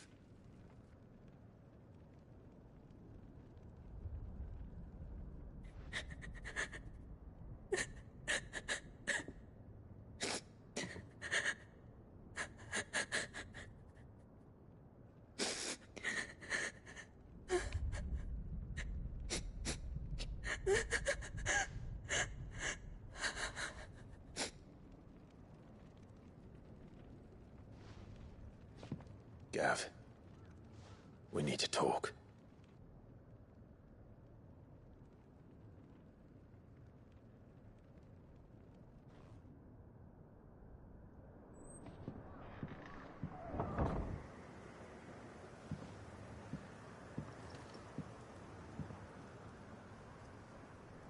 I'm sorry, Clive.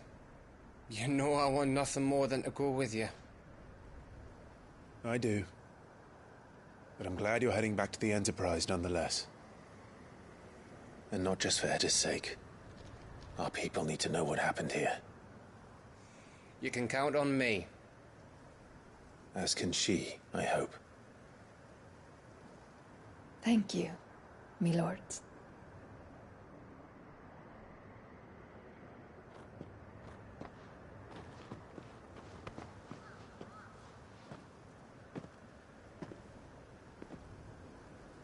Do you think that was wise?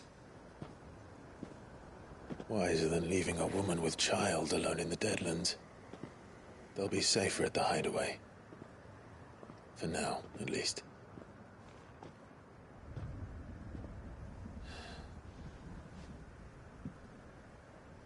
This land is overrun with Akashic.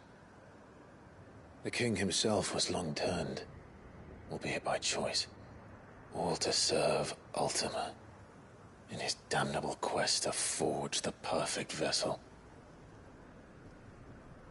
The chaos Barnabas wreaked upon nation after nation. How many were killed for this? He didn't consider it killing. Or a mercy of sorts. A way to end their suffering. He truly wanted to save mankind, and ultimately use that. As he uses us. But why us? What are we? What are we? We are dominants. That is our fate. But that doesn't mean we have to accept it, which is why we fight. For the right to deny it. Is that not so? It is. For our sins.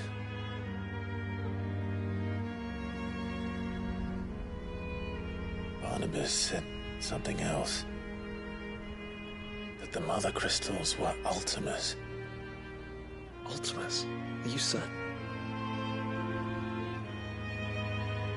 We know that the Mother Crystals have been leading the land of Ether.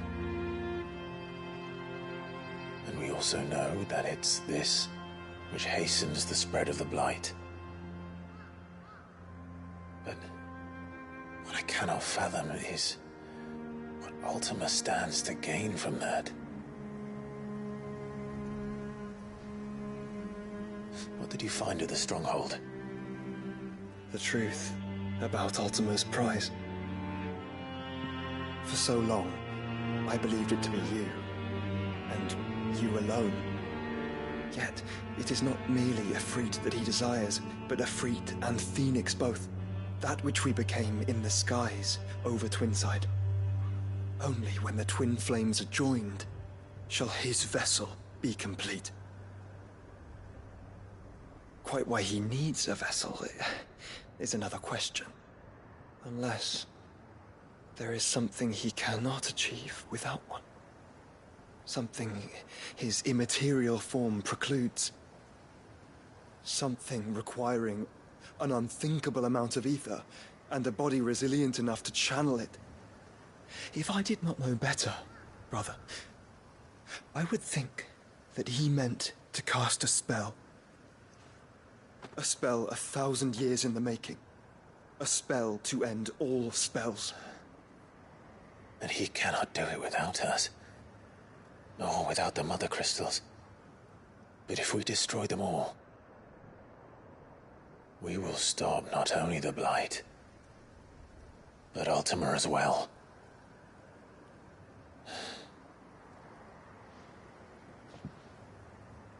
We stick to the plan then. Only this time, we face him together. Well, it's a long walk to Stone here. Let's not keep Ultima waiting.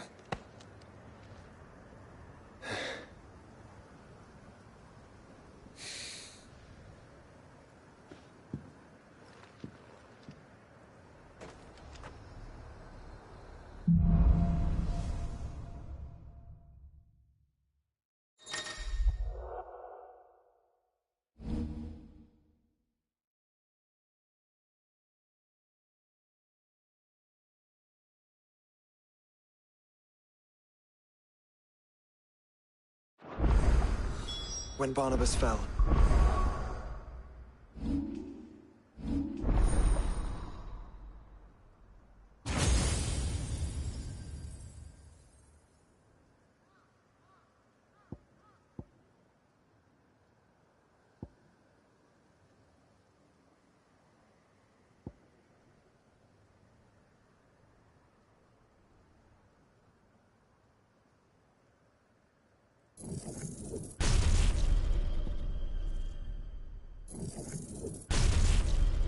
his magic died with him.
The road to Stone here is barred to us no longer.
Your journey ends here.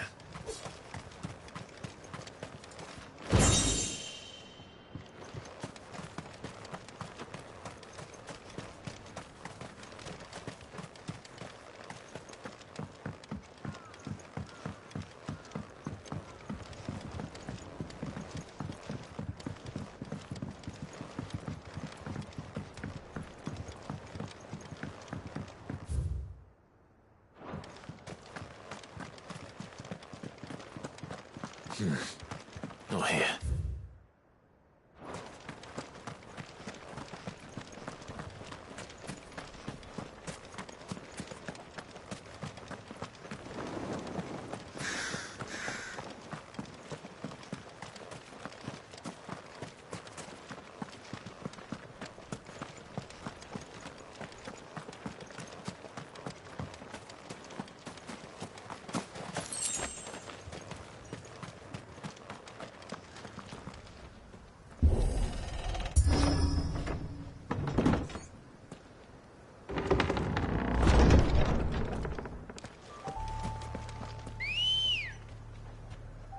You were right, Joshua.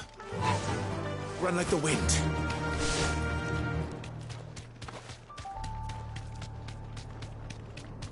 Bodies up ahead. Be safe.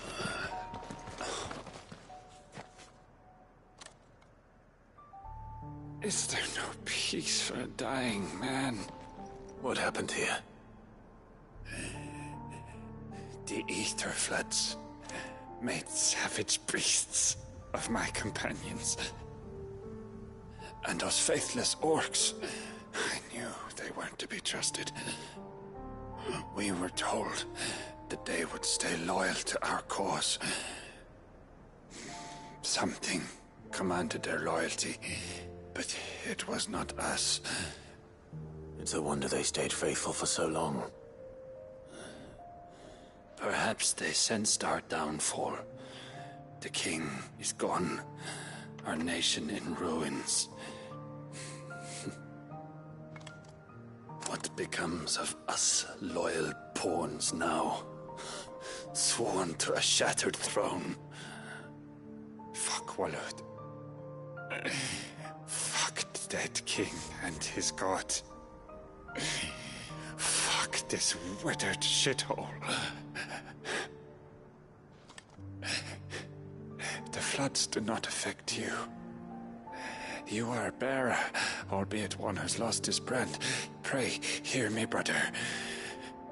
Will you grant this pawn his final wish? Will you lay my dying soul to rest? Of course. What do you need? Finally, some luck. Beyond the castle walls, towards Stone here, there is a forest. Never turn. My parents are buried upon a bluff, nestled amongst the trees. Theirs was the only love I ever knew. I was torn from them in life, but perhaps I can return to them in death. Take my ring. See that it rests beside their bones.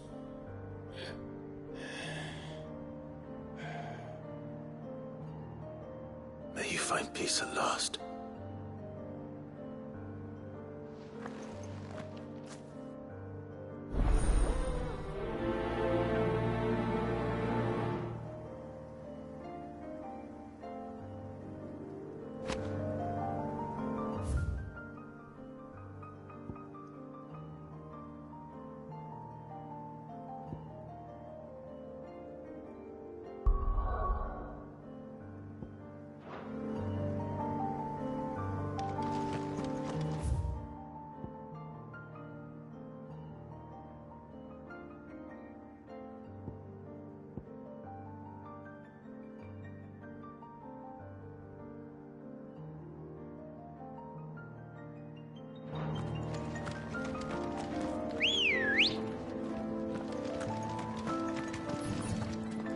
Come on.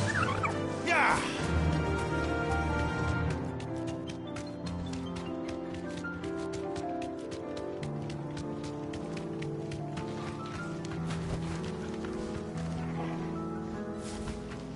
straight home now.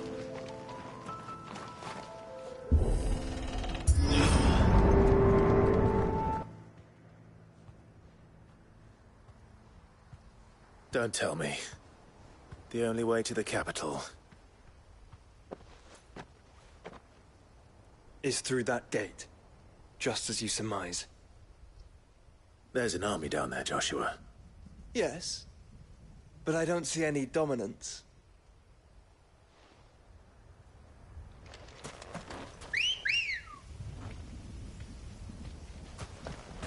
Let's go.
Whoa!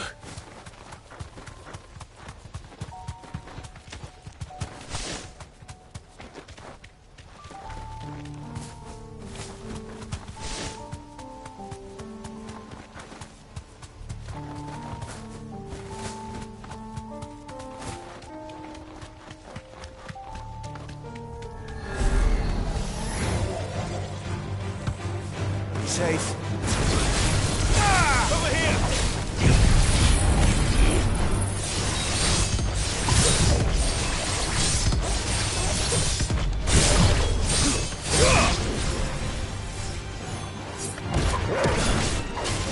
Stay down.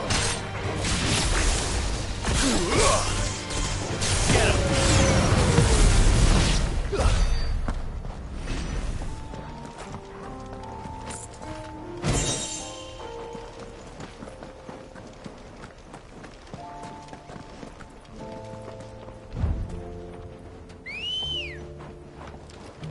Ready, girl? Run like the wind.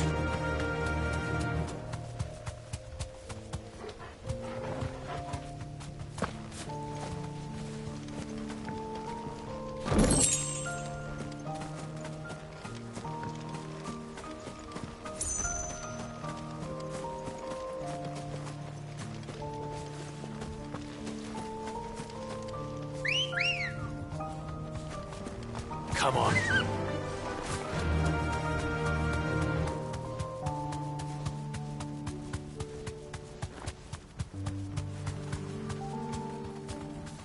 Thanks, girl.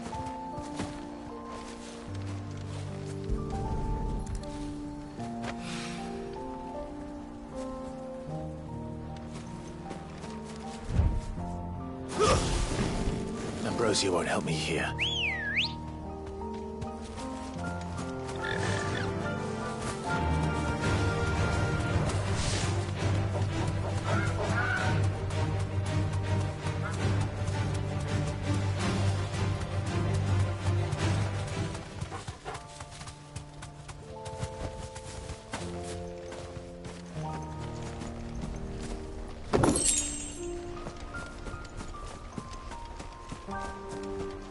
Guess we're all ready.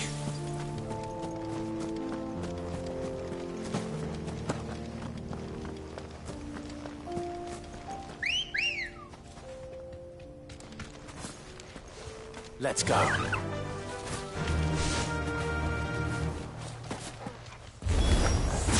Not an unturned soldier in sight. Then we end their suffering.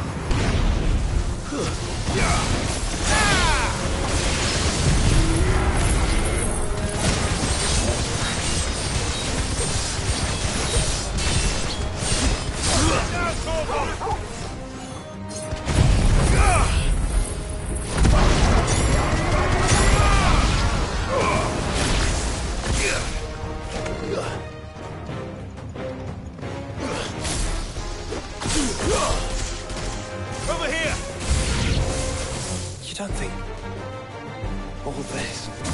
It's for us. I wouldn't put it past Oliver. He's made nothing easy so far.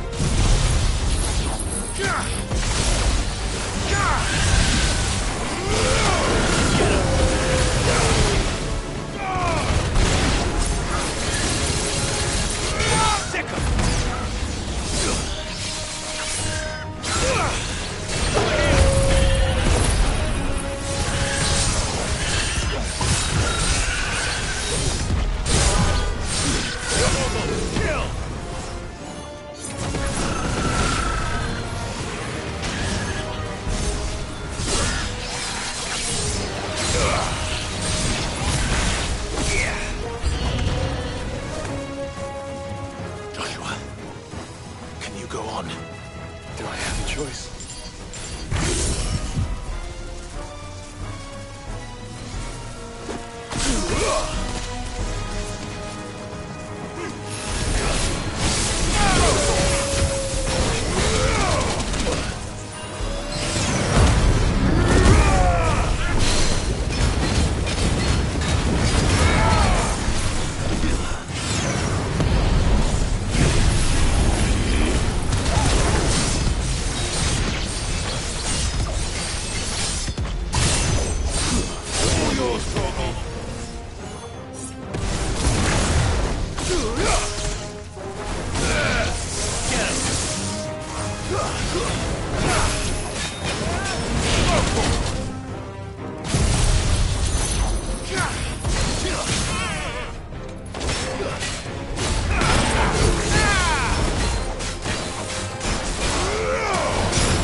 We can rest here if you like. Don't worry. I'll be fine.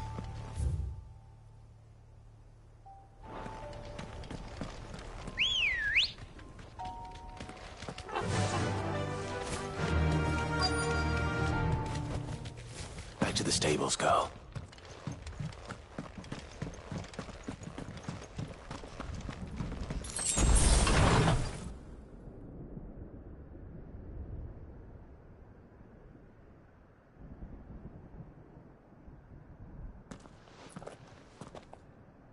Look, Clive.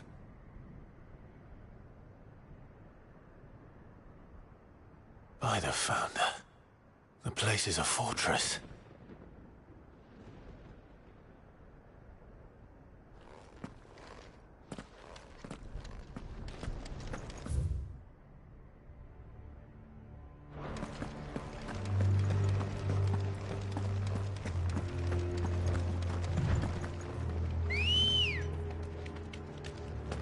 Let's go. Fly, Ambrosia.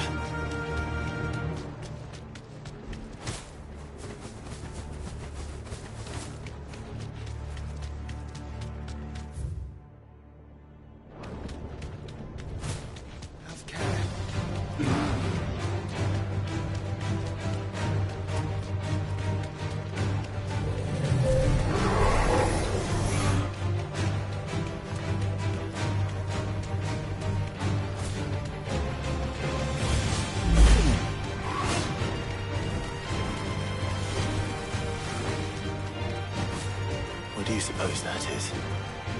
It's not on Vivian's map. Probably for a good reason. Right.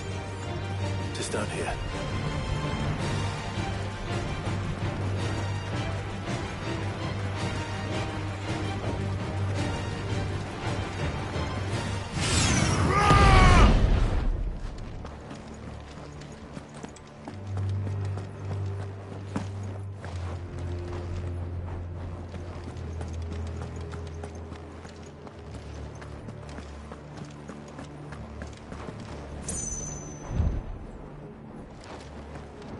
This is no time to ride.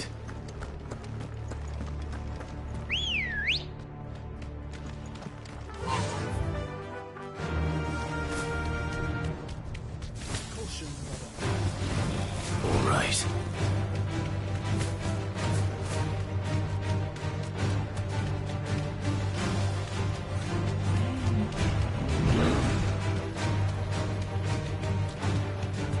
No villages. No knights. Not even any bodies. One could almost believe the whole kingdom had turned to Kashyyyk.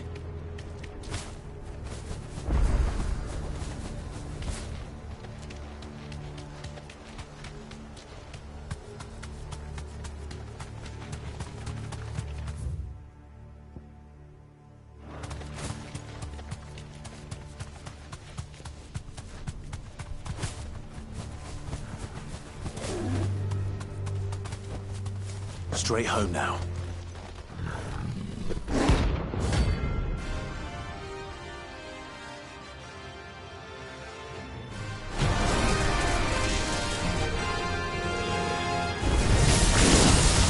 That's no ordinary code.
Let's hope it was the last of its kind.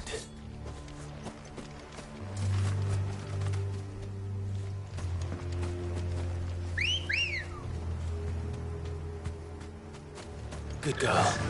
Yeah!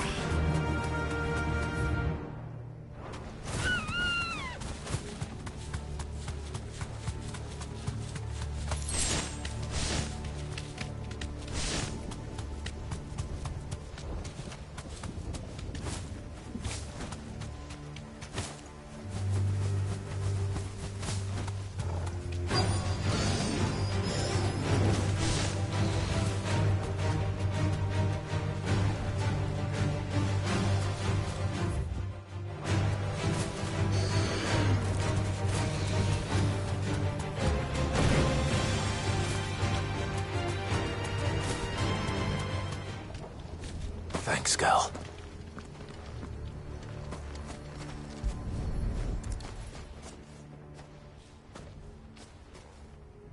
He'll be able to see all the way to Stone here.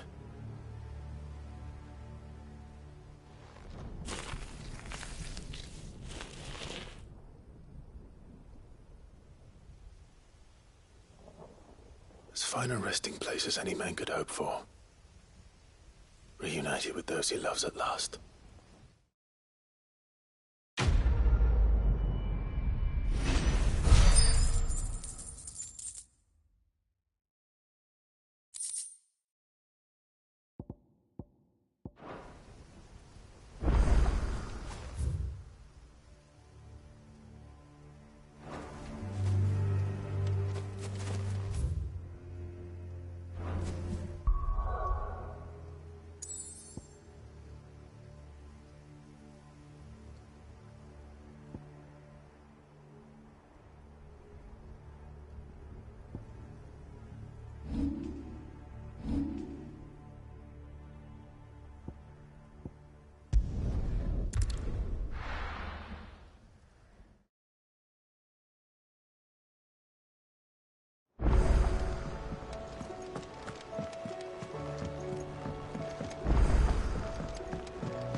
Clive. Going purse weighing you down?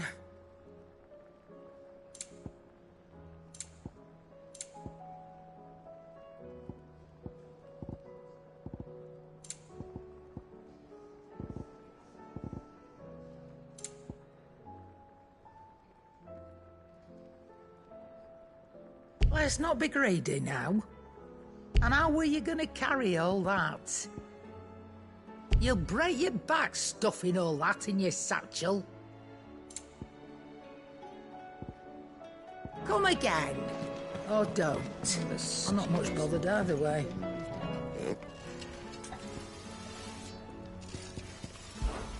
The sound of ringing still.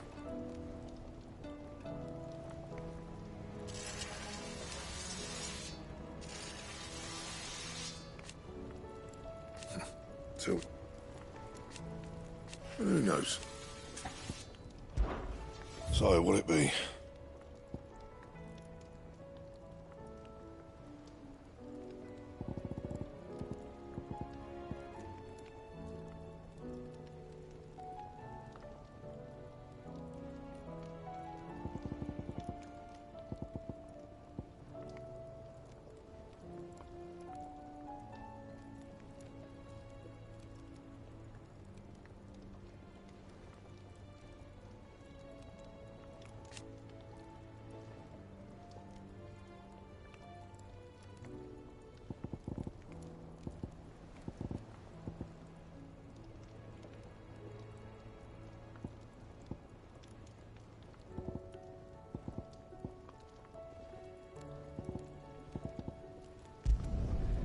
last you a good while.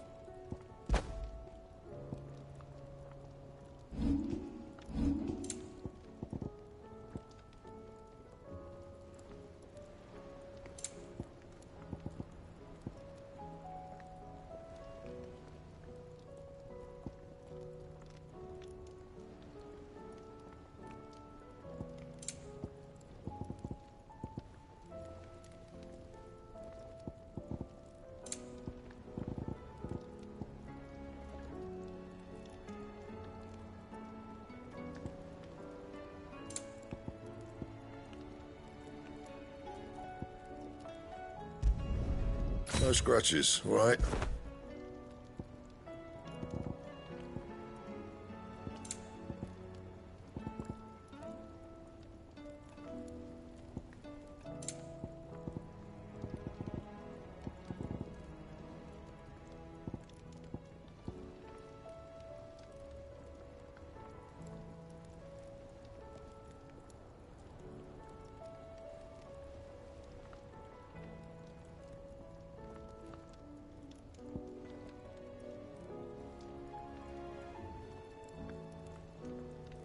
And? The stew's awfully thin these days.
Knowledge hoarded is knowledge lost. If I may observe,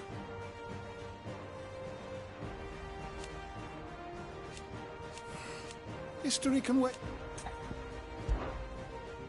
I don't believe you've read this particular chapter before. There is a rather fascinating excerpt I've been meaning to show you. You wish to study the tomes?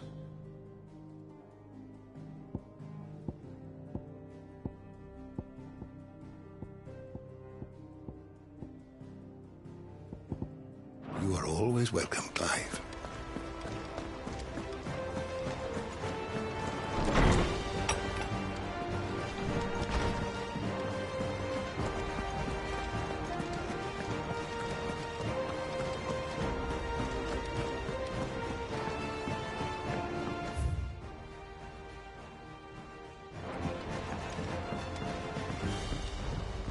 I will not forget this kindness, my lord. I shall go to Eastport. But as soon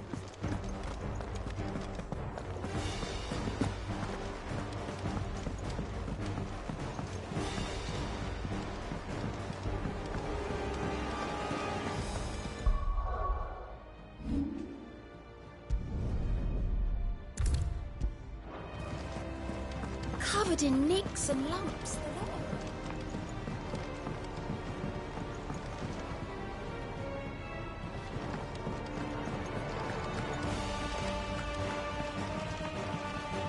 Back again?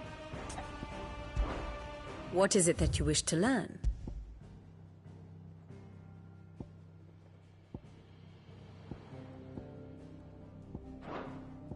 Here you are.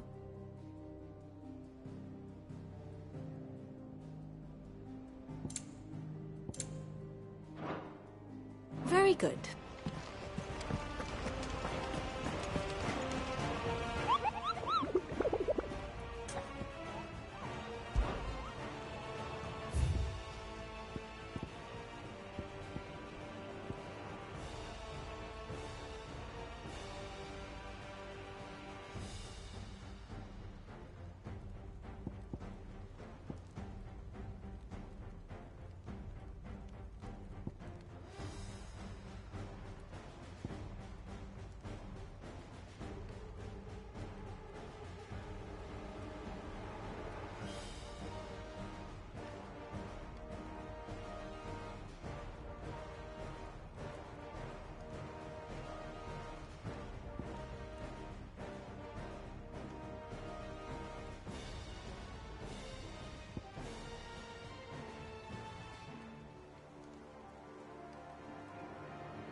alive. Anything catch your eye?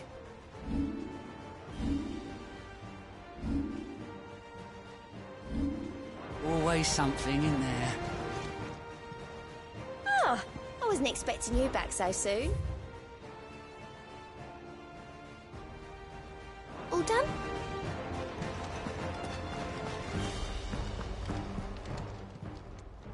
Welcome to the Patron's Whisper. Come to claim your just desserts?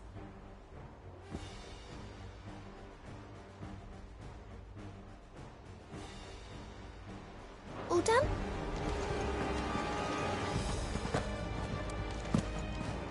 Orcs? In Randall?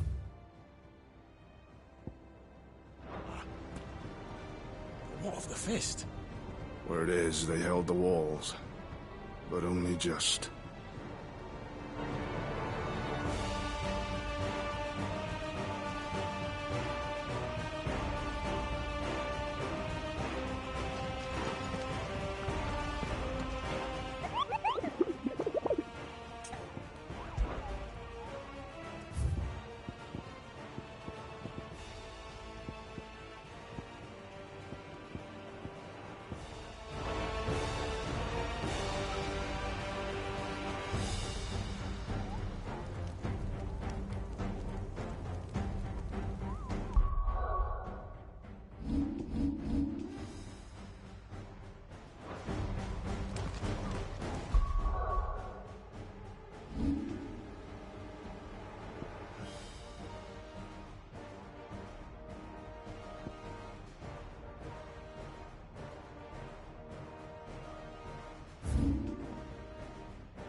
Fly, Ambrosia.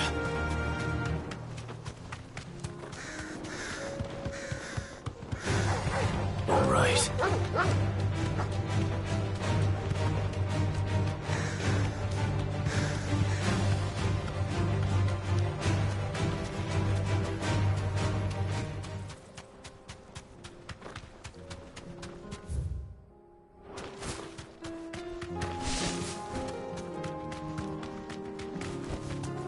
Straight home now.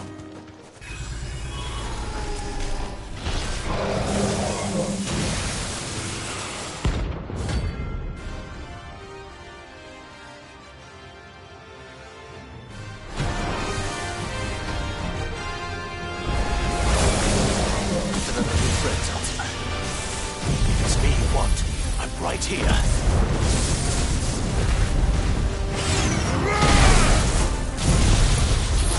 Yeah!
Time to fight.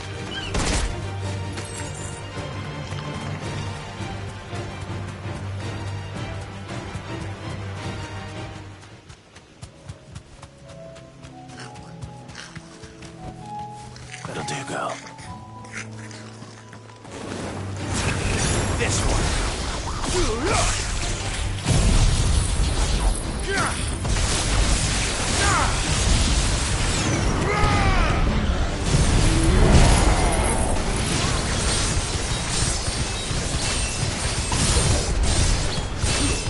All yours, Torgal.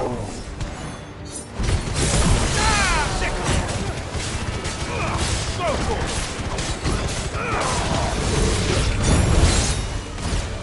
Get him.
Sweet dreams.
Look who's here to meet us.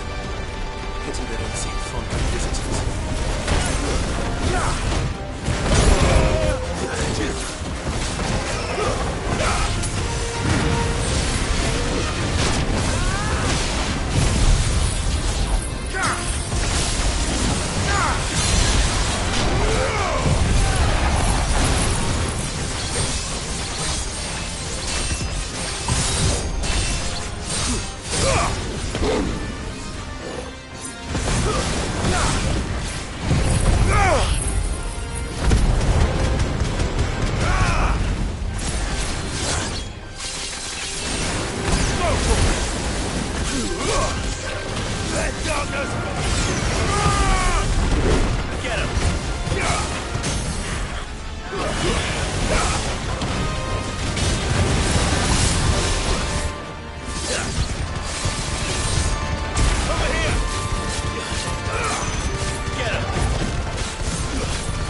I've had warmer welcomes.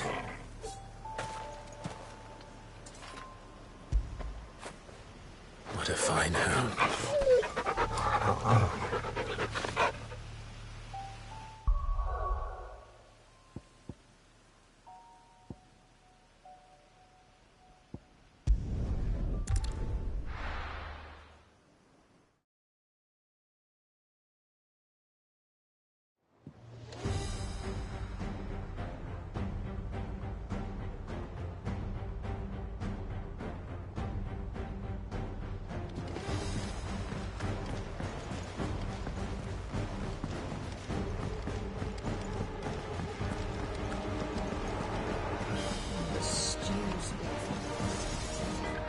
Trouble with your gear, or...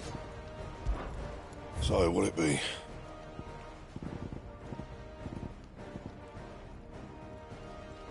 Don't waste my time. You ain't got the stuff.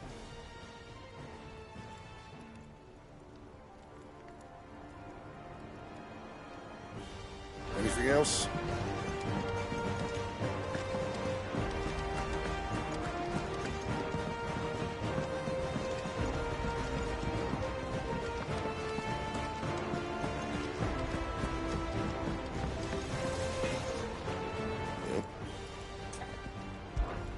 So, what'll it be?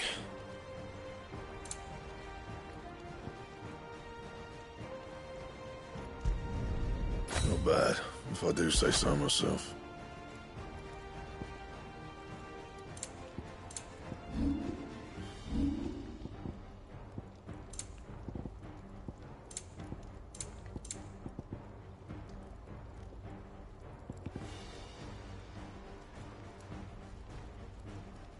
Anything else?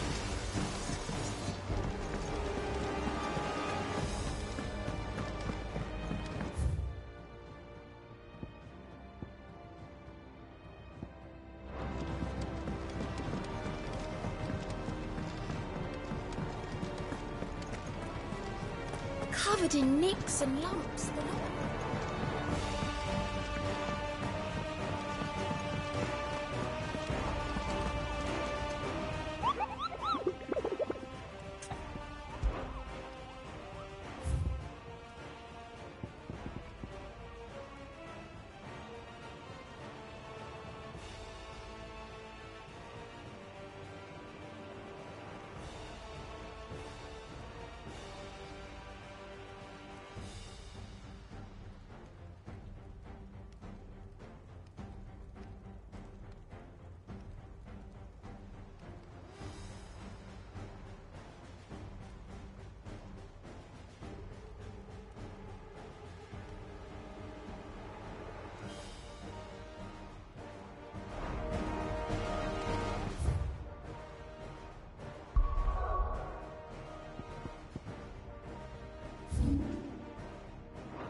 Come on.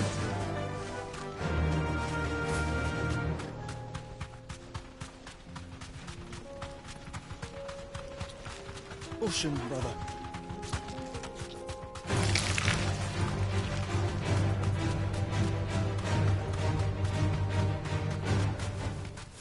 can walk from here.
Let's go.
No mistakes.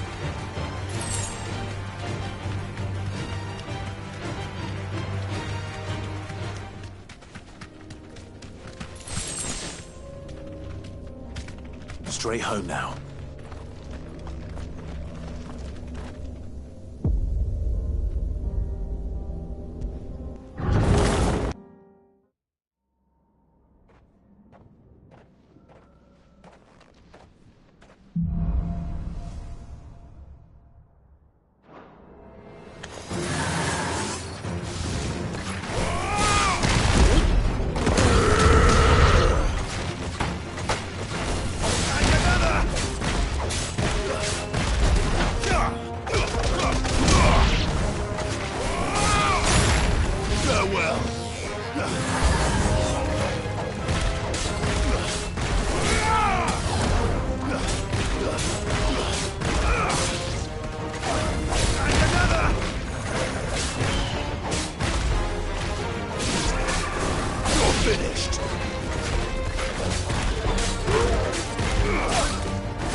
Ready, go?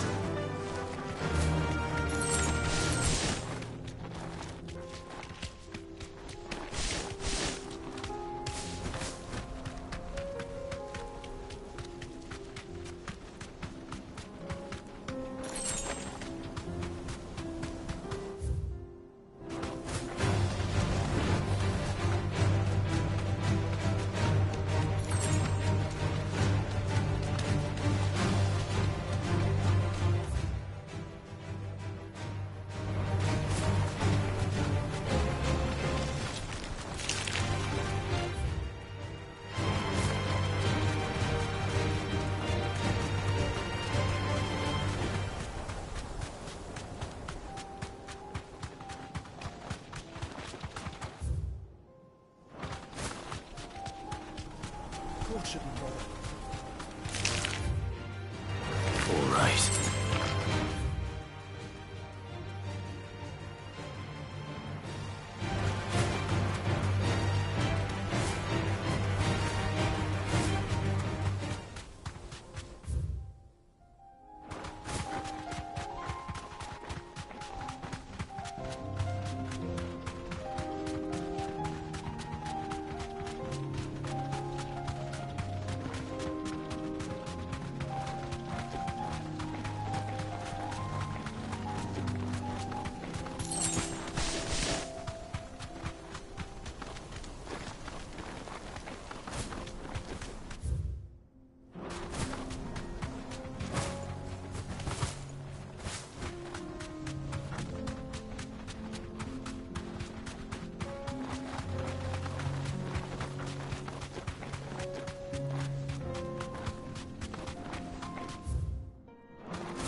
No mistakes.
Come on.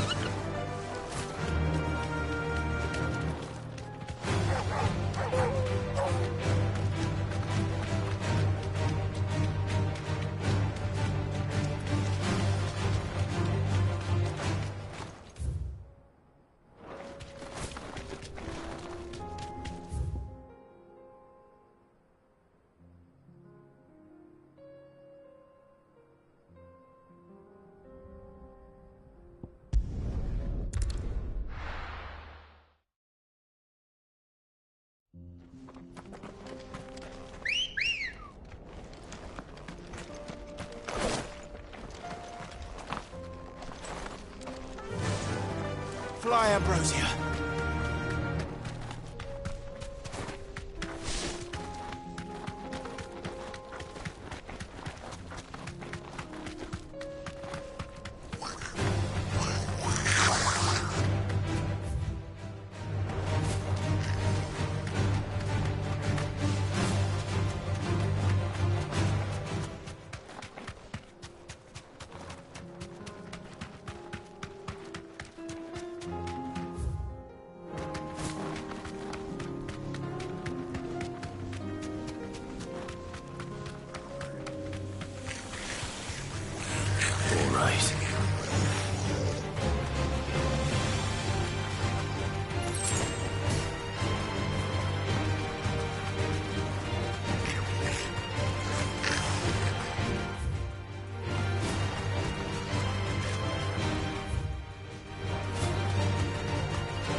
Whoa.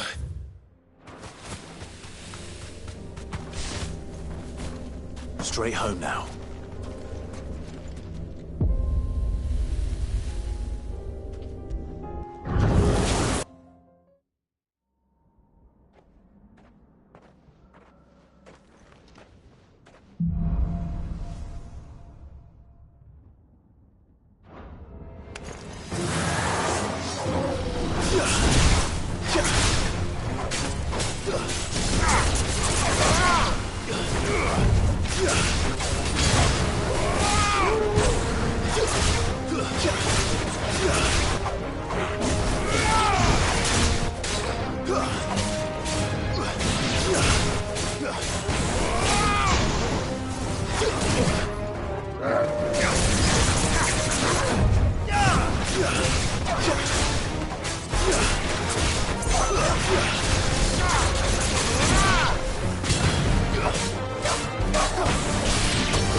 It's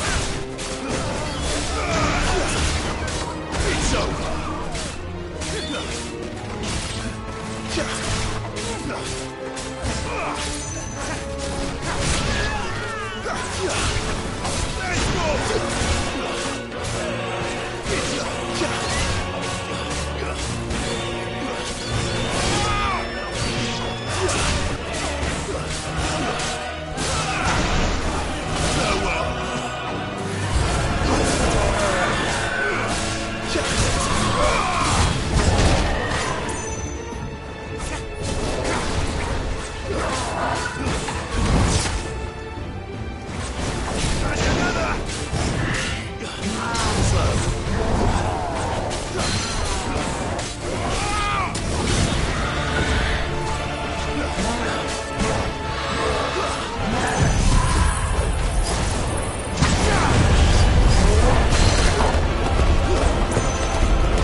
Why the hell would Victor take the bearer's side? Can you believe we were going to... I think we'd better shut up shop.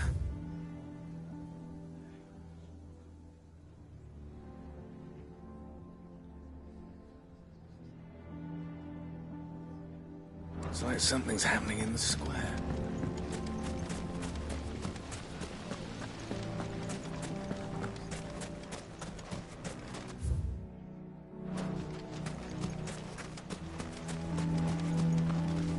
Anything I can interest you in?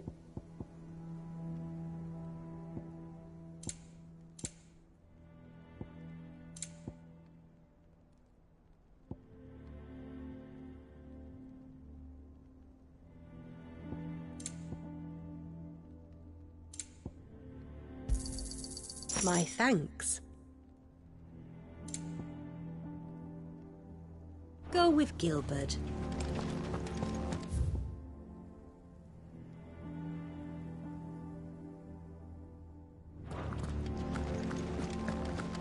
Nothing to report.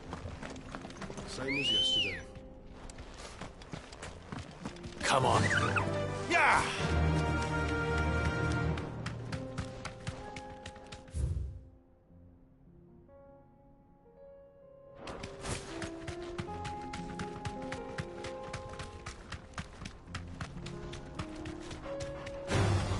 Time to fight.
Are you buying or selling?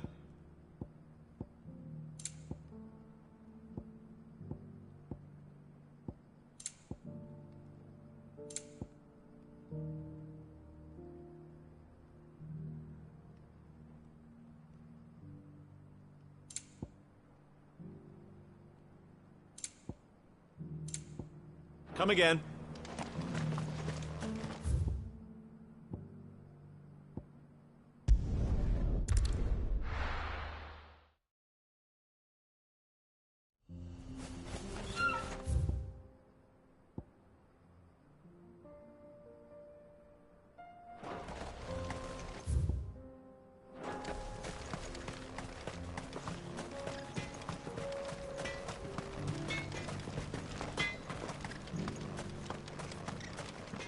Would you like to see my wares? I've got a new design for a blade.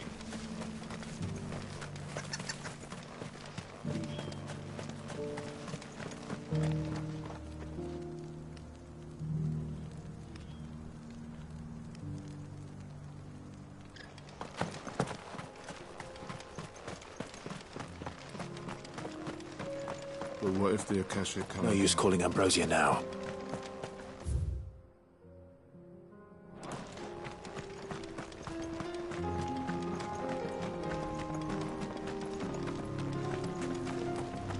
We're miners, aren't we? Every day we hit that. Here.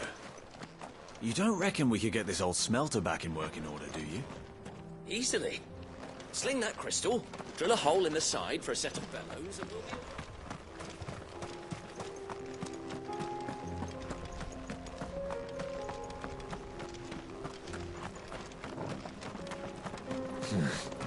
Not here.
Ambrosia won't help me here.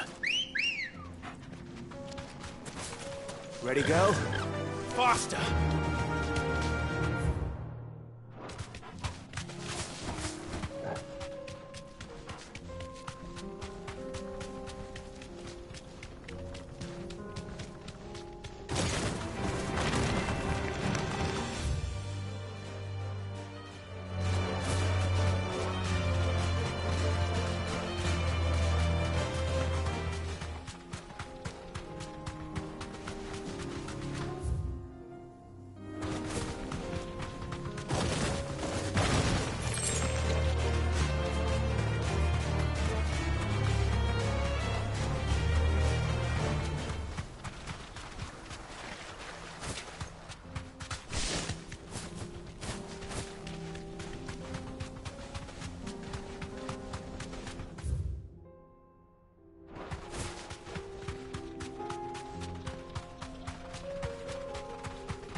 Have care.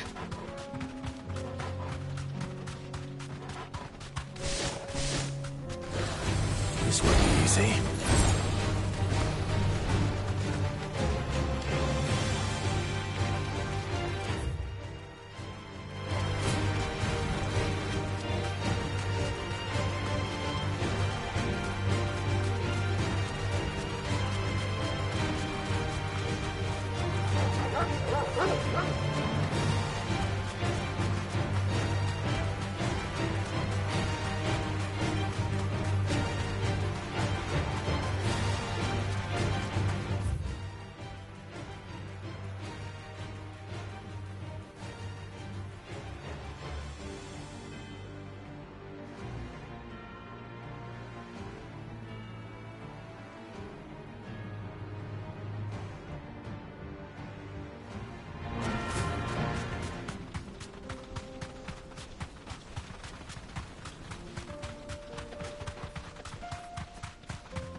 won't find a finer array this side of the strait.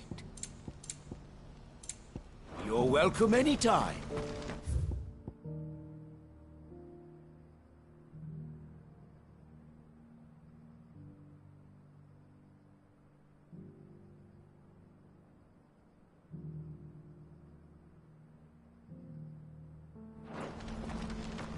Please, a piece of fruit.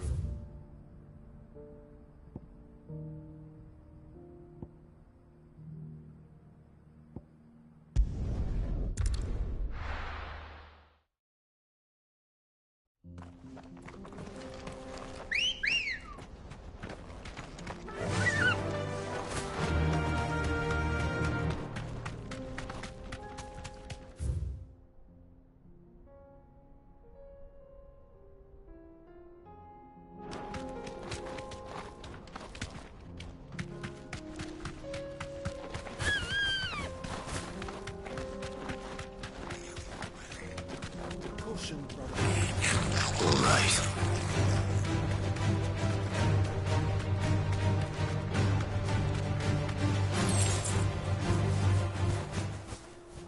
I can walk from here.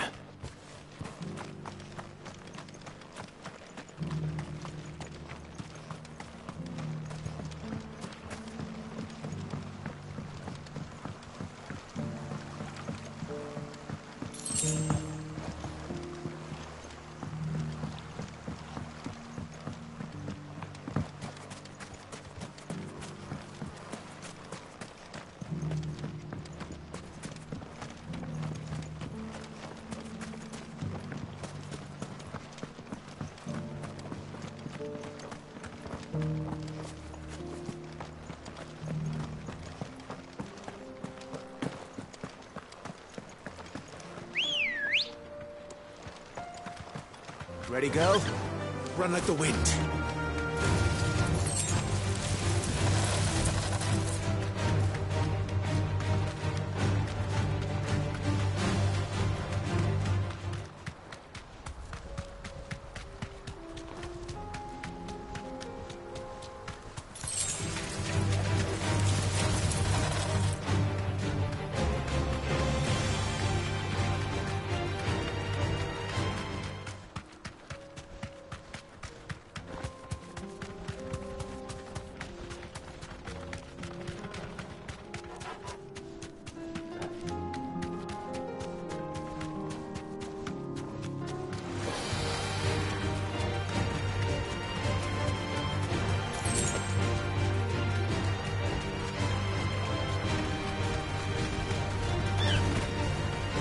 Straight home now.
Good girl.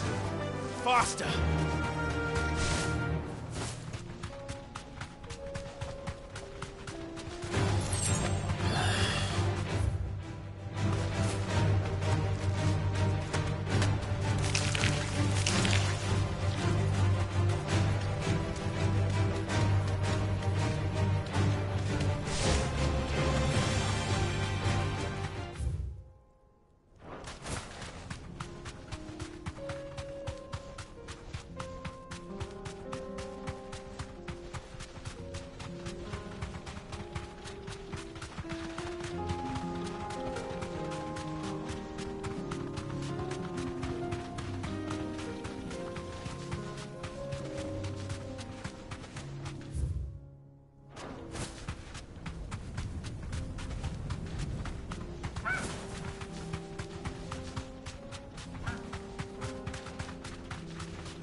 This might take a while.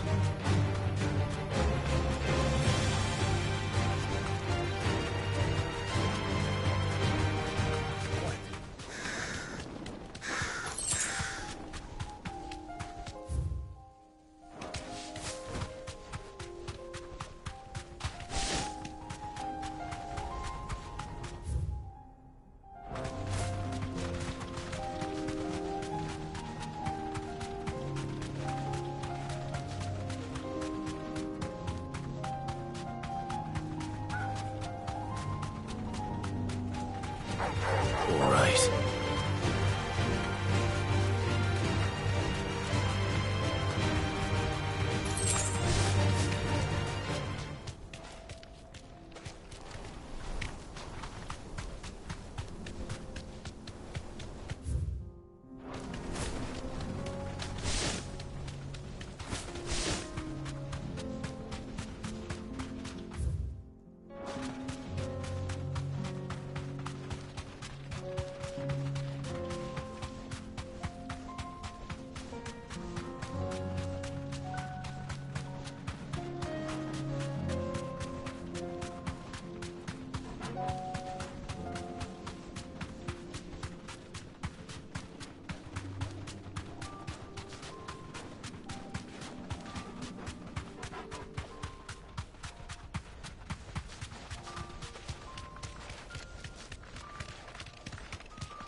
I can walk from here. Quiet.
see?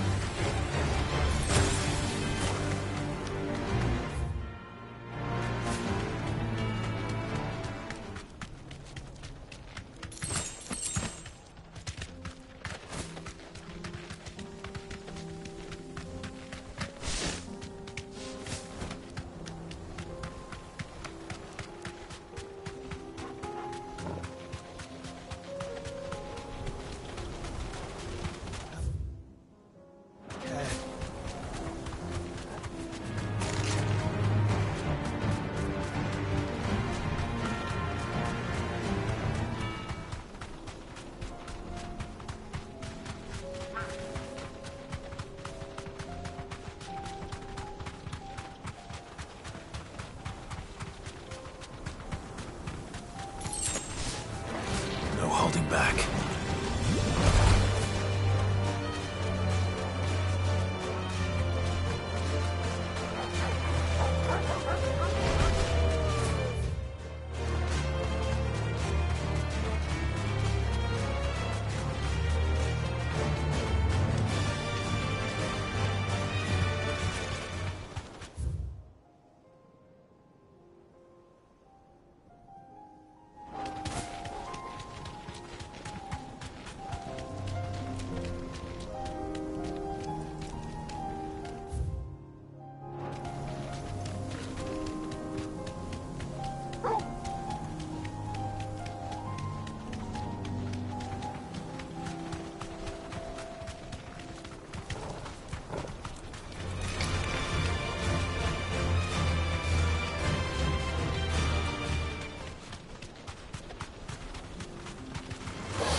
Ready, go?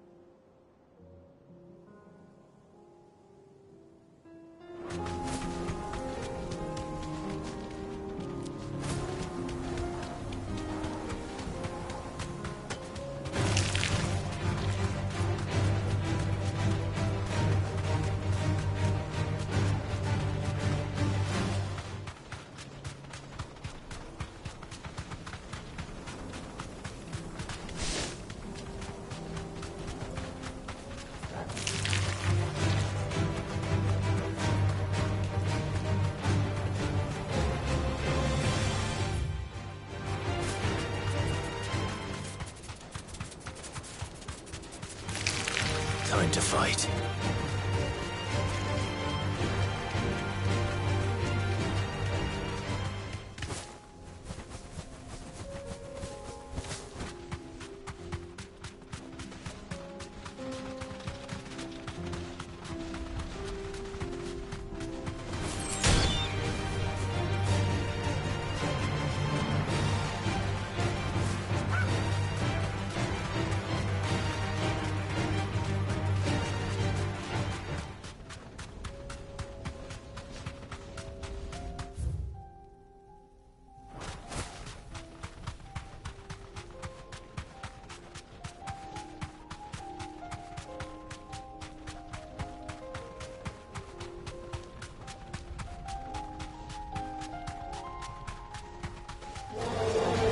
Surrounded. Safe.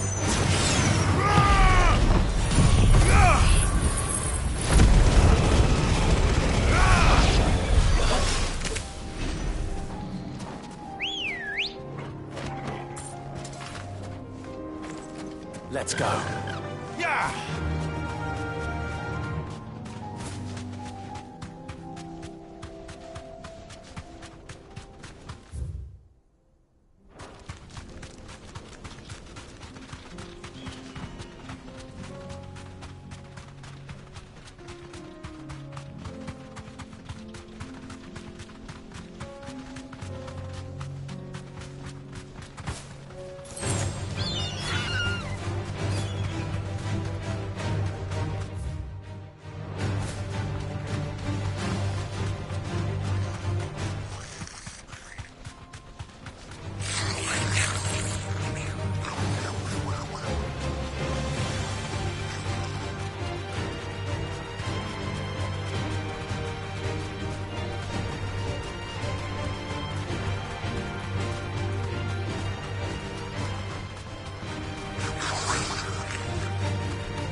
This won't be easy.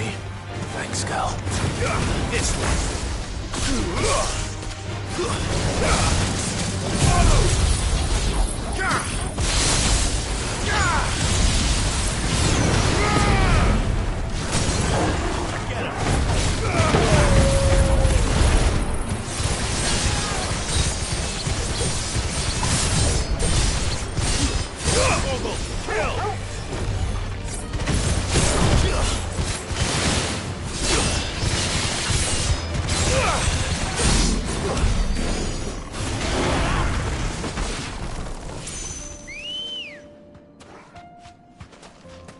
Come on. Run like the wind.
You deserve a rest.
Should have picked on someone your own size.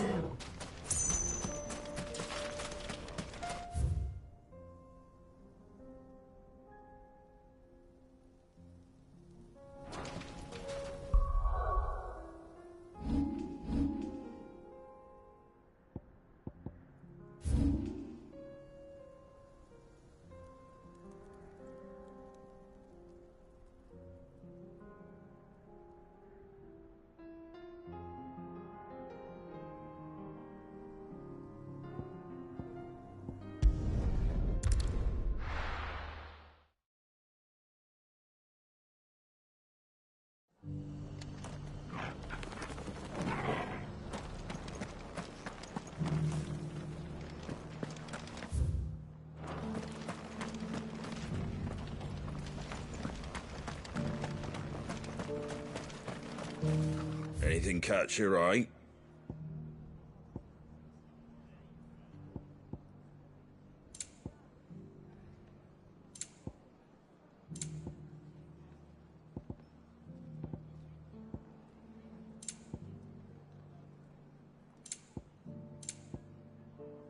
Very well.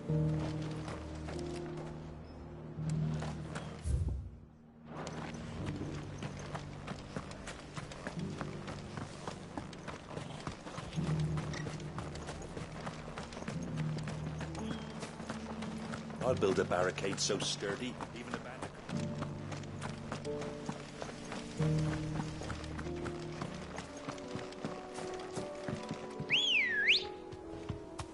Let's go.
Farewell.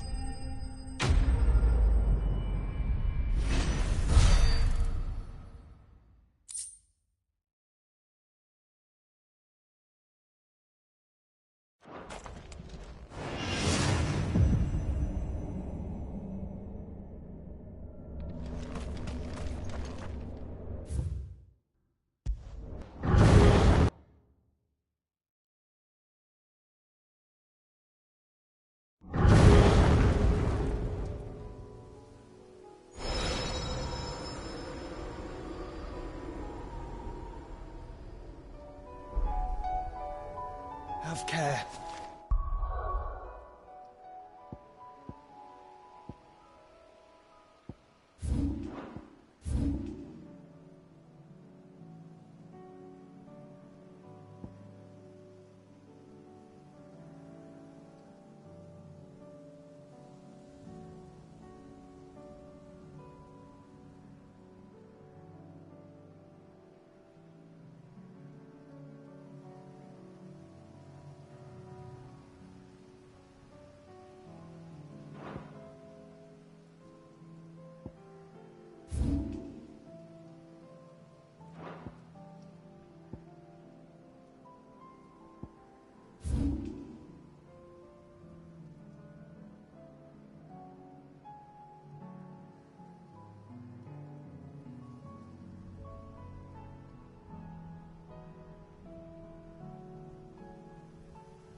The Dame actually cares about this town.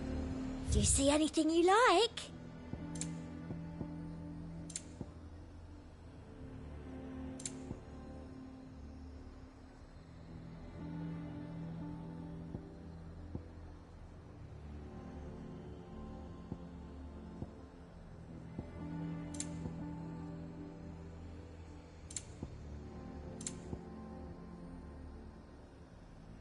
Come back again.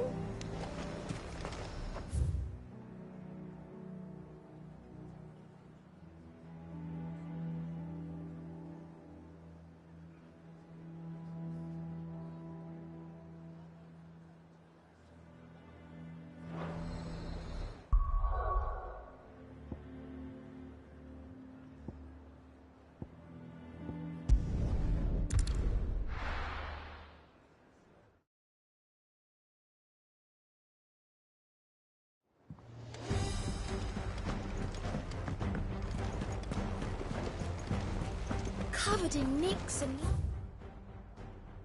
what's the lot of them?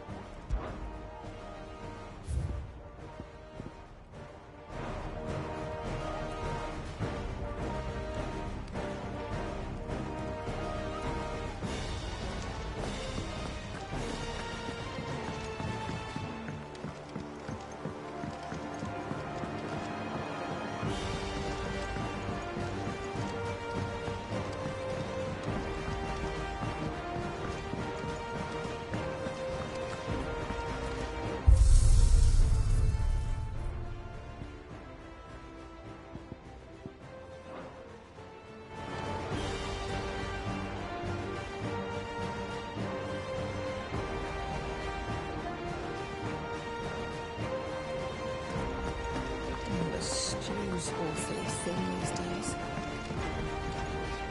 Trouble with your gear, or... What do you want?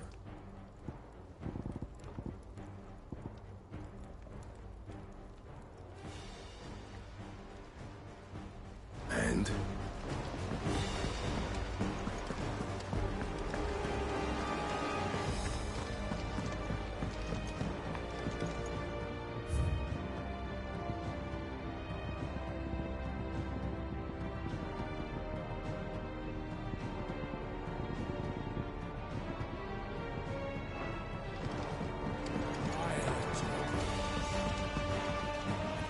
Welcome back, Sid. Oh, keep your mug handy. Clive. If you're gonna buy something, be quick about it.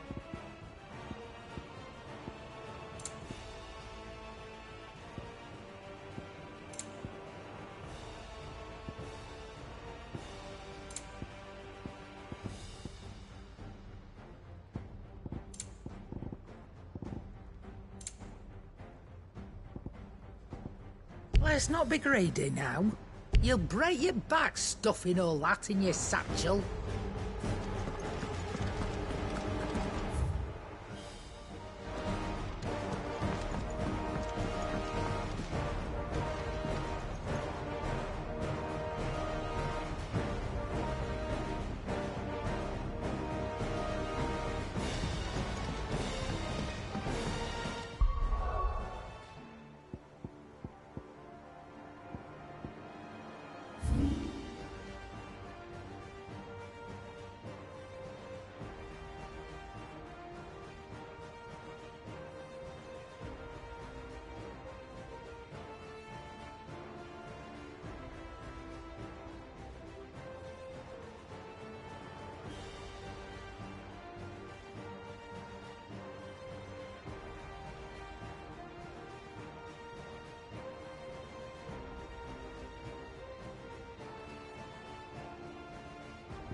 Ready, go?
I can walk from here.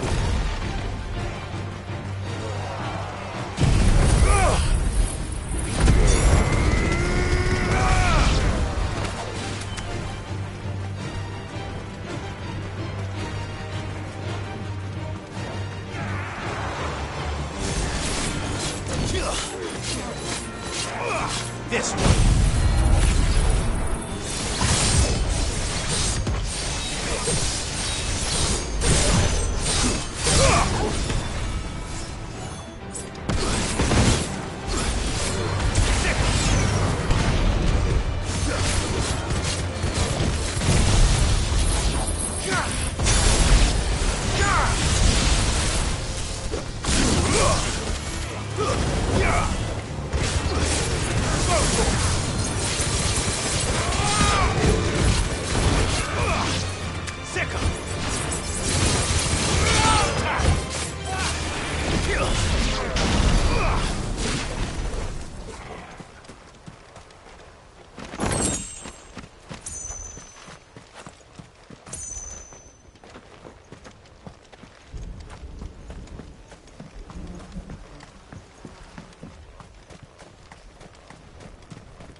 Come on. Run like the wind. Does it bother you that we haven't heard a single human sound? Everything about this place bothers me.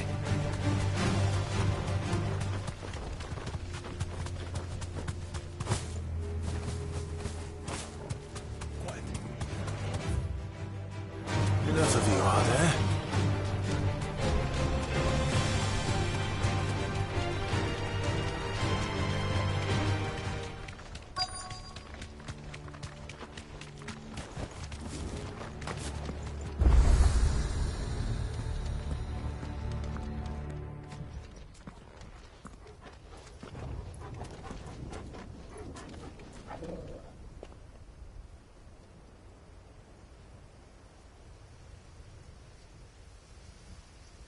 The calm before the storm.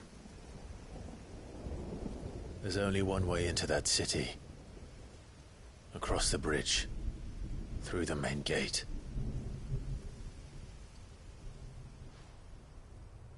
Right into the midst of whatever is left of the late King's army. Are you ready for this?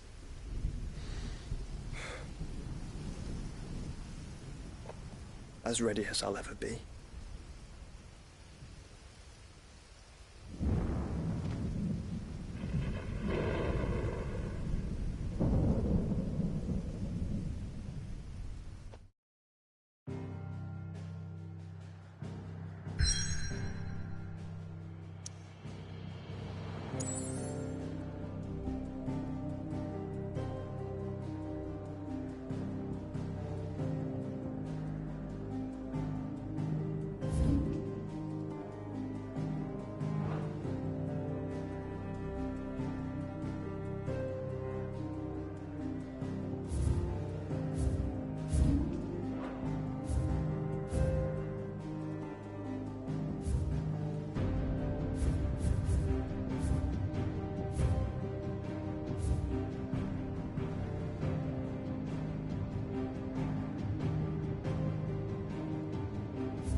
What the hell happened here?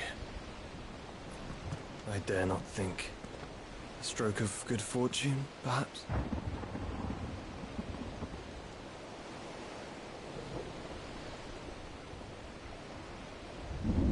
I hope you're right.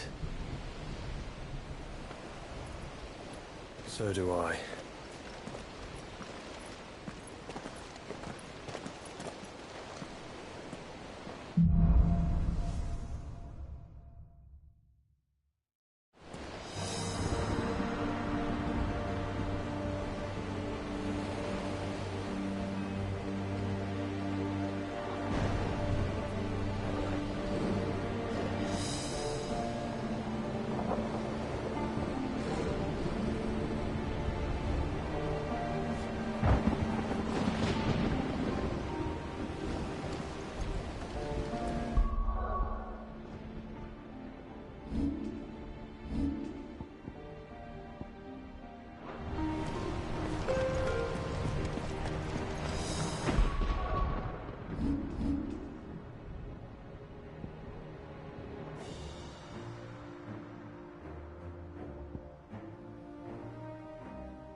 That's a behemoth. Who'd be mad enough to tame such a beast?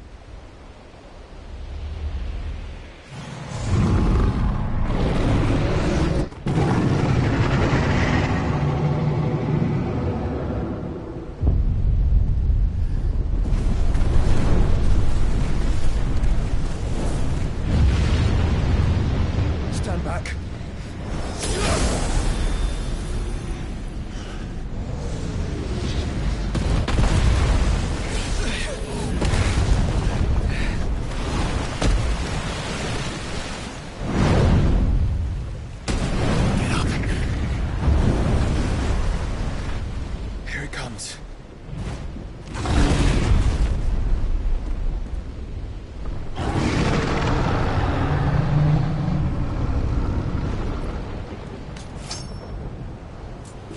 What are we waiting for?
I'll conjure a ward.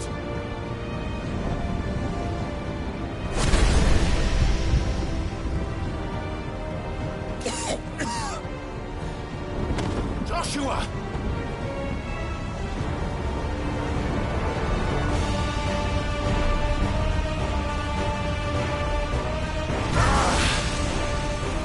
Desperate times. Clive, no! Trust me. I'm your shield, remember?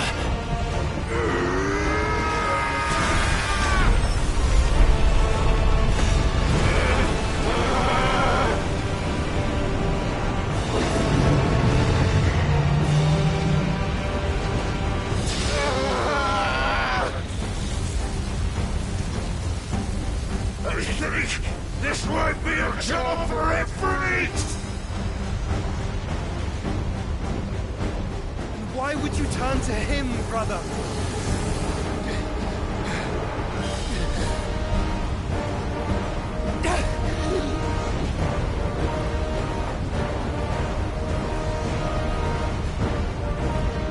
When we fight together.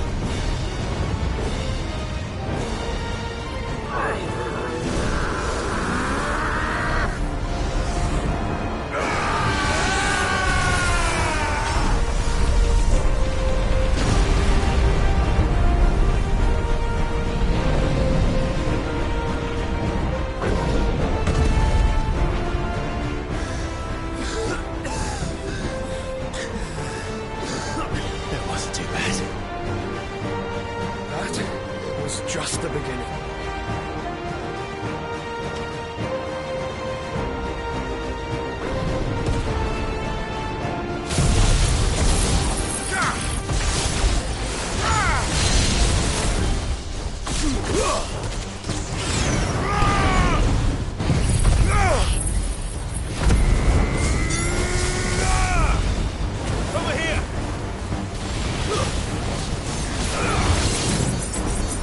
Get him!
This one.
Quickly, before we're cut off for good.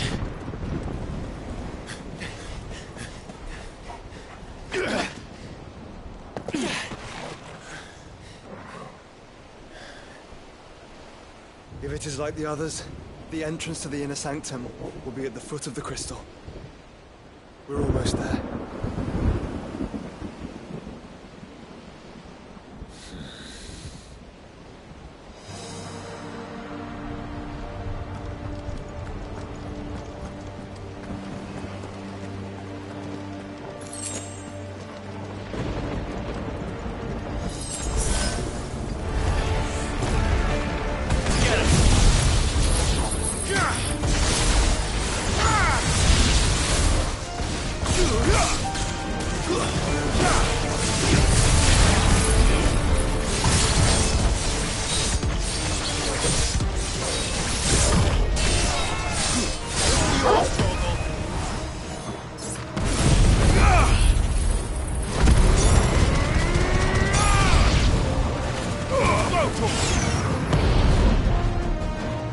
Get him! It's over!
So, this one.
Once we step onto that bridge, we'll be easy targets.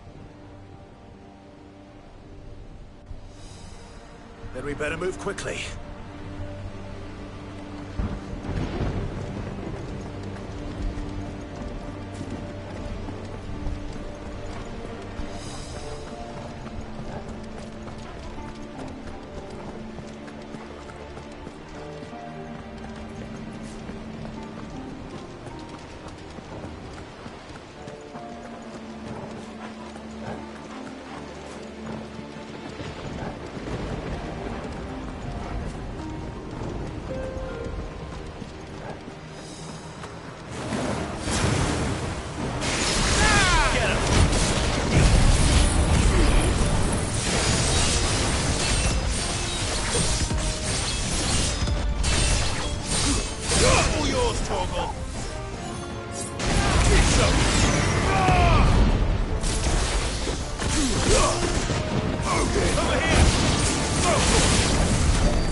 I don't see any other way.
Let him.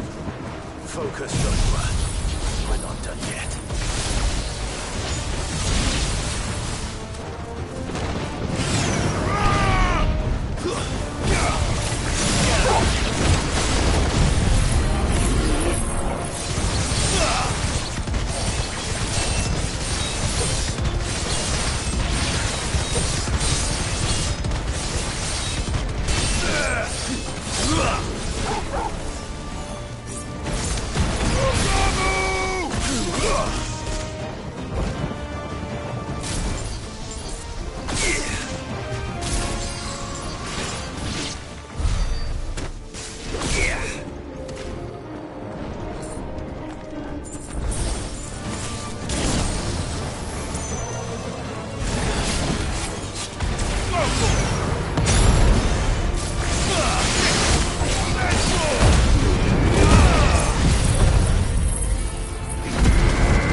It's over. You're finished.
Get him.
There's no end to them.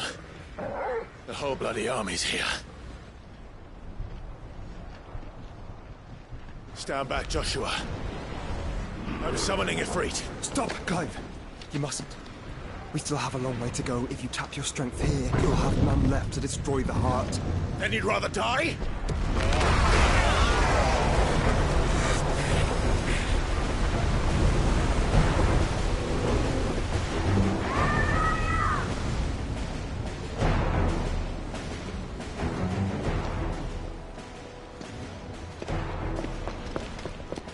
Jill!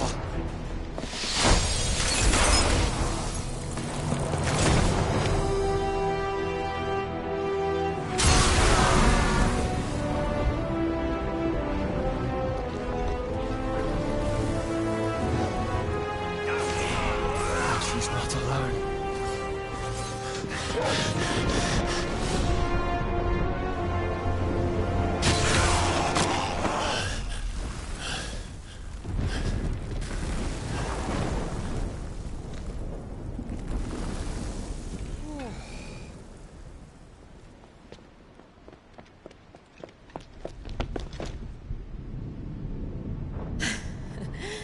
Surprised to see us.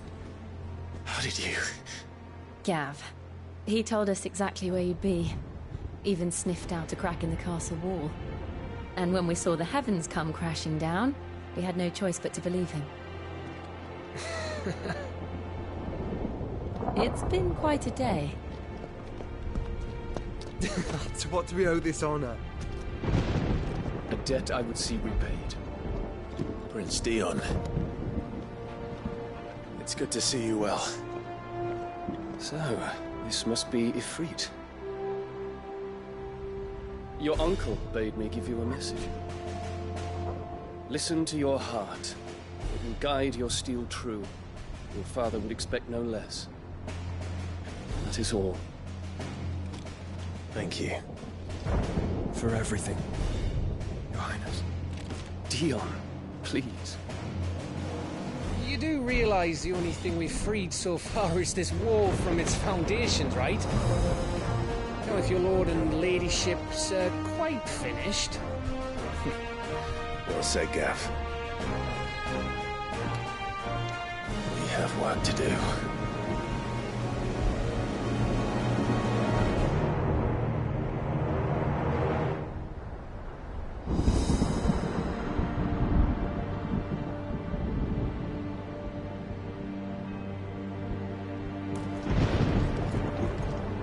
I don't suppose there's out I can say to make you change your mind, so I'll just tell you to stay safe.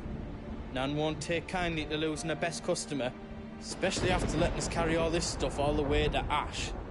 And we wouldn't want to anger old Nan. You mean, you'll buy some off us?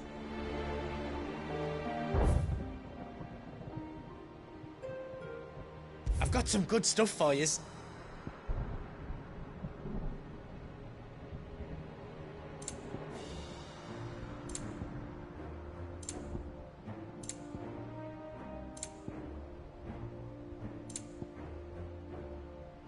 How else I can do for you?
Anything else I can make for you?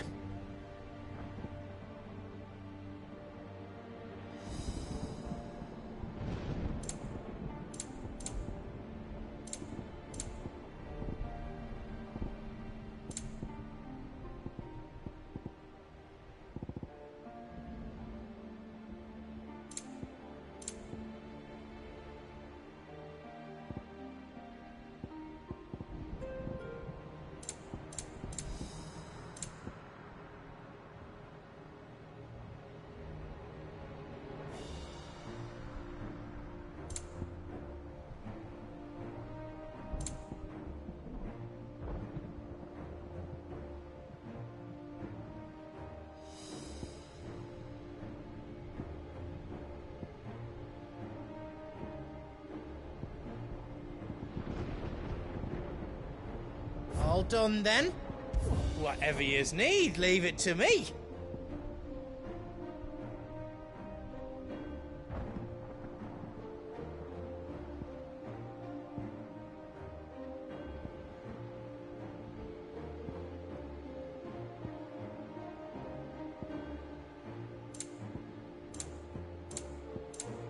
Anything else I can make for you? I couldn't have made it this far without you, Torgal.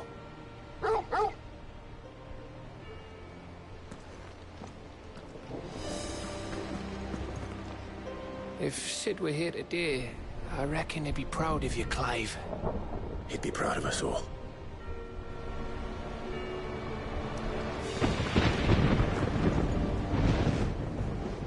There is still much I would learn of your tale, once this day is done. Until then, all who might come between me and such knowledge shall answer to my spear. I do not envy them.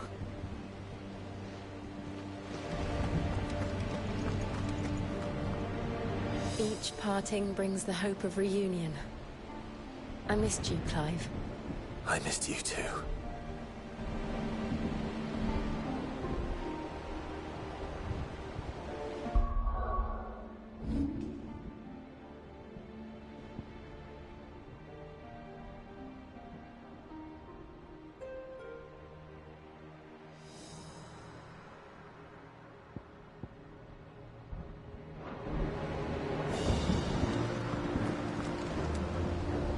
You see, Clive, we're not alone.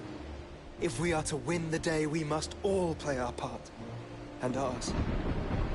Ours lies beyond those doors.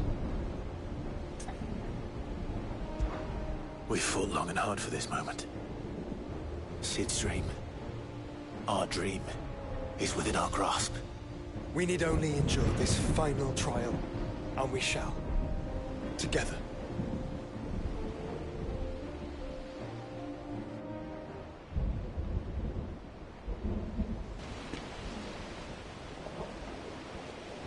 You all know what it is that awaits us beyond this gate.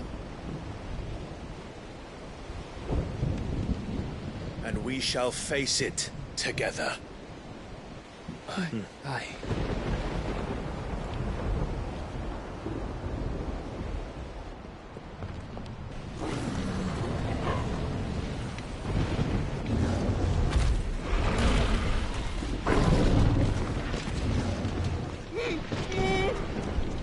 It seems our hosts would rather we remain.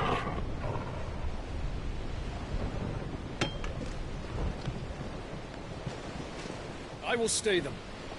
We will stay them. Go! Just don't keep us waiting. Thank you.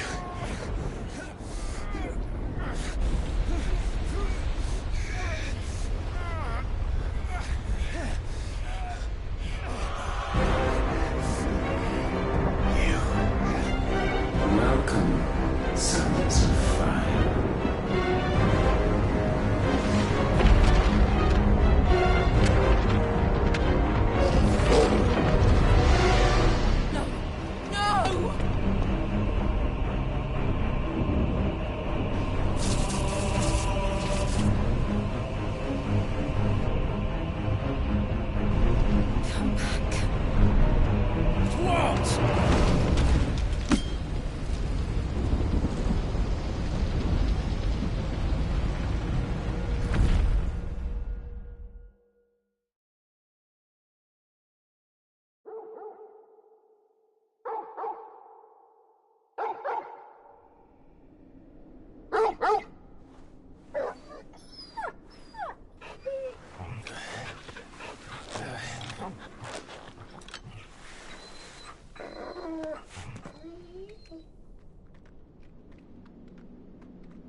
Joshua! Joshua! Wake up! Clive, is that you?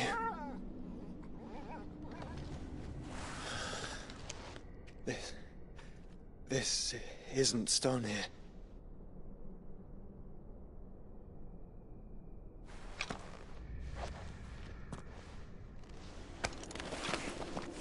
Welcome to our darkness.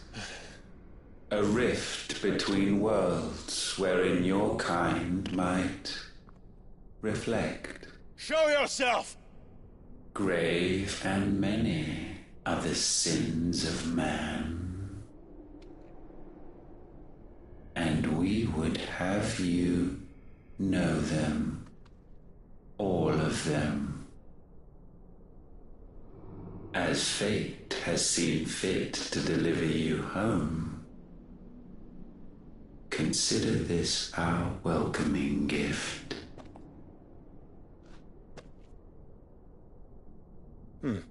It would seem we are trapped. And the only way out He's through Ultima. We find him, and we leave.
If you are to comprehend the full extent of your transgressions, we must go back to the beginning.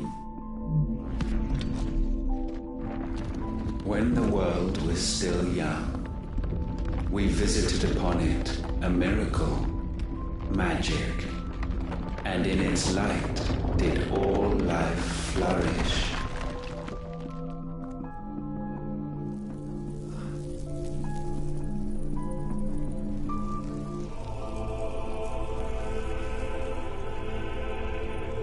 Yet the price for this boon would prove heavy. A pall descended upon the land, painting the horizon black as night. Though we labored to forestall its spread, in this one endeavor we stood powerless. And so we fled, that we might endure, that we might discover a means of salvation.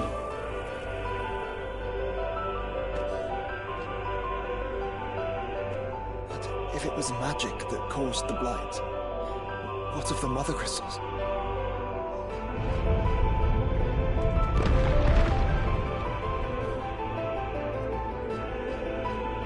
I expect he'll tell us soon enough.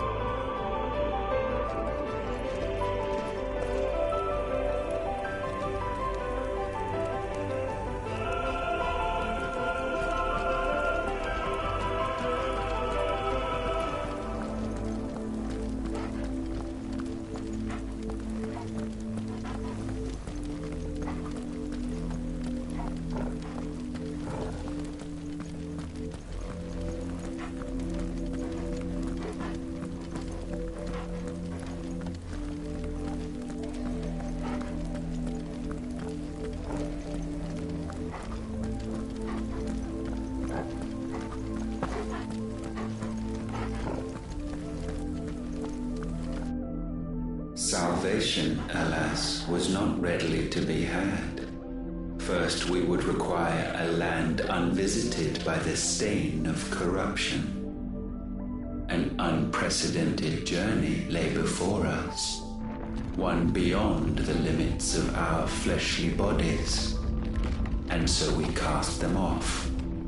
Thus, stripped to our very spirit, did we find our new paradise. A land as pure as driven snow, Valisthea.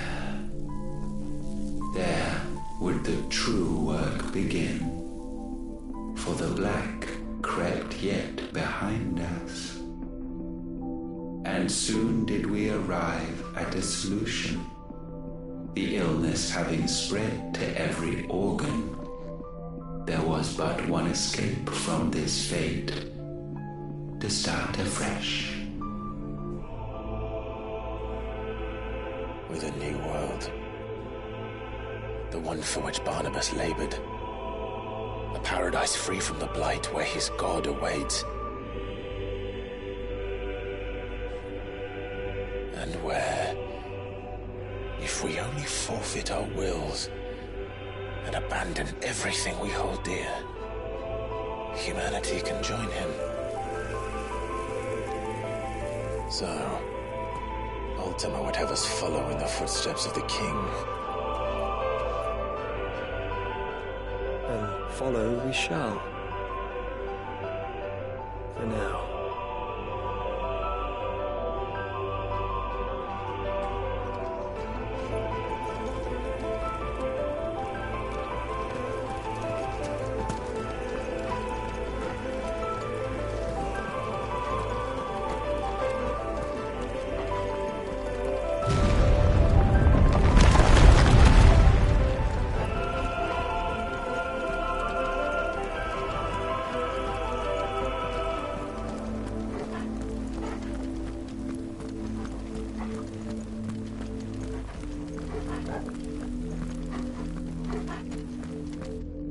To forge a new world would require not only power, but a constitution strong enough to wield it. Acquiring the first would be simple.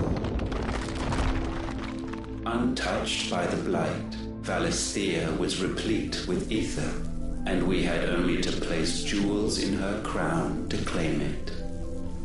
Acquiring the second, however, demanded creativity. And so I cast forth the seeds of humanity. You created us. Is that not what gods do? We sowed the seeds for you, Muthos, all that you might one day blossom. And our future thus secured, we thought to slumber, though that would prove a grave mistake. For it was as we slept that man committed his greatest sin. He awoke. Alone in a world bereft of his god's radiance, he stumbled blindly, desperate for guidance. Finding no light, he sought to kindle his own. And from that single errant impulse was his will born. Having discovered himself at last, man turned his eyes inward and found he desired evermore that which only magic might afford. So wars were waged and brothers slain for custody over that dwindling resource. And the land, she wept tears of black.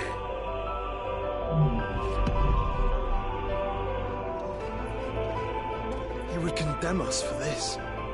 Surely he cannot be so blind to his own hypocrisy.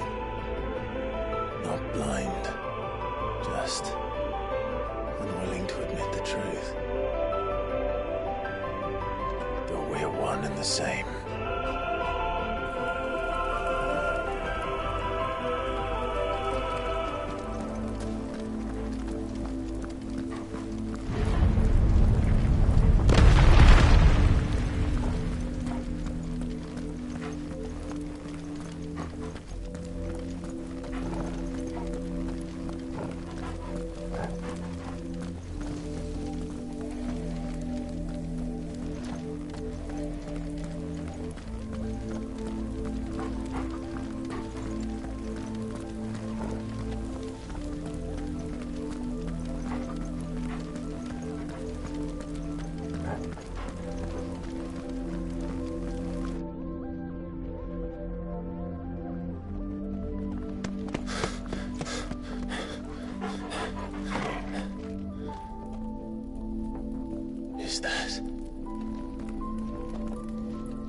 Ifrit, or what's left of him.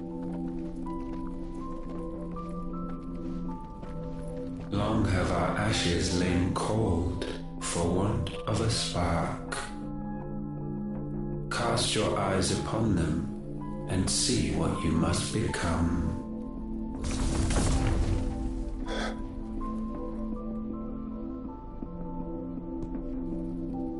Valisthea cannot endure a second claim upon her being. The avarice of man drives her ever closer to destruction.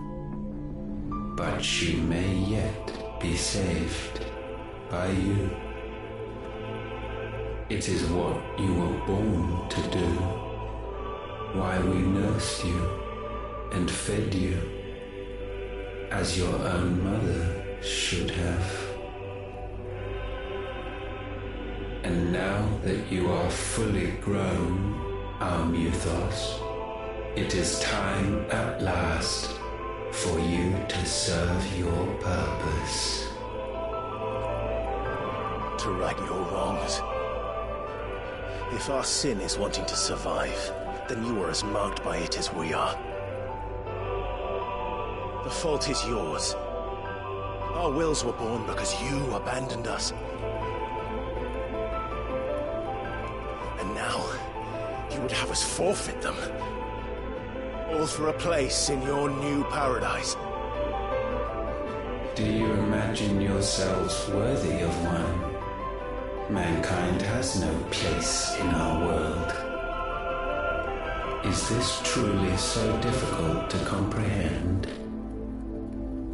We only ever require you, Muthos, when the time comes to bid this wretched realm farewell.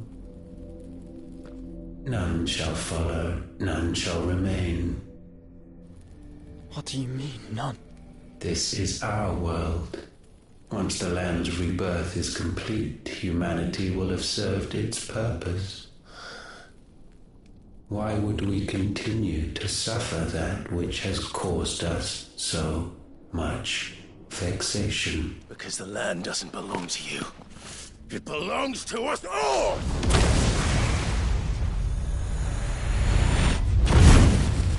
What? That is where you are mistaken.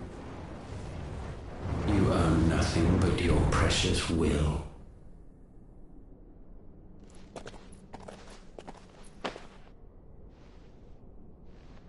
Brother.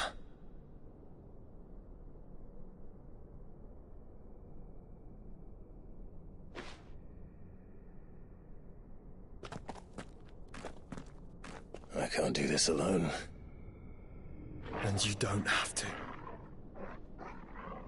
I grow weary of your dissent. Now you must learn that this master will not tolerate disobedience.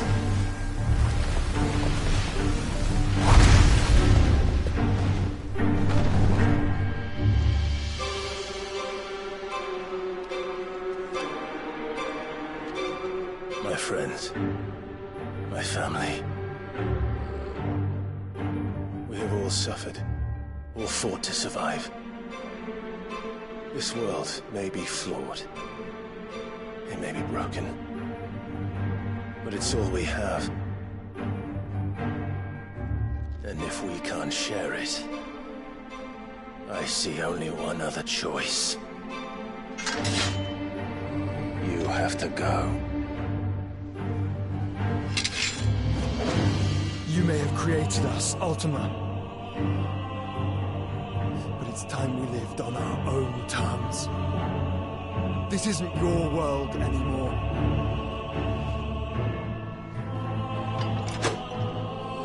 It's ours. Bow down, offenders, hearts disdained.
such foul a taint may not be sublimed through gain-standing.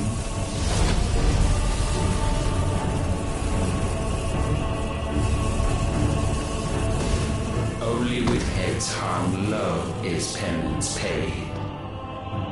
O wretched mortals incapable even of contrition. In fitting season shall we reap our harvest.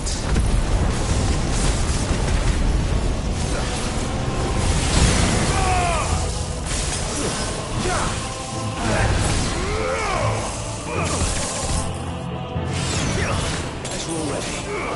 Second.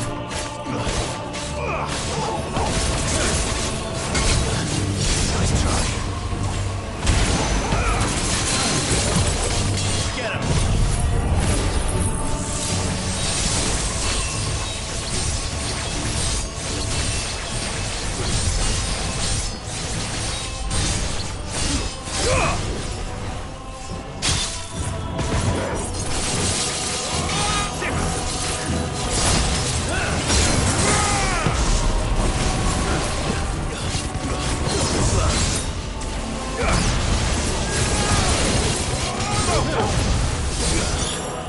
We will unmake you.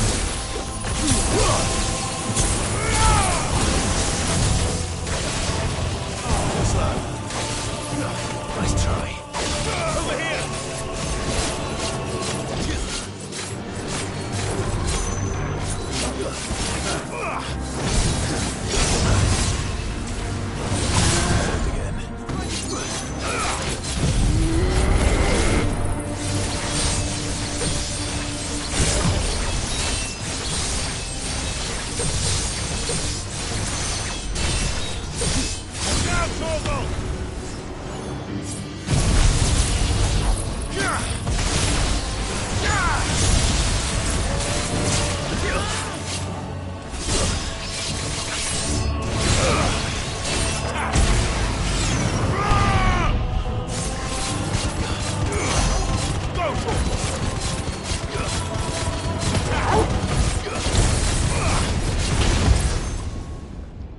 Gifted this chance, and still you would raise your hand against the Lord. What now? The darkness bends.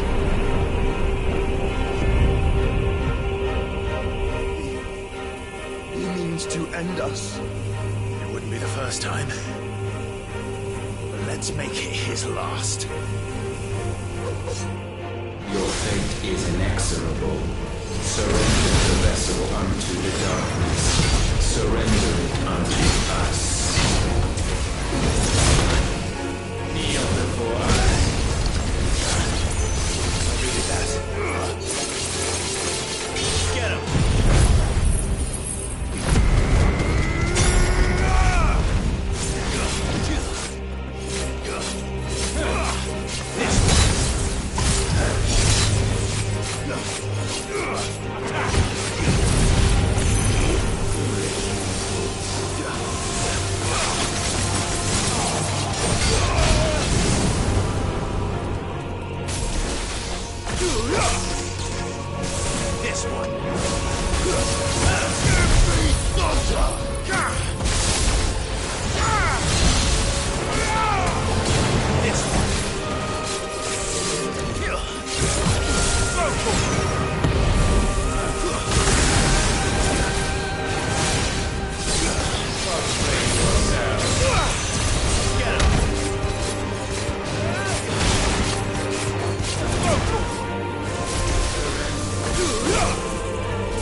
countless generations have we awaited this moment.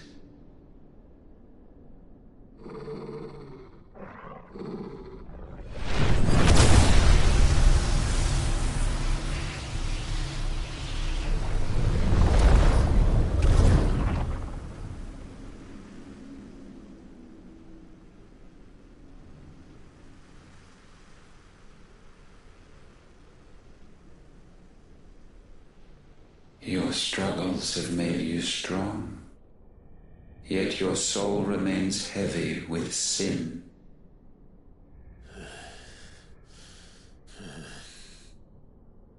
Absolution is nigh.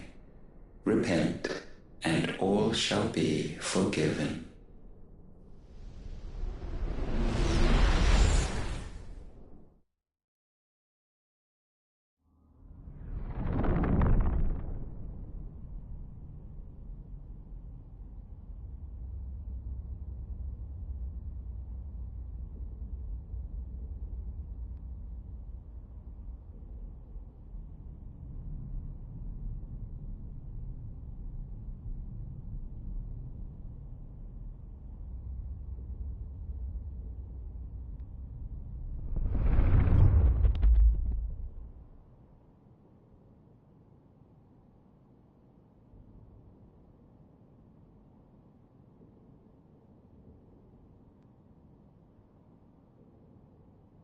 Tell me, Clive, how many lives have you saved since taking my name?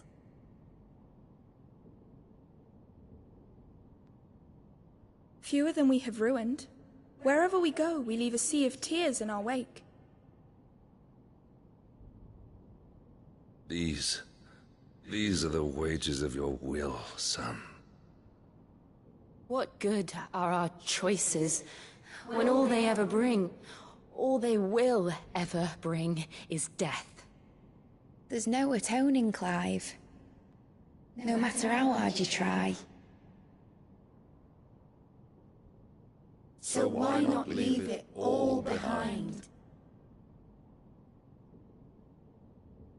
Leave it all behind.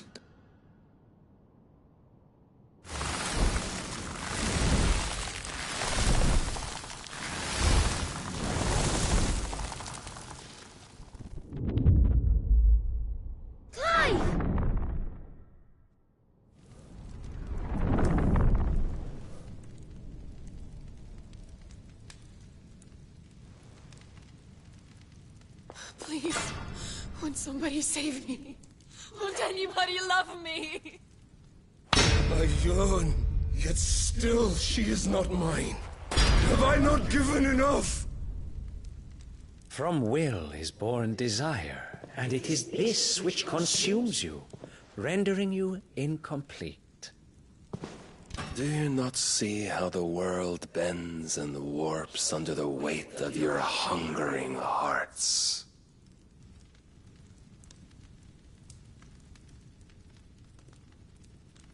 What if it could all just go away?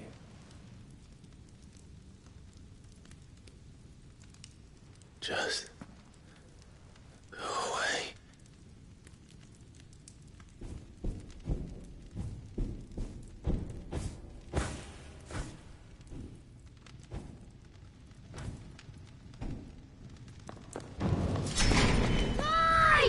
Clive!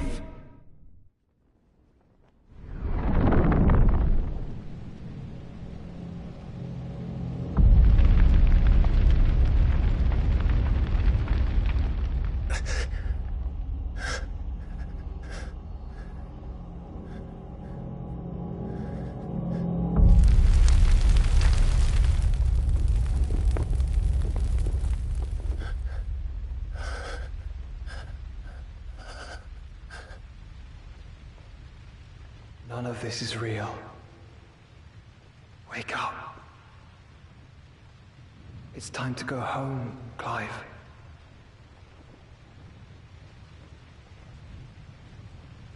Clive. That's right. You're my brother. brother.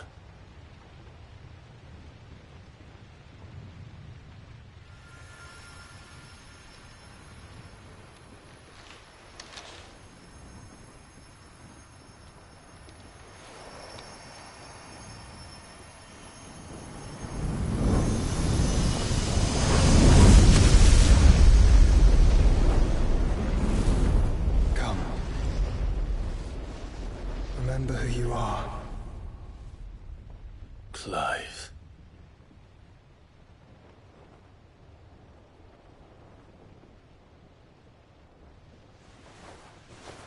Once more, lest you forget.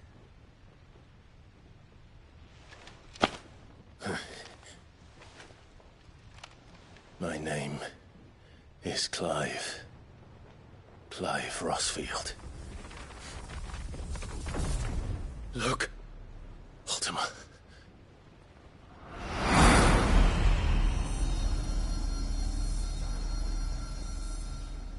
Even here, the light of the vessel's will cannot be quenched. And the Phoenix, his trespass should not have been possible. Not possible unless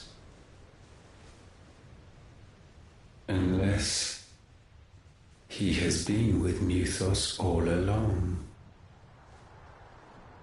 The mark of the Phoenix, emblazoned upon his heart, made manifest by the power of will alone. The power of creation. Can it be? Are their wills truly so potent? Are you still talking?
Damn it, Clive. Wake up.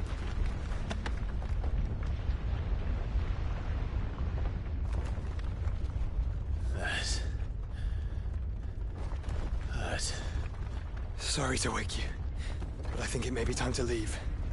This place.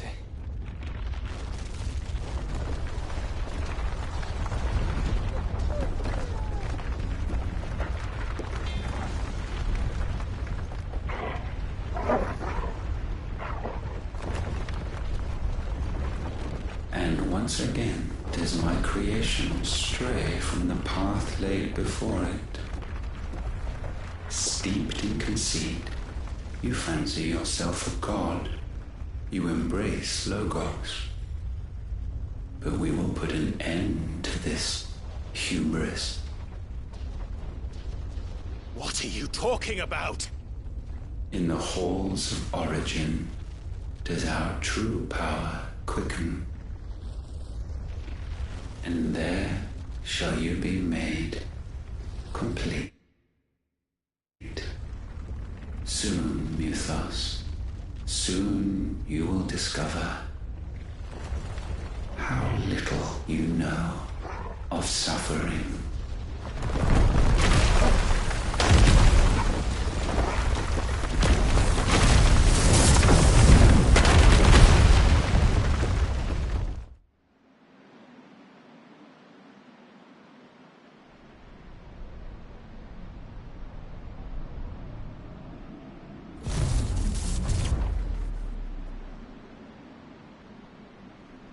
And so the crystals are no more. Yet in their silence, a new song rings. Its chorus building, a crescendo as it enters its final movement, stirring those long aslumber to waking. And back to their origin.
Bloody crystal's cracked. So where the hell are they?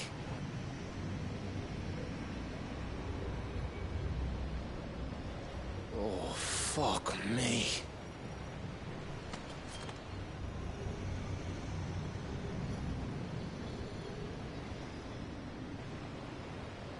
Is that ether?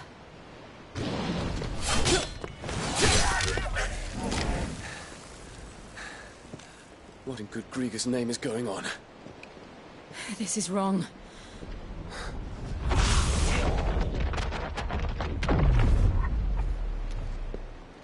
Are we back? Clive! Joshua! Jill!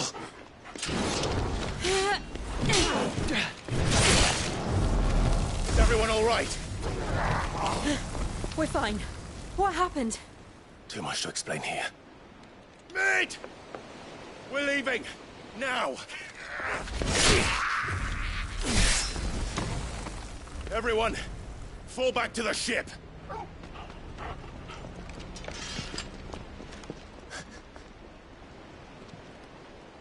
I will be with you anon. Thank you.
I need to tell everyone what happened at Drake's Spine, and I'm going to need Otto's help.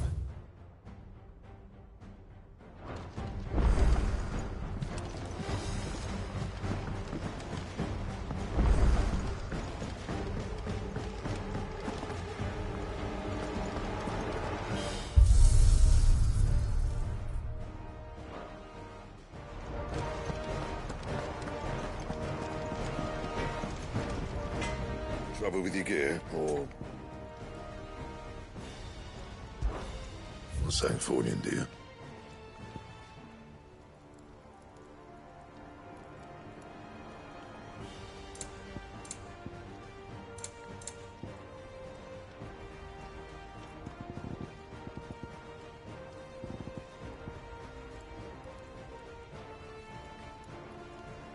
Anything else? What do I owe the honor? What do you want?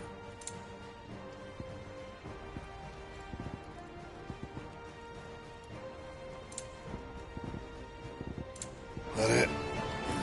Fine. First the skies, then the crest.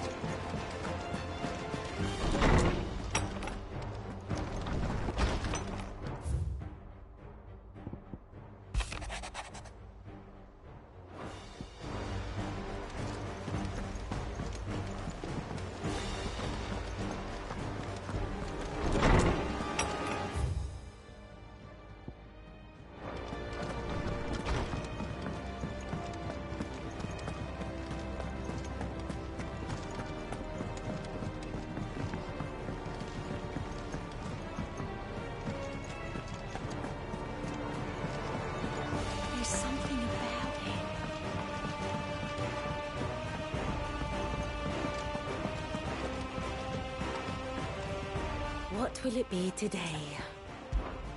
Allow me to educate you. Here you are. I have the details here.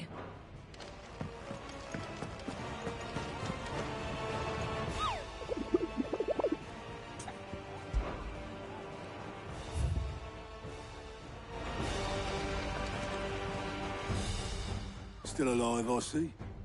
Something tells me that I saw on the horizon is your doing. How'd you manage that? It's a long story. One that I'd rather only tell once. Right. All hands on deck, then.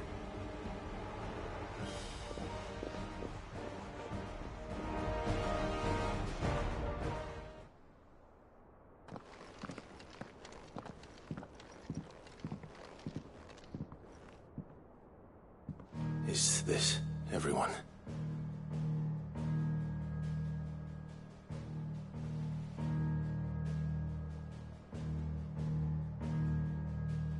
As I'm sure you've all guessed, the crystal which now commands the eastern skies was summoned by Ultima. He called it Origin. Though the significance of that name is as yet unclear. What does it matter what it's called? Its emergence tore Twinside asunder and wiped my homeland from the map.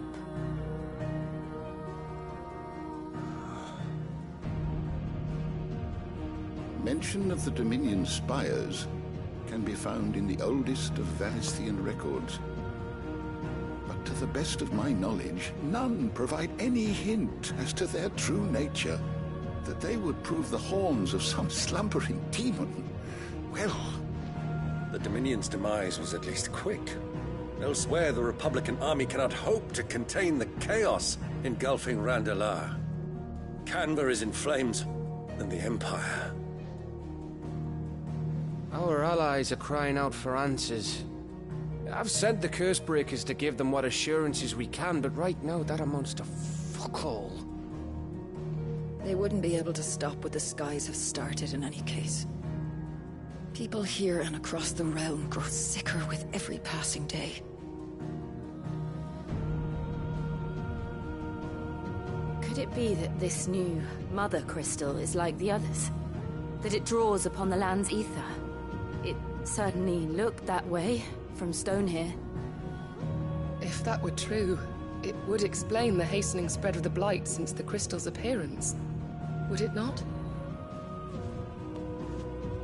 And as the land's ether slowly rises to the surface, it pools,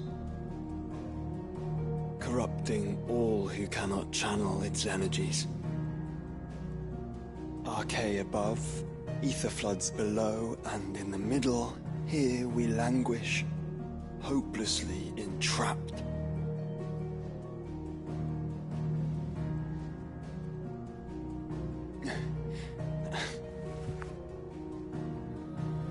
It's all right. When we faced him at Stone here, Ultima told us his true power quickens in the Halls of Origin. Needless to say, we cannot allow that to continue. If we are to stop him, we will have to find a way into the crystal. How are we going to manage that then? It's up in the sky. And fast as she is, the Enterprise can't fly.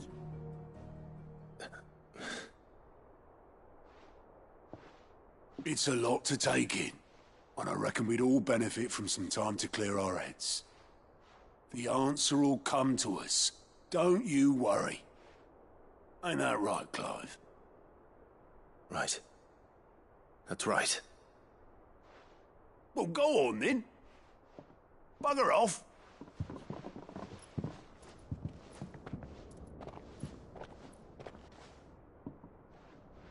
Same goes for you, Clive. You won't solve anything like this. Trust me. Go and get some fresh air, eh? Thank you.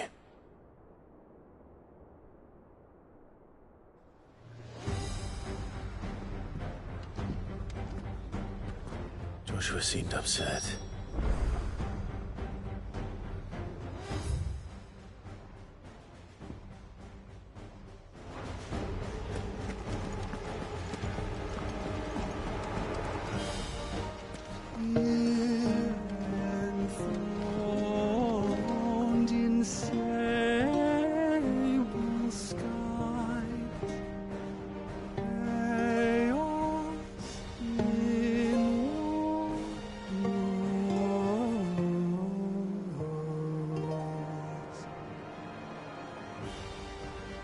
From diverse hands a dawn is spun in crimson.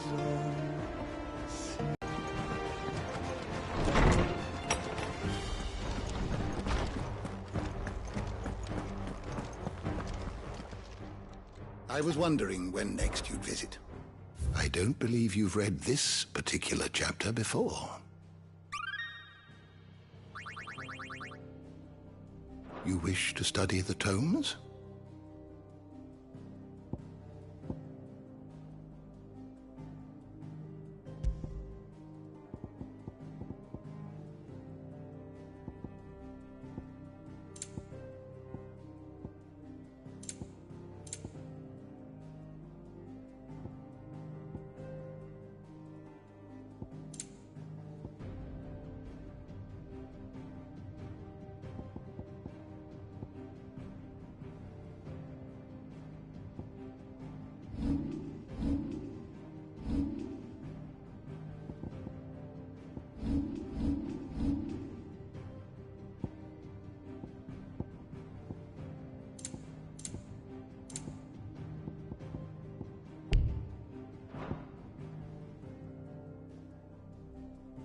Did you learn everything you needed?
Ultima may have created us, but he doesn't make us who we are. Only we can do that. And if he would have us fight for our survival, so be it. It's what we've been doing all along. Much like Ultima himself, it would seem. His new world being naught but a means to survive.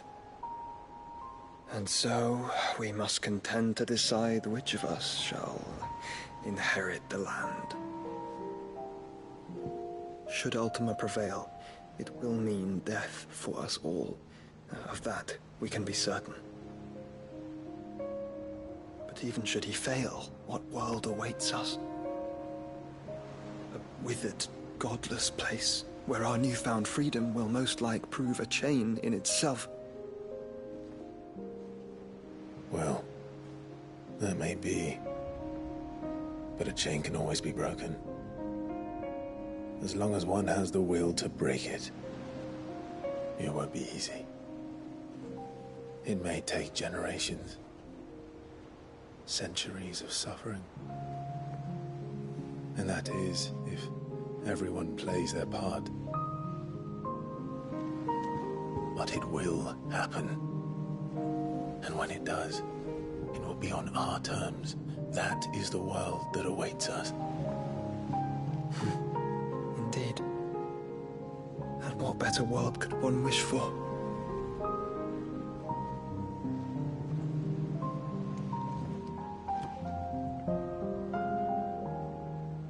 But first, we have to reach that crystal. Then it's a good thing I have wings. You can barely stand, let alone fly. And only the Founder knows what horrors await in those skies. You certain about this? Am I certain? I am the Phoenix. I will do what I must. This is our fight. Remember?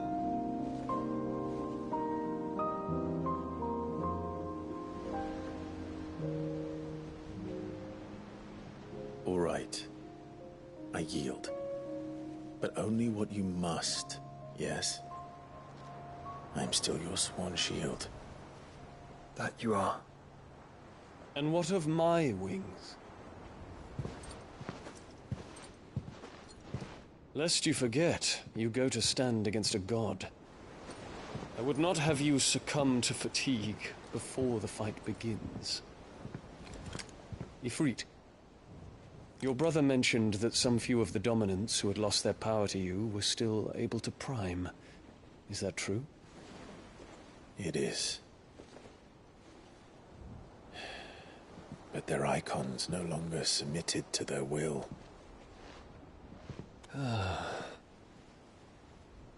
Then mine will have to be stronger. That you both might save your strength for the battle to come. You don't have to do this. If you do, there's a chance you might lose all you have left. And what have I but regret? My life ended in the Dominion. I fear death no more. Besides, I would have words with Ultima. He has much to answer for.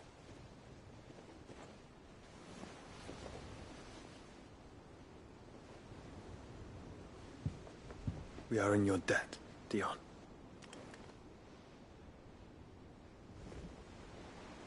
We can speak of debts when this is over.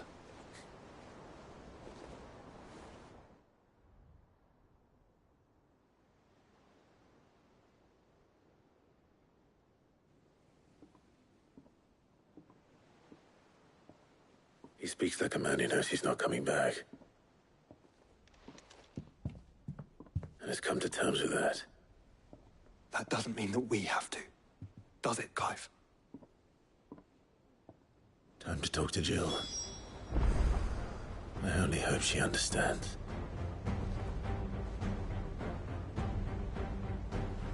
Take as much time as you need, brother.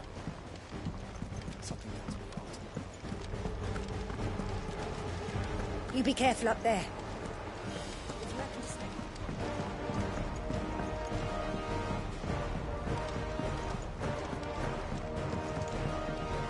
Back again? Allow me to educate you. Study it well, Clive. The state of the realm is ever-changing, Clive.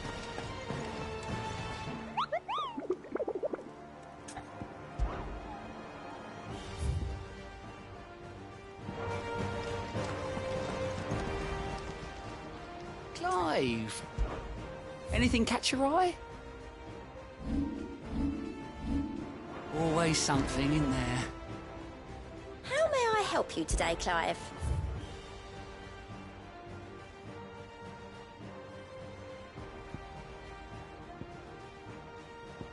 All done?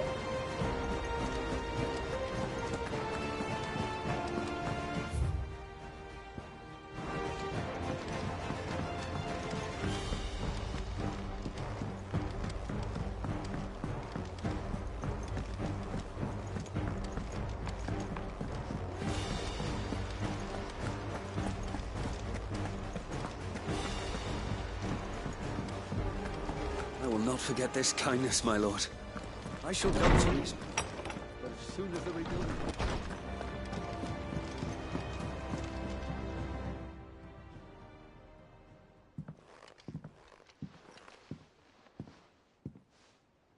Come to wish on a star. That might not be such a bad idea. This is it, Jill. You know what I have to do. Why I have to do it. There's no turning back now. This is where our journey was leading us. Where it will end, for better or worse. I could pray to Metia for you. But you'll be all right, won't you, Clive? You always are.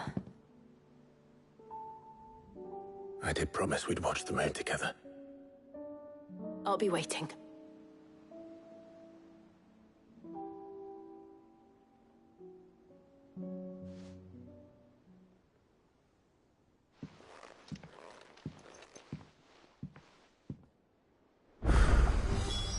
It's almost time. Better make sure I haven't forgotten anything.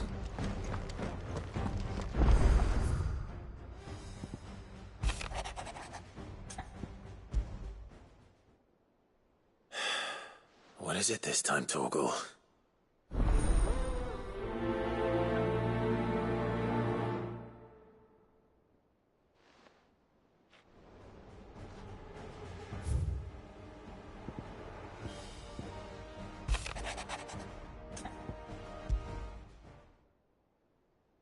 Something tells me this is no mere adventure story.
Thank you, Uncle.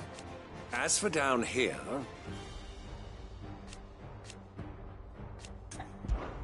Clive, my boy!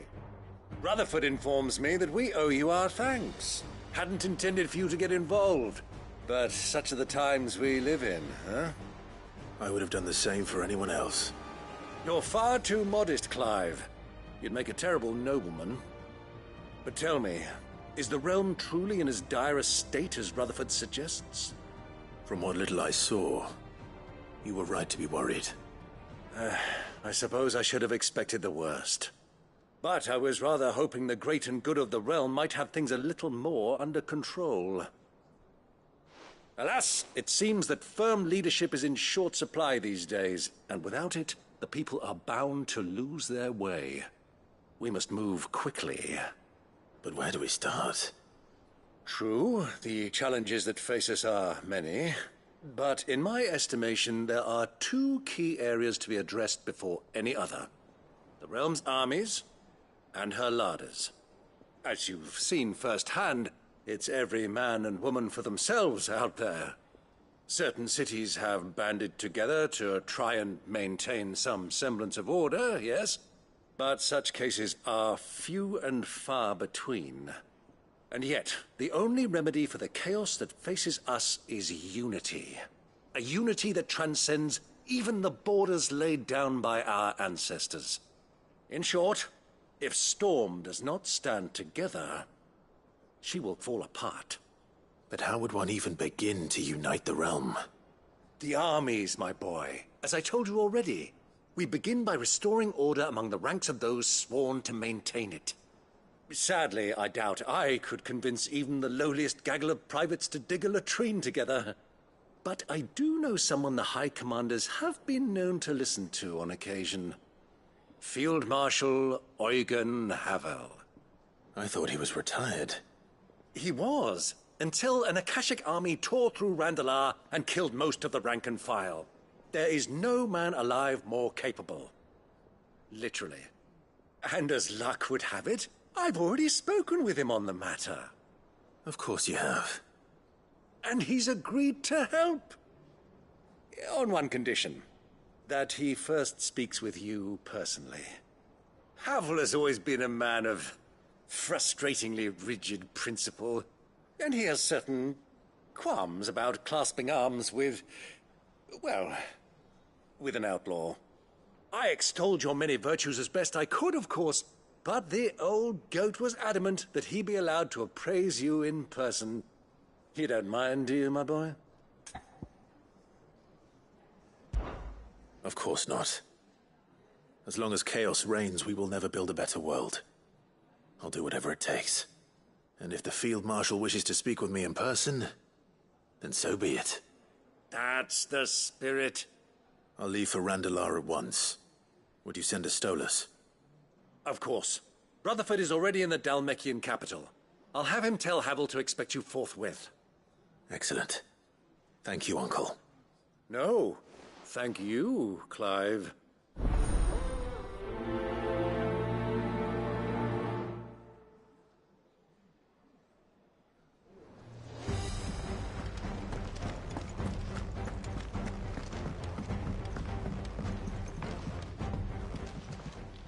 Must we away?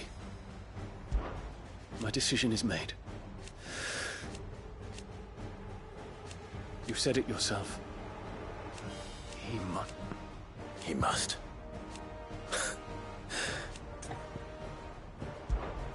The time is nigh. Be freed.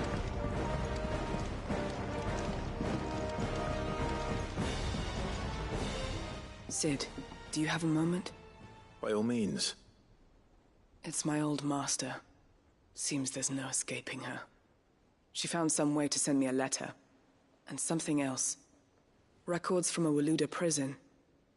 Seems they were keeping a lot of bearers there. How did she come by such a thing? Finding bearers always was her strong point. And it seems the cells of Balmung Dark are full of them. Foreign captives, the masterless. Bearers no one would miss.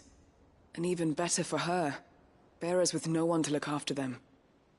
When ether started lapping at the walls, the jailers fled. Leaving the bearers to be liberated by whoever happened to come along next. Sid, I'd like to believe that I've earned your trust by now. And while I'm well aware that you've forbidden Cursebreakers from traveling to Waloed, I can't let those bearers die in their cells. I'd rather risk shipwreck on the Shadow Coast than leave them to starve.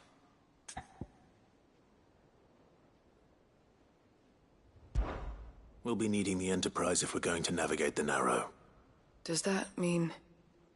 I'm making an exception, but we travel together. And we stay no longer than we have to. Ash is an inhospitable place at the best of times. We save as many as we can, and we leave. Thank you, Sid. There was a name in the prison register.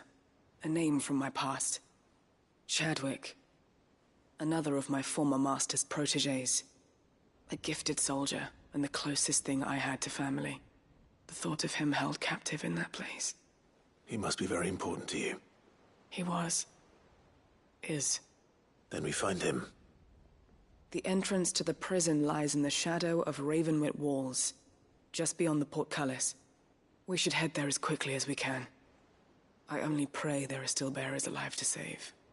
As do I, Doris.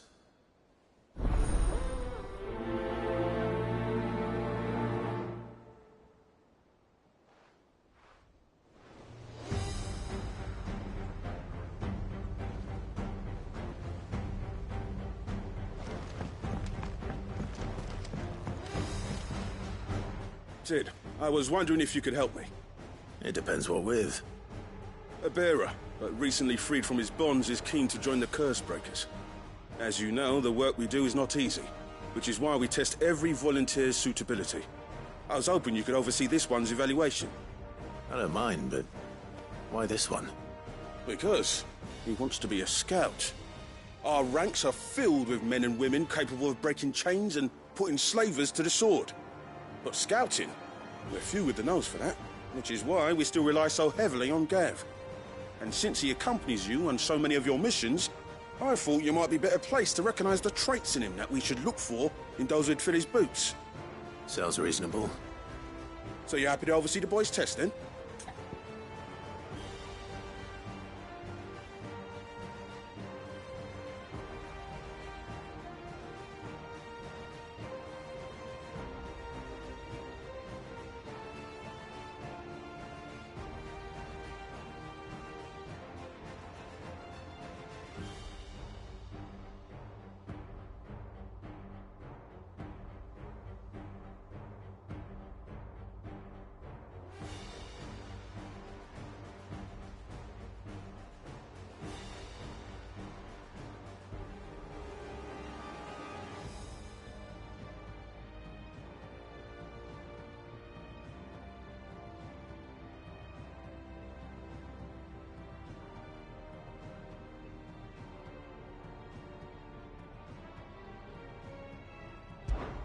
One can never have too many scouts.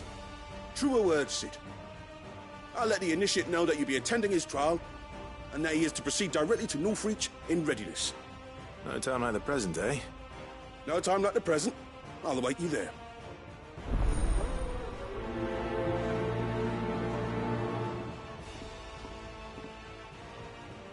Northreach. I suppose they could have chosen somewhere closer.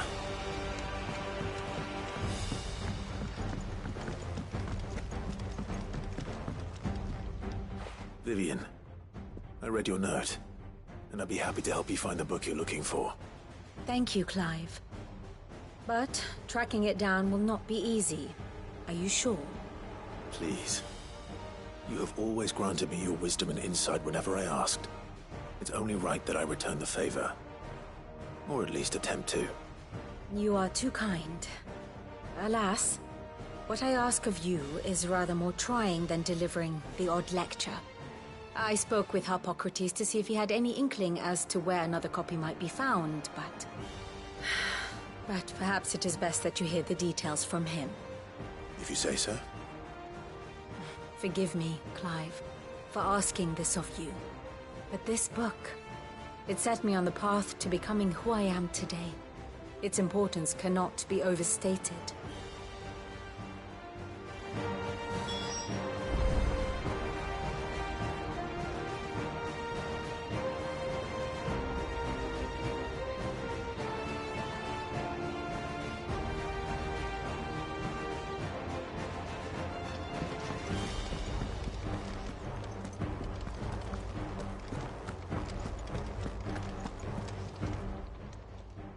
Fancy a look at the list, do you?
Anything catch your eye?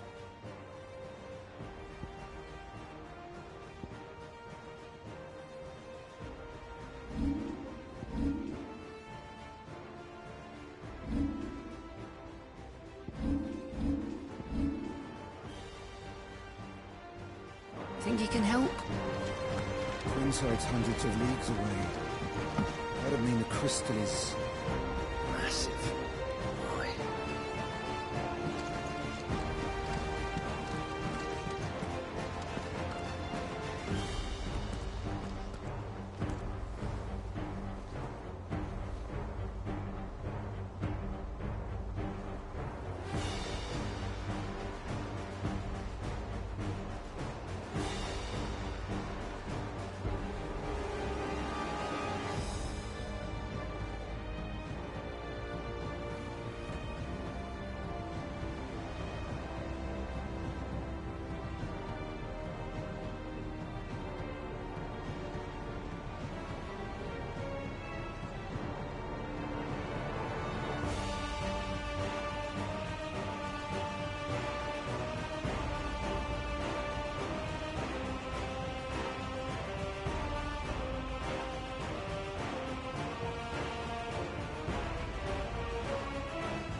think happened to Miss Middle?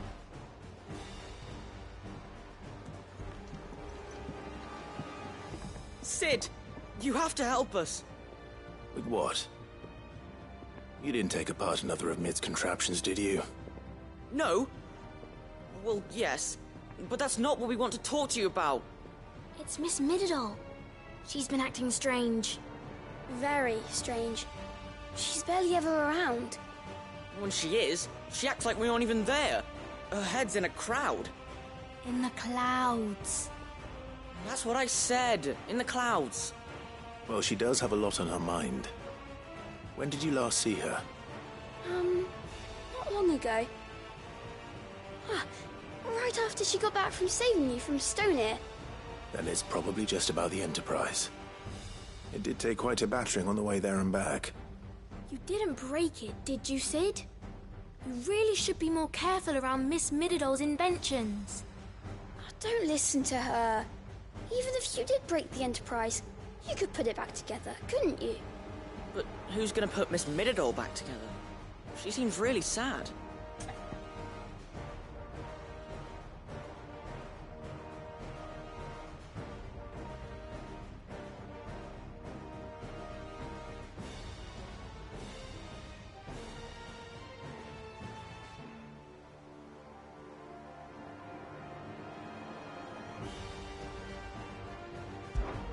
Why don't I go and see if I can cheer her up?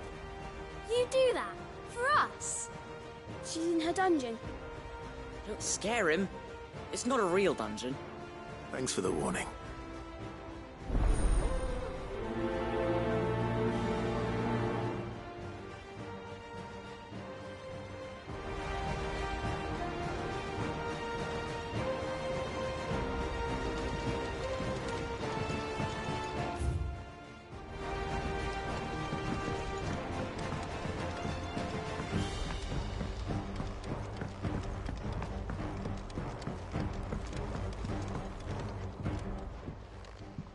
Mid, if you have a... That's it! I knew it! The answer was right here under my arse all along! If this doesn't steer to the skies, nothing will! To the skies? You aren't trying to give the Enterprise wings, are you? What else would I be doing? The children seem to think you're avoiding them. They're worried about you. Is this really so important that you need to shut yourself away from everyone? The Enterprise is already the fastest ship in the realm, and that's with the sea beneath her. But what if she weren't bound to the waves? What if she weren't bound to anything at all? It's not fair. The gods get the skies all to themselves, so I'm gonna do something about it. The Fallen had their chance, but they relied too much on magic. And see where that got them? But not me. I've discovered how to do it without. Well, almost. First I need to make a prototype. And is that a one-woman job? Are you volunteering? I'll have you know the Enterprise is my baby. But if a godfather's offering to lend a hand, I'd be happy to take it. First, I'll need oil, and not just some old drippings from Miss Molly's spits in the Tub and Crown. Refined stuff, like they make in Ordil. Then I'll need some bone, or shell. Light, strong, preferably no longer attached to the beast it belongs to. If it's beast bones you're after, I'm sure the curse breakers will know where you might find some. No, they'll know where you might find some. You're the one who offered to help, remember? I should speak with one of the curse breakers before I set off for Old Hill. See if I can't find this bone while I'm there as well.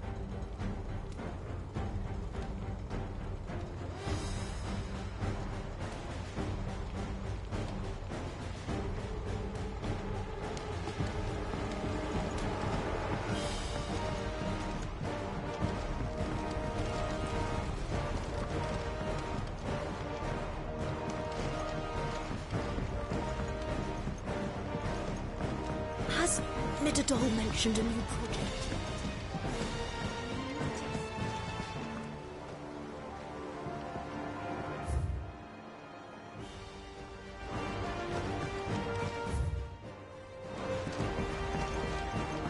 Miss Shirley says your books made quite an impression.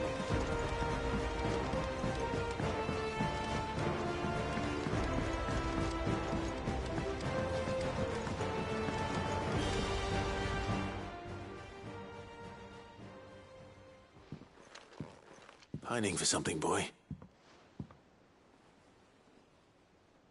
What is it? What do you see out there?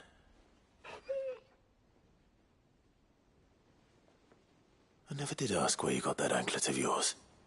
From Sid, that's why. On the day he brought him home.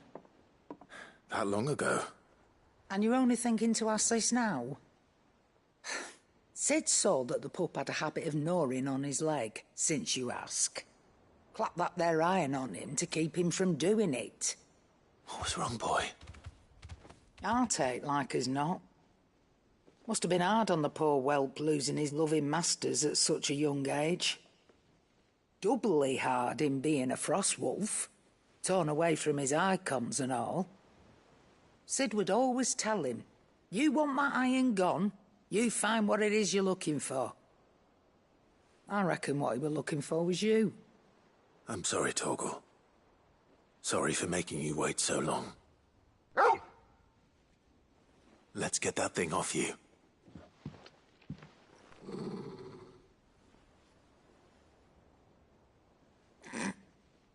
Doesn't sound like he wants it off. Indeed. You miss Sid as much as the rest of us, don't you?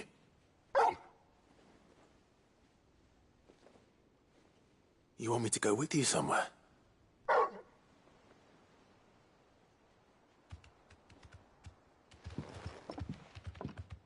Quick, aren't you? Glad you've been paying attention. Not nearly as much as you have, Lady Karen. Aye, good thing and all. It's not like Gav would have kept him in nuts and rubbed his belly these past 10 summers. Your kindness is appreciated. You've been a good friend to him. Only because he doesn't talk back like the rest of you. Go on now.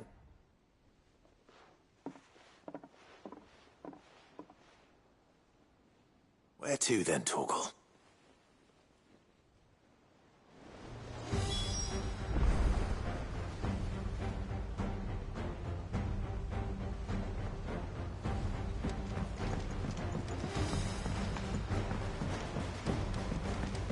Say what you will, Lady Karen has seen us.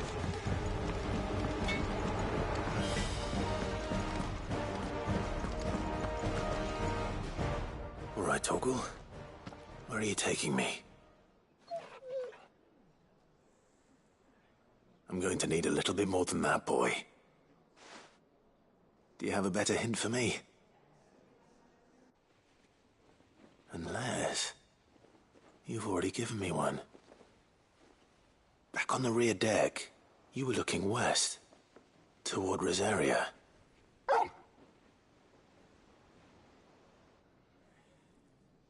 Why don't we try the rookery?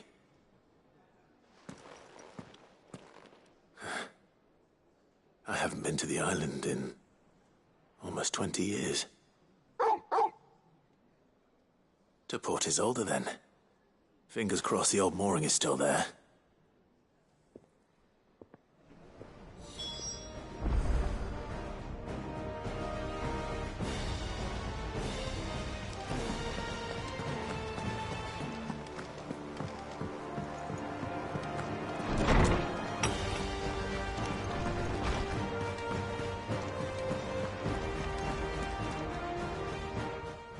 Clive, my boy.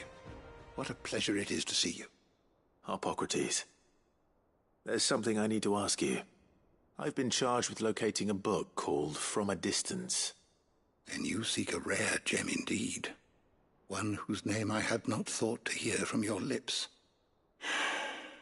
You've been talking to Vivian. Right as always.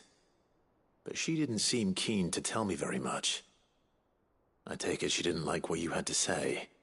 And yet I gather it did naught to dissuade her. Clive, if the young professor has tasked you with obtaining a copy, I fear she asks the impossible. The executors would not allow it. The executors? Coveters of Secrets. A clandestine organization committed to the collection and intenebration of forbidden texts and technologies. One such text being the tome Vivian seeks, chronicling as it does the true history of the enslavement of bearers. A tale which could overturn the established order were it ever to become widely known. Or, so rumor has it. I've never actually read the thing, or even set eyes on it for that matter. How is it that I haven't heard of this organization? Why, secrecy is the Executor's watchword. They lurk in the shadows, emerging only to seize that which must be seized, be it books, inventions, or people, before disappearing again, leaving nary a trace. Which would explain why Vivian's copy was snatched from her grasp not long after she found it. By the hand of the Executors, yes. But what drives them? Self-interest or ideology? Fine question. Sadly, all that is known of the Executors can be recounted in a single breath. You may just as soon ask me of their origins, numbers, or the identities of their leaders. Any answer I give would be pure speculation. Then my hunt was doomed from the first. What was Vivian expecting? That I'd pluck it from thin air? Not from thin air, no. From ash. Rumors of the Executors are rife among the scholars of Storm, but rather less so across the strait. I have a friend. Well, I had a friend in the village of Garnick, a collector of rare tomes, upon which subject we would oft correspond. Alas, I have heard naught from him since the skies fell dark. And no doubt he too has turned. But though he did not mention it by name, it is possible that a surviving copy of From a Distance yet rests upon one of his many shelves, quietly awaiting discovery. If you were, by some chance, able to save even a single book from the poor man's library, I know his soul would rest easier. Very well. When I next find myself in Waloed, I'll be sure to pay Garnick a visit.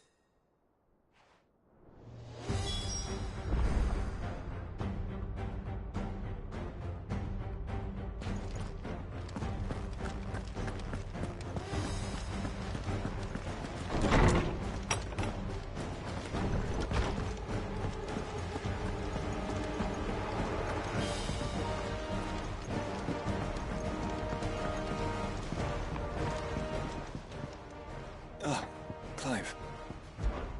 This is it then, brother.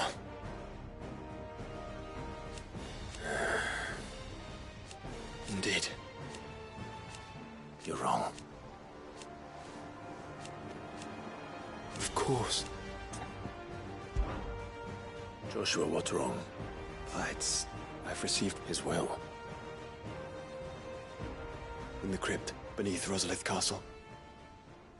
After Kupka was kind enough to drive out the Imperials, the Undying took the opportunity to recover what relics of the Duchy yet remained. And in the process of doing so, they found a letter from Father. I'm surprised anything survived down there. Cyril asked that I join him in Tabor at my convenience. I have been meaning to go, but would you join me?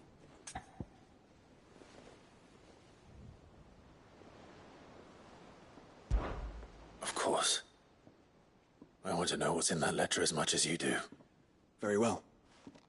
I am ready to leave when you are.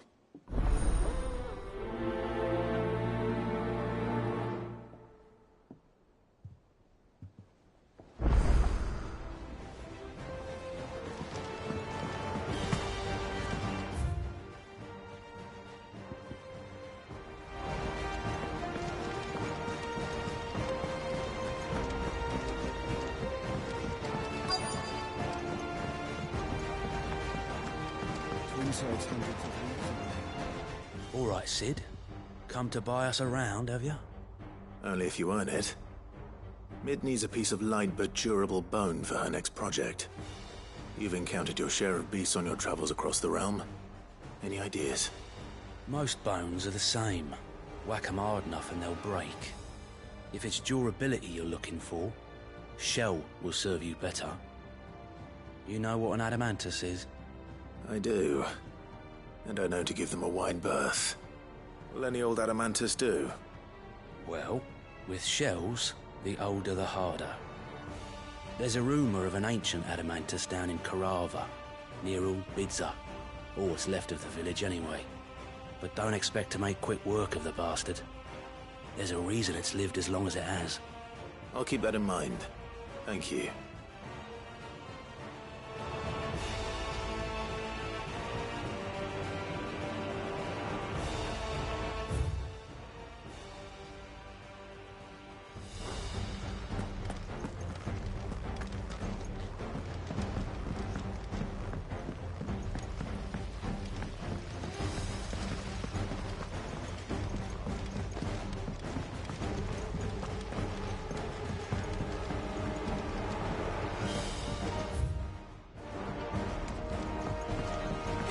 You look just like a prince. Couldn't have been easy for her making the journey from Ash.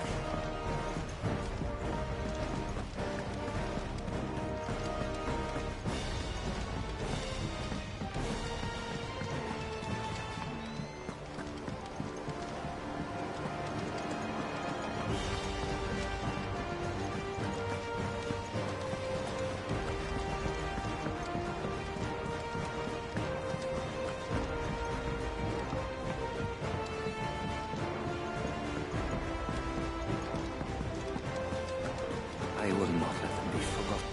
Sid, may I have a moment? Of course. It is an honor to finally speak with you. My name is Herman. I've been with the Cursebreakers for some time now, and I wish to be deployed to Ash. Any assignment will do. No. The lands across the Narrow are too dangerous. I will not send good men and women to risk their lives needlessly. Why would you want to go back? I need to retrieve something. Something important. I was raised in an orphanage. The Badbach Conservatory. Or rather, I was held captive there. It was not a place of nurture. It existed solely to turn bearer children into mindless weapons. We were tortured until we feared no pain. Tormented until our hearts turned to stone, and few ever survived long enough to become tools of the last king. I can't imagine. I lost so many. I can't even remember all their names, but they must be remembered. They cannot fade away, faceless and forgotten. The Institute was run with military precision. Every child measured, every name recorded, every death logged with meticulous care. Sid, allow me to travel to Ash and recover the registry so that my brothers and sisters might live on.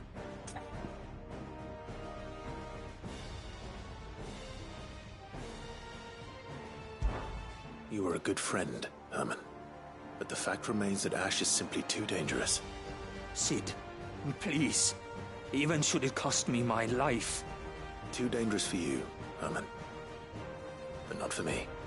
I'll go to Badbach and find the registry. You will? I won't let you risk your life. I don't know how to thank you. You can start by telling me where I'll find this orphanage. Vida Grace. Hidden in a forest, overlooking the plains. All right. I'll see what I can find there. May the mothers guide you.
still here. After all these years. A lot smaller than I remember. And you're a lot bigger. You might have to swim, boy.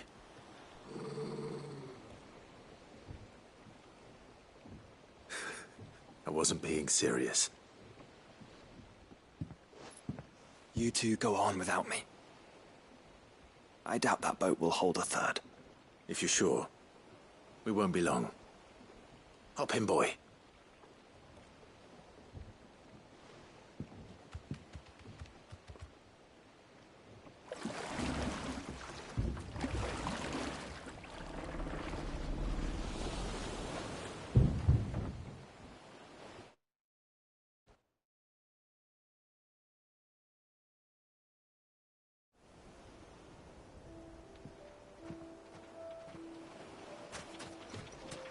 This place hasn't changed at all. The rookery's right through those trees. Come on.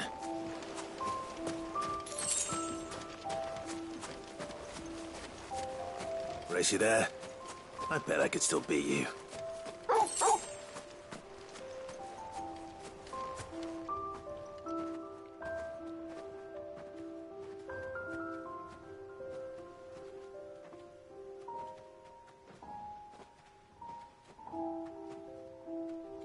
Here we are. This was our hideaway. Wasn't it, Torgal?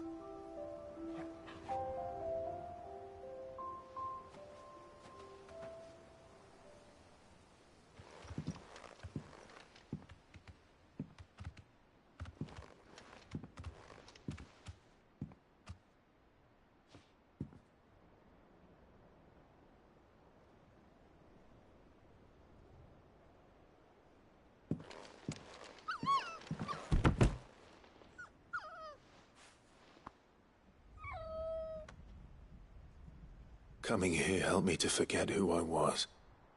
Or wasn't. Prince, shield. Son his mother could love. Had I been any one of those things? Perhaps.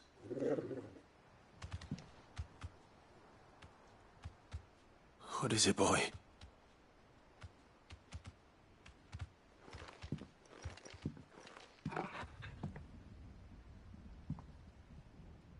This is all from the castle. In Phoenix Gate. Did you bring these here?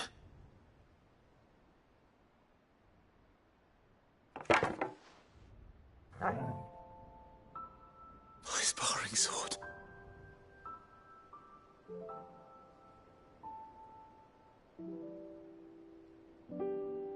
Well, well.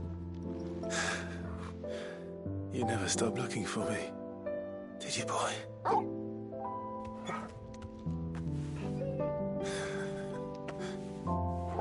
Thank you, Torgal.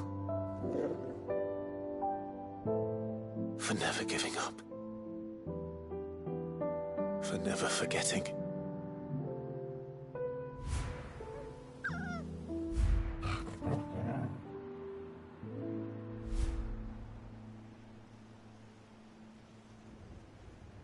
Let's take this with us, shall we?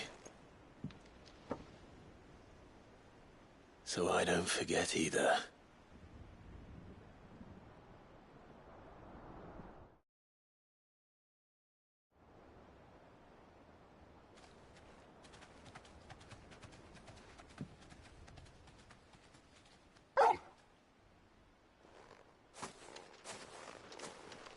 That's not the way back to the boat, Torgal.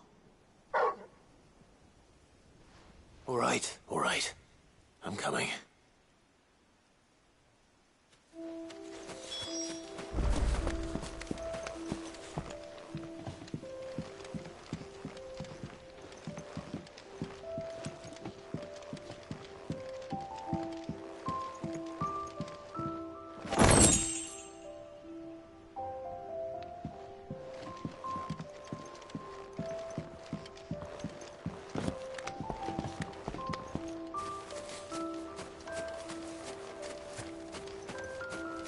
I think I know where we're going.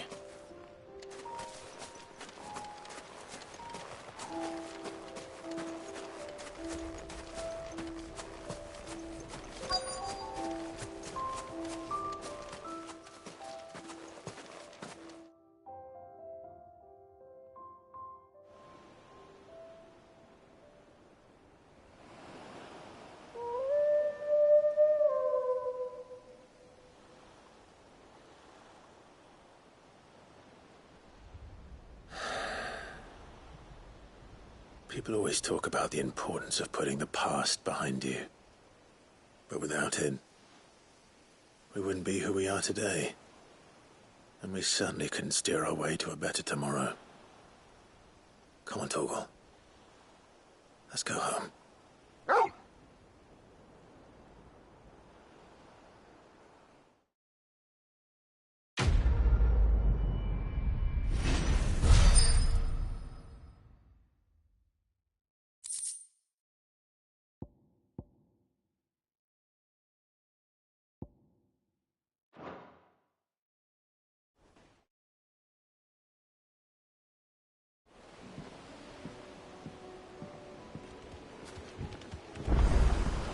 Sorry for the wait. We're ready.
Means well. After what happened here. It's a miracle there was any left at all.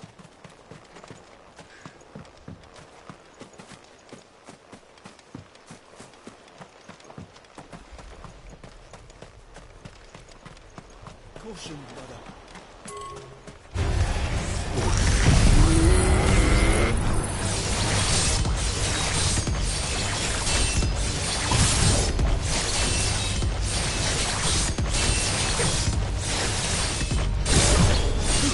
All yours, Torgal.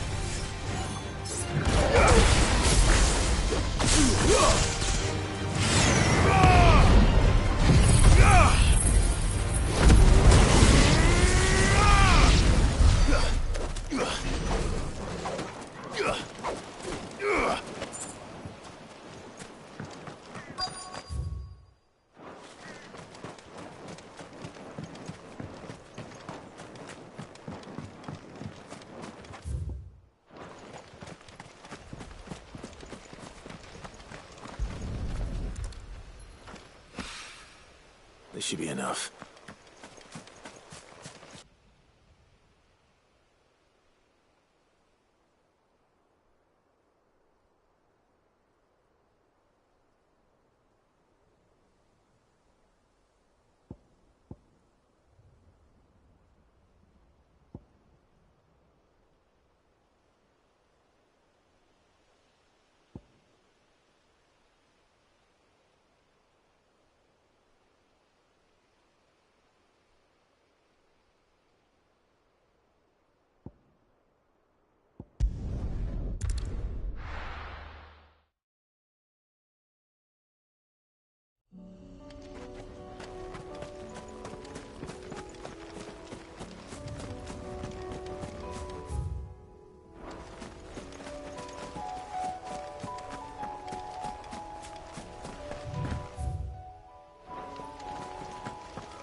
Ready, go?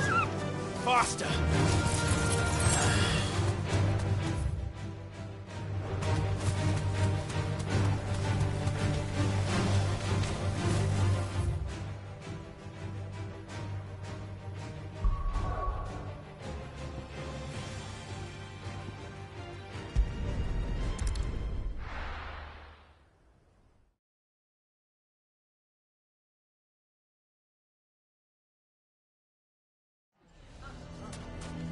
Why the hell would Victor take the bearers?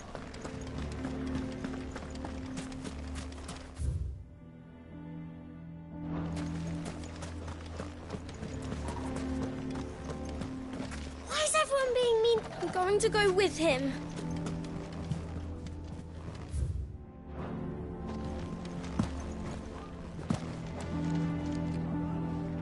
Here to help me pack? Thanks, but I'll be traveling light.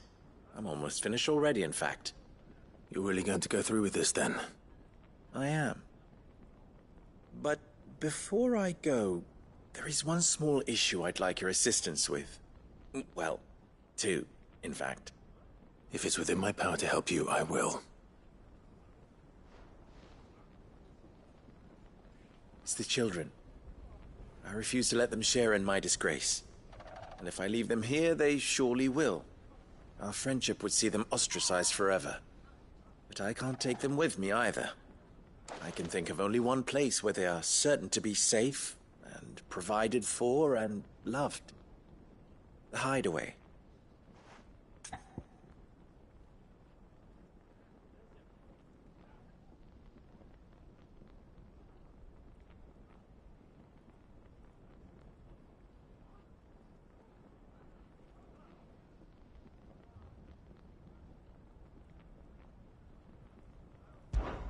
Of course.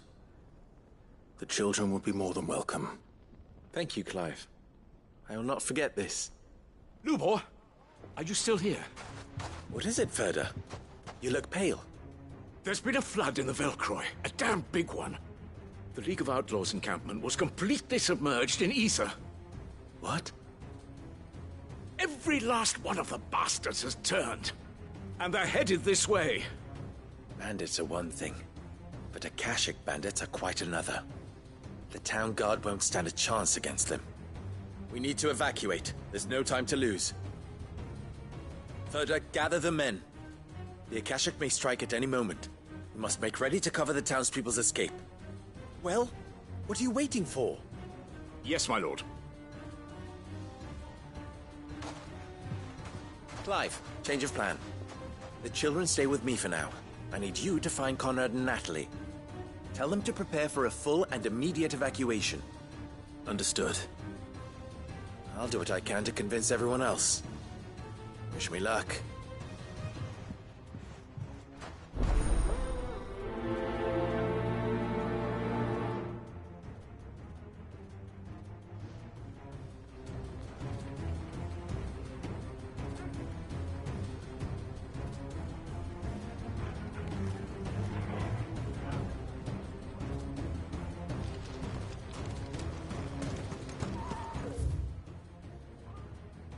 What's an Akashic? You have to listen to me.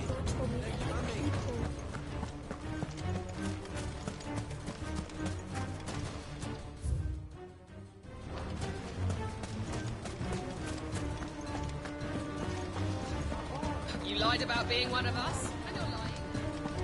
Why do they always have to make such a...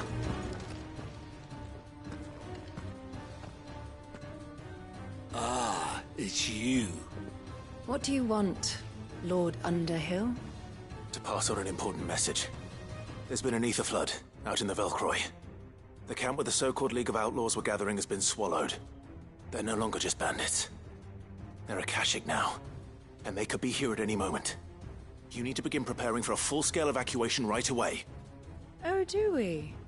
And who was it who gave you this disturbing news, might I ask? Lubor, perhaps? The man spreading the same poison out in the square as we speak. You may believe his lies, my lord, but we know better. But why would he lie about something like this? Some twisted attempt at revenge, perhaps. If he had not been unmasked, he may well have been elected our leader. A great honor for one of his kind. One he might well feel aggrieved at having been denied. Lord Underhill, forgive me, but it has become all too evident where your sympathies lie. Lubor cannot be trusted, and neither, therefore, can you. You may not trust me, but for the sake of your people, ask yourselves if there is any chance that this is true. There isn't. You can be certain of that. Now be off with you. You're making a mistake. Come, Clive. If our words will not move them, then we must find another way to help save the town. You're right. Let's speak to Lord Ferda.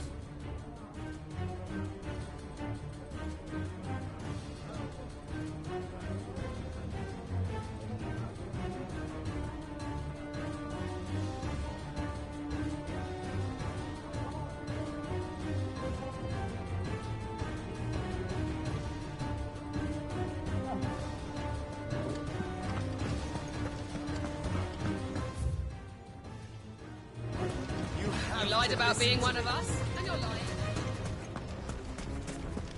I think we'd better shut up shop. What's Lubor raving about now?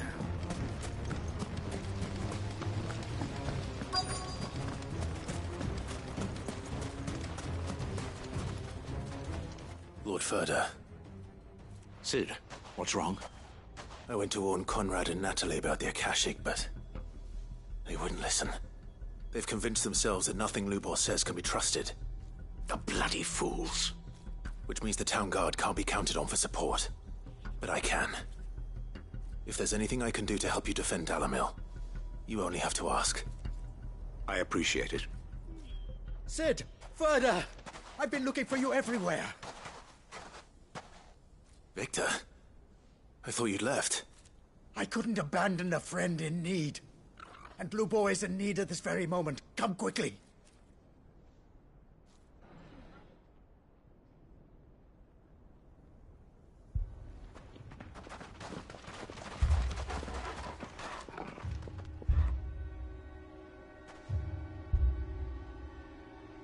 You have to believe me! The Akashic are coming! They don't eat, they don't sleep, they don't tire, and they don't care who they kill. They're unlike anything that's come before. There won't be no parley, no mercy granted! We may have saved the town once, but this is different. I do not ask that you forgive me, but please believe me. If you do not run, you will die. You will all fucking die!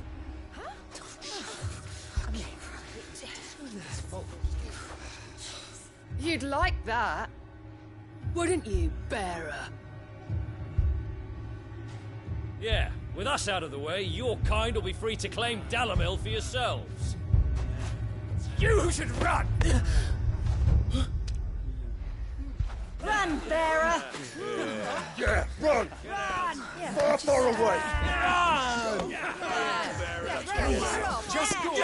Yeah. Yes! Go! Come on, then. Go on! Go! Just go. Lubor. Wait. Someone's coming. Go! Come on! Stop! You're hurting him!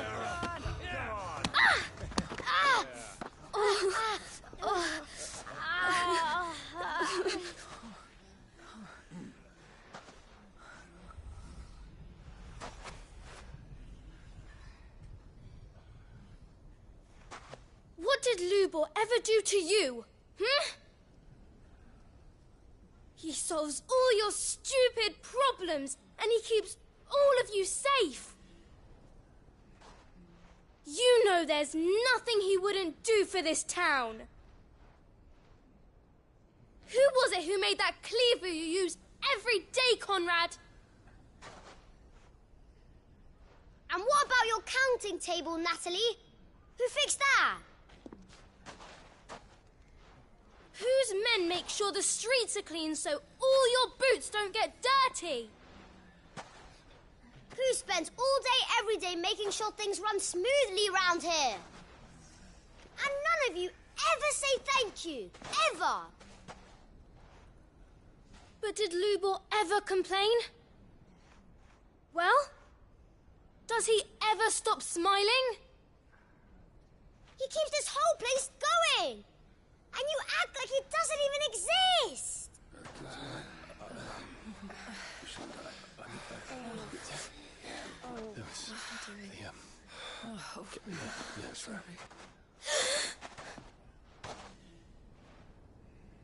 Lubor, we've heard enough. Wait! We will not run. The town guard will not abandon the very place it is sworn to protect. And I will not give up for lost the stores that we labored so hard to fill.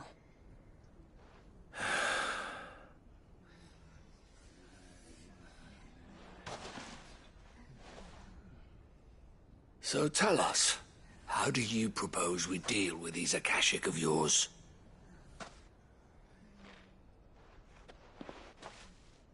We won't run, but we will fight. All right, then.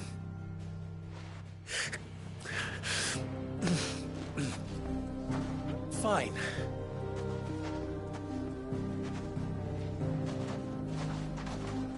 Gather round if you don't want to die.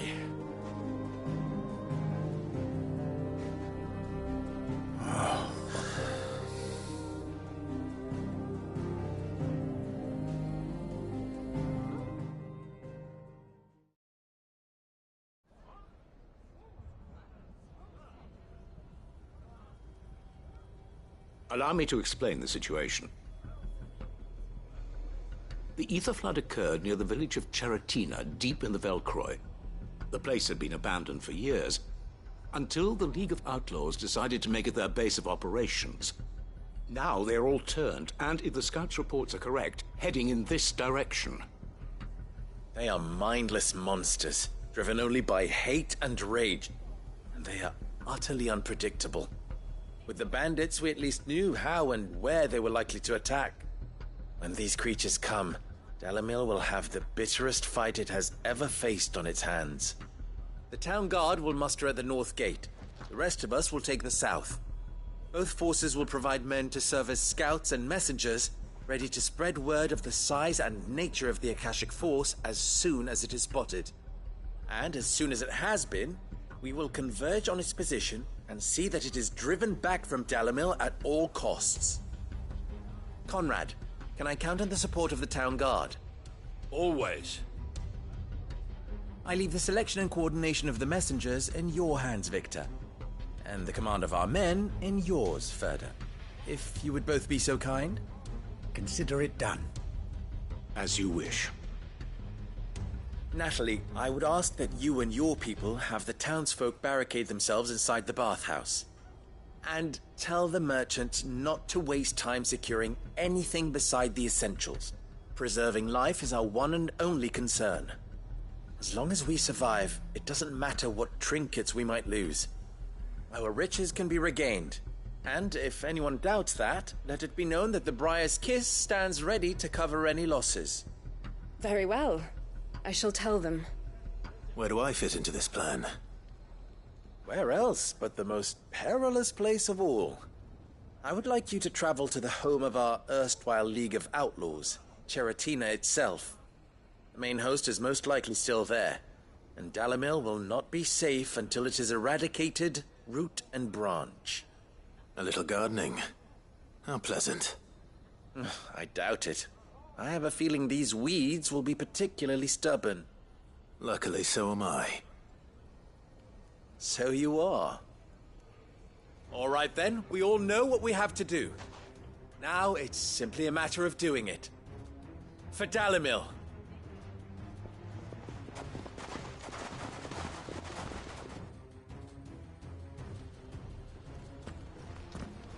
Looks like everyone's ready. I'd better not keep them waiting.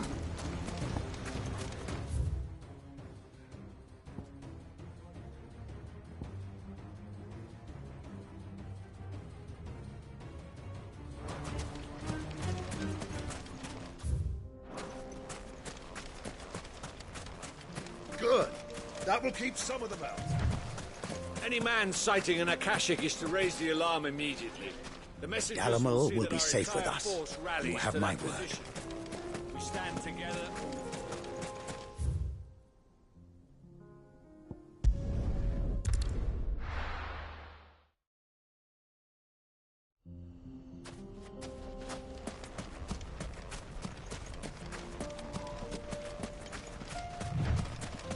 There it is. The flood. But what's waiting for us inside?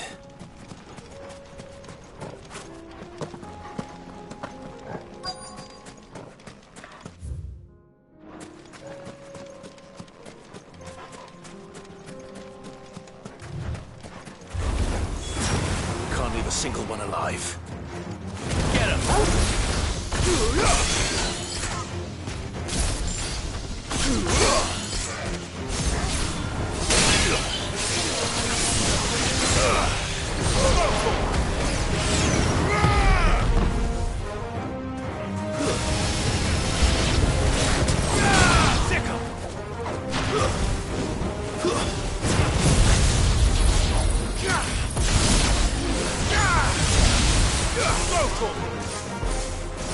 This one.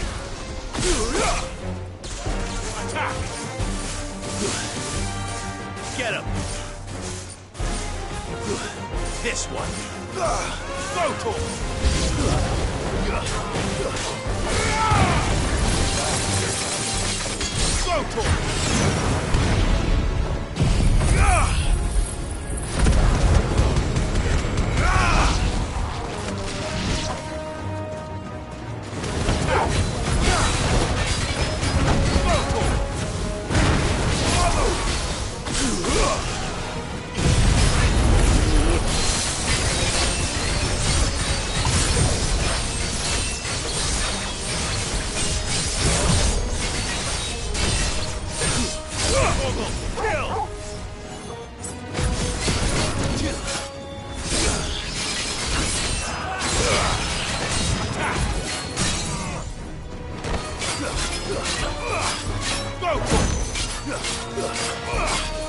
This one.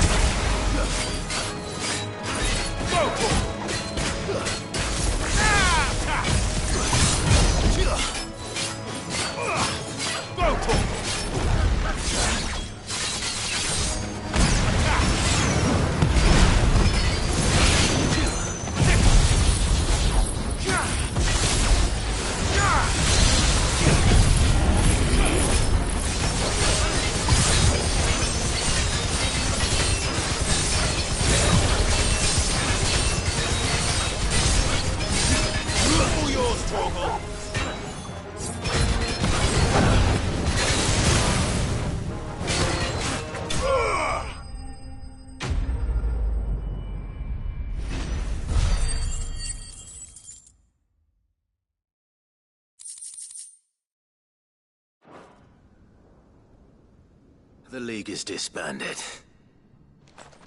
I should get back to Dalamil and see how the others fared.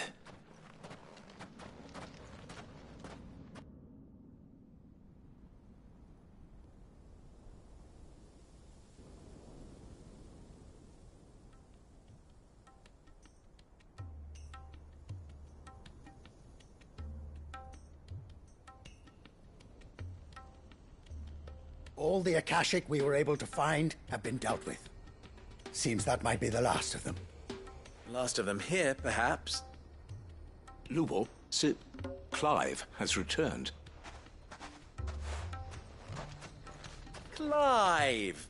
What news from Charatina? It's done. Root and branch. I knew you wouldn't let me down. Thank you, my lord.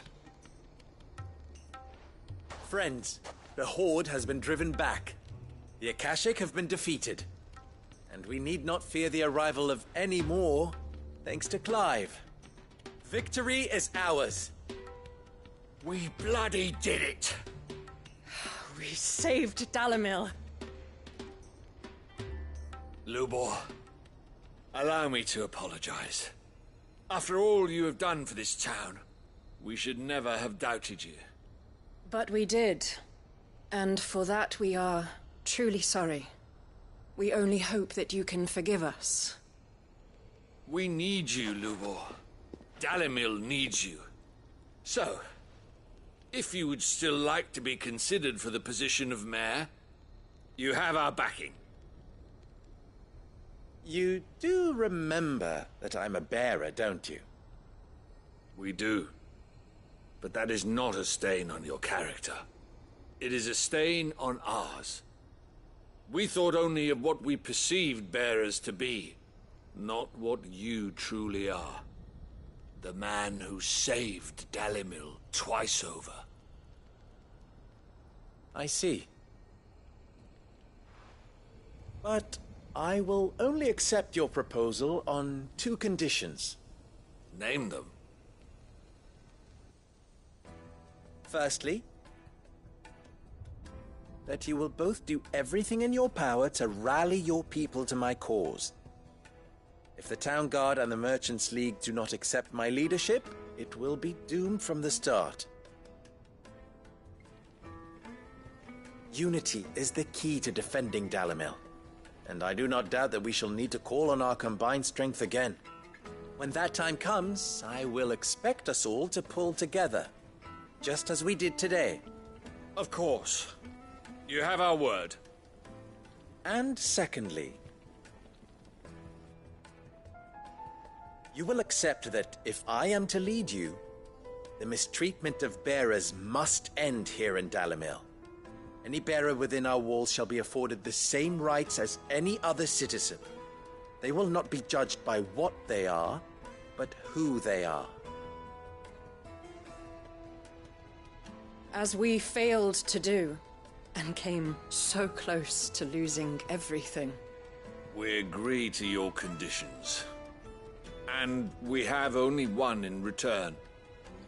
That you continue to work for the good of Dalimil, as you always have. Condition accepted. Well then, it seems my mayorship is all but confirmed. Do I get some sort of special hat?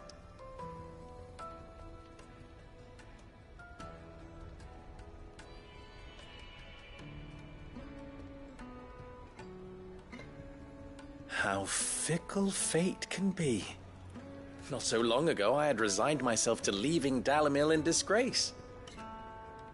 And now, I find myself her leader. Here. For everything.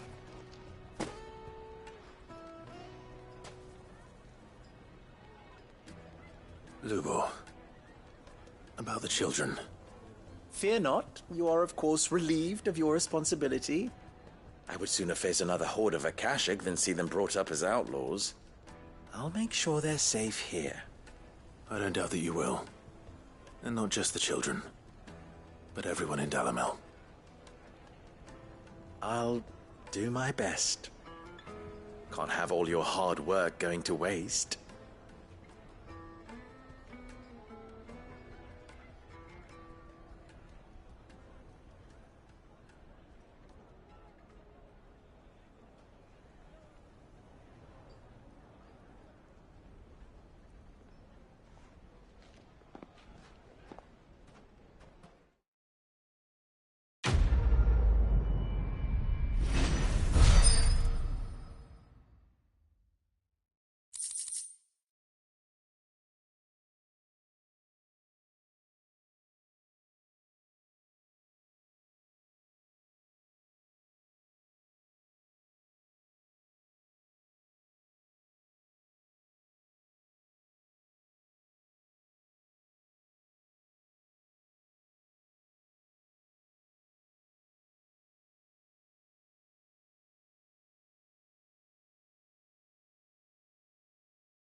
Your Grace, my lord, I trust your journey was not overly onerous. Cyril, you found a letter from Father? Yes, I have it here.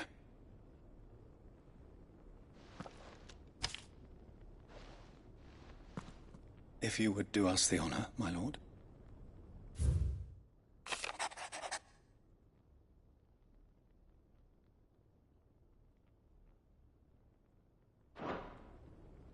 An inheritance. It would seem the late Archduke penned this missive shortly before his passing. The day before we left for Phoenix Gate. What are these plans he spoke of? His plans for the duchy, Your Grace. Your father entrusted them to my predecessor, the former bearer of the Burning Quill, who entrusted them in turn to me. The complete emancipation of bearers is their stated aim. But your father's dream did not end there. His Grace also spoke of building hospices to care for those stricken by the curse, and the founding of a new university to further the development of non-magical technologies. With the blight spreading ever more widely across the twins, Archduke Elwyn saw this as the only means of securing Rosaria's survival. He wished to see men and bearers treated as equals. To see centuries of common wisdom overturned. Small wonder he did not think it achievable within his lifetime. But he thought it achievable nonetheless. Had he not, he would never have written this message. Nor would he have entrusted his vision to his most faithful aides. Those who would have stood with you, shielded you from the machinations of the less benevolent personages at court. It's a pity only they are still with us. 'Tis true that those most loyal to your father were the first to suffer the Duchess's wrath. But one at least remains, and she has come bearing gifts. What do you mean? Mayhap it is better that she explain, my lord. After all, the duties entrusted to me by my predecessor extended only to recovering His Grace's will and arranging a meeting with the one who might execute it, or a part of it, at least. And where is this woman? She awaits you in the archive, Your Grace. Thank you, Cyril. Shall we then?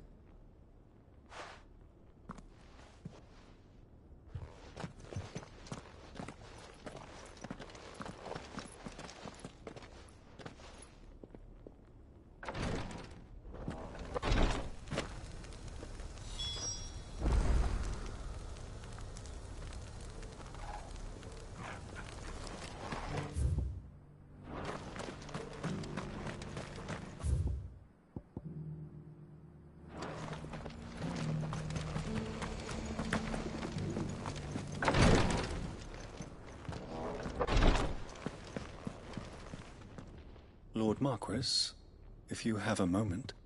What is it, Cyril? One of our brethren lately journeyed across the strait in order to pursue a new avenue of inquiry in our ongoing investigation. He sent an owl some while ago, but we have heard naught from him since. Was he surveying another fallen ruin? No. The object of his study was a savior cult that has arisen in Ash in recent years.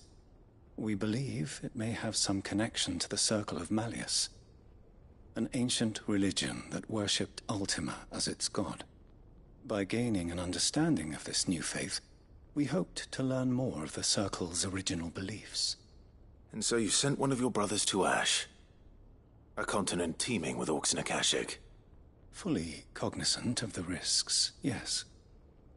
I entrusted the mission to one of the most able of our order, the Third Chair, a master of the arts of combat and survival both. Though he has been silent for some days now, I have thus far refrained from sending any others in search of him, lest they be lost in turn. Yet, it seemed only right to inform you of the situation, given your unique experience of the perils of Ash. For as you so earnestly advised me, it would not do to abandon a man to his fate, when he might yet be saved. It would not. But Ash is a big place. Can you be any more specific? Perhaps.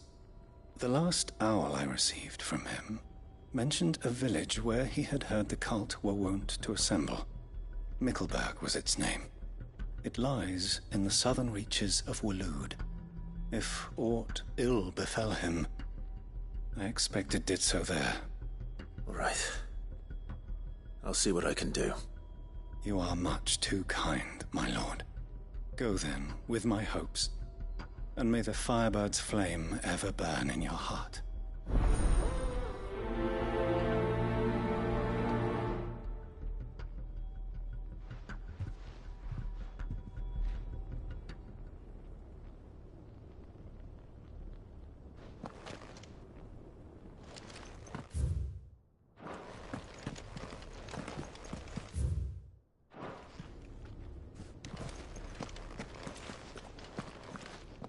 If this new faith really is an offshoot of the Circle of Malleus, then...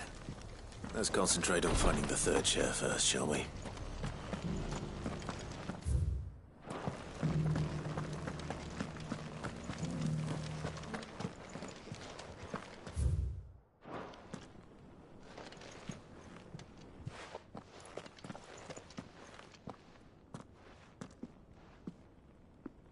My lord, your grace.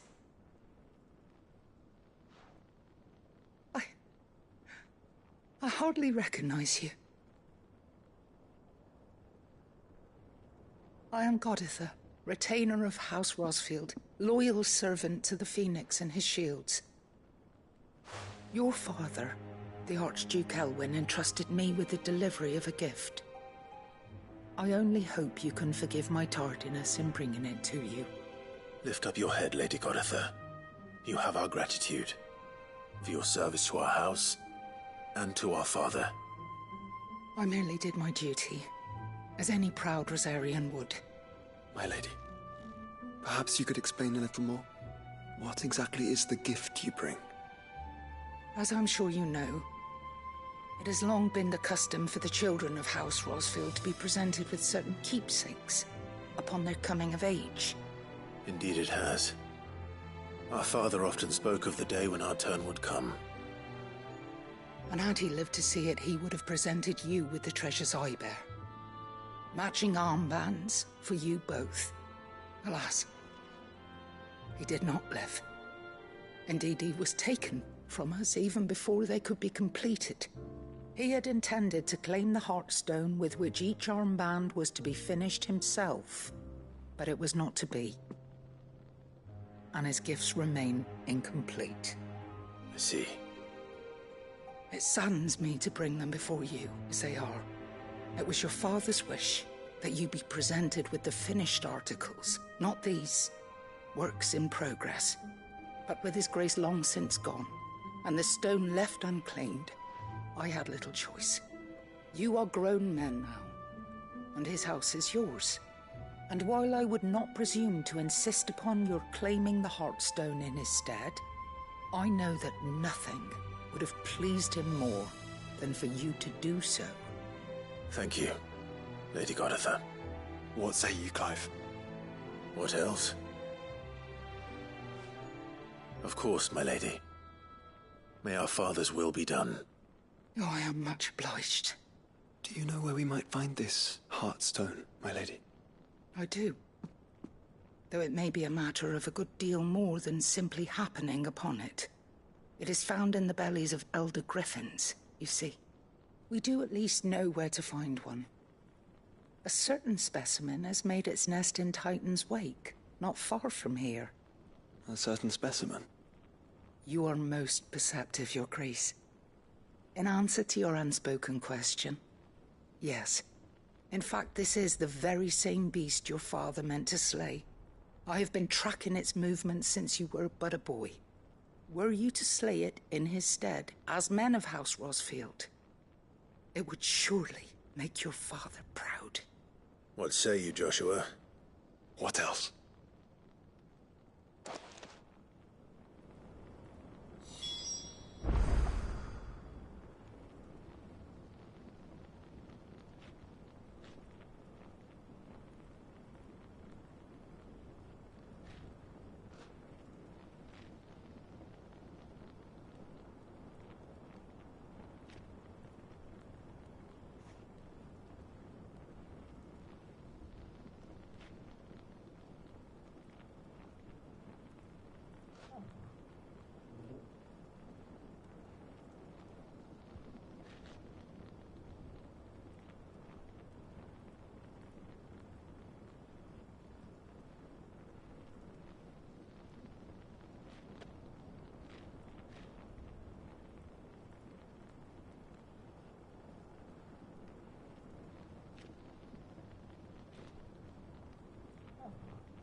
Fly, Ambrosia!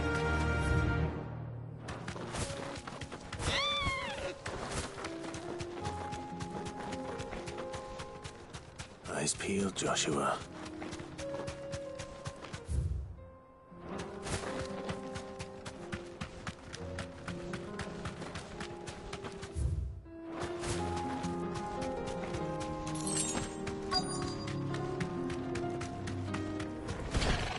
There it is. For House Rossfield.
Is this the Heartstone?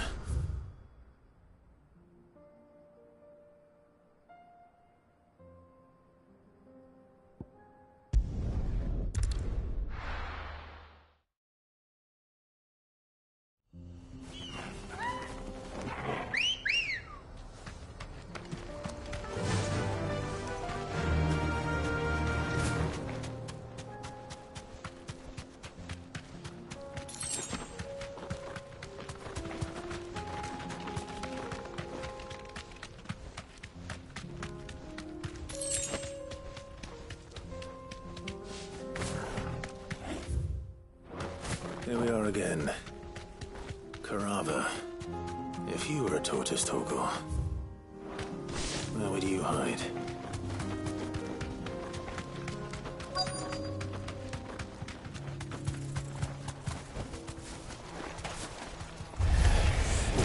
Looks like we found him.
better get these materials to Mid so she can finish.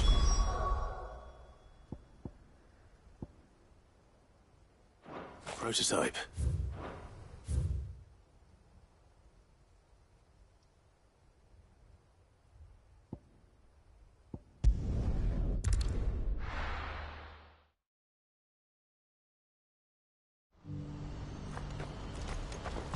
Do you see that too?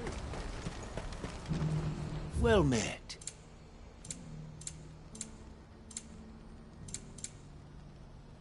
May Gilbert smile upon you.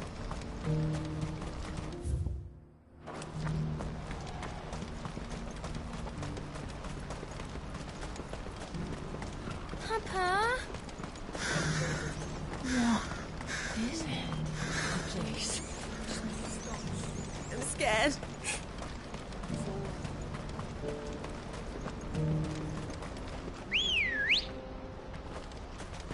Let's go.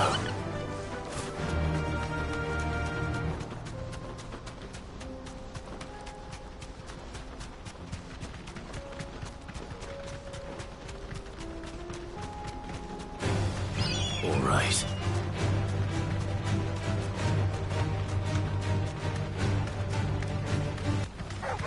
Time to fight.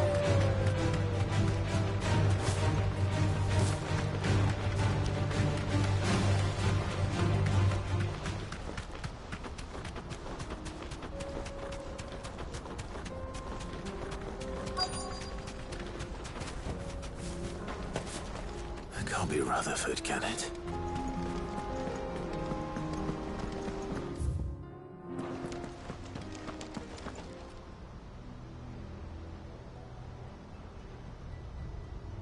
Turncoats and cowards, the lot of you!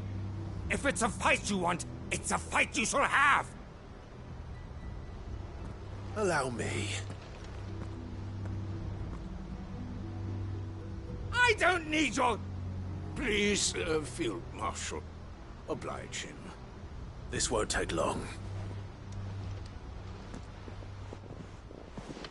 You're right. It won't. Men, finish him.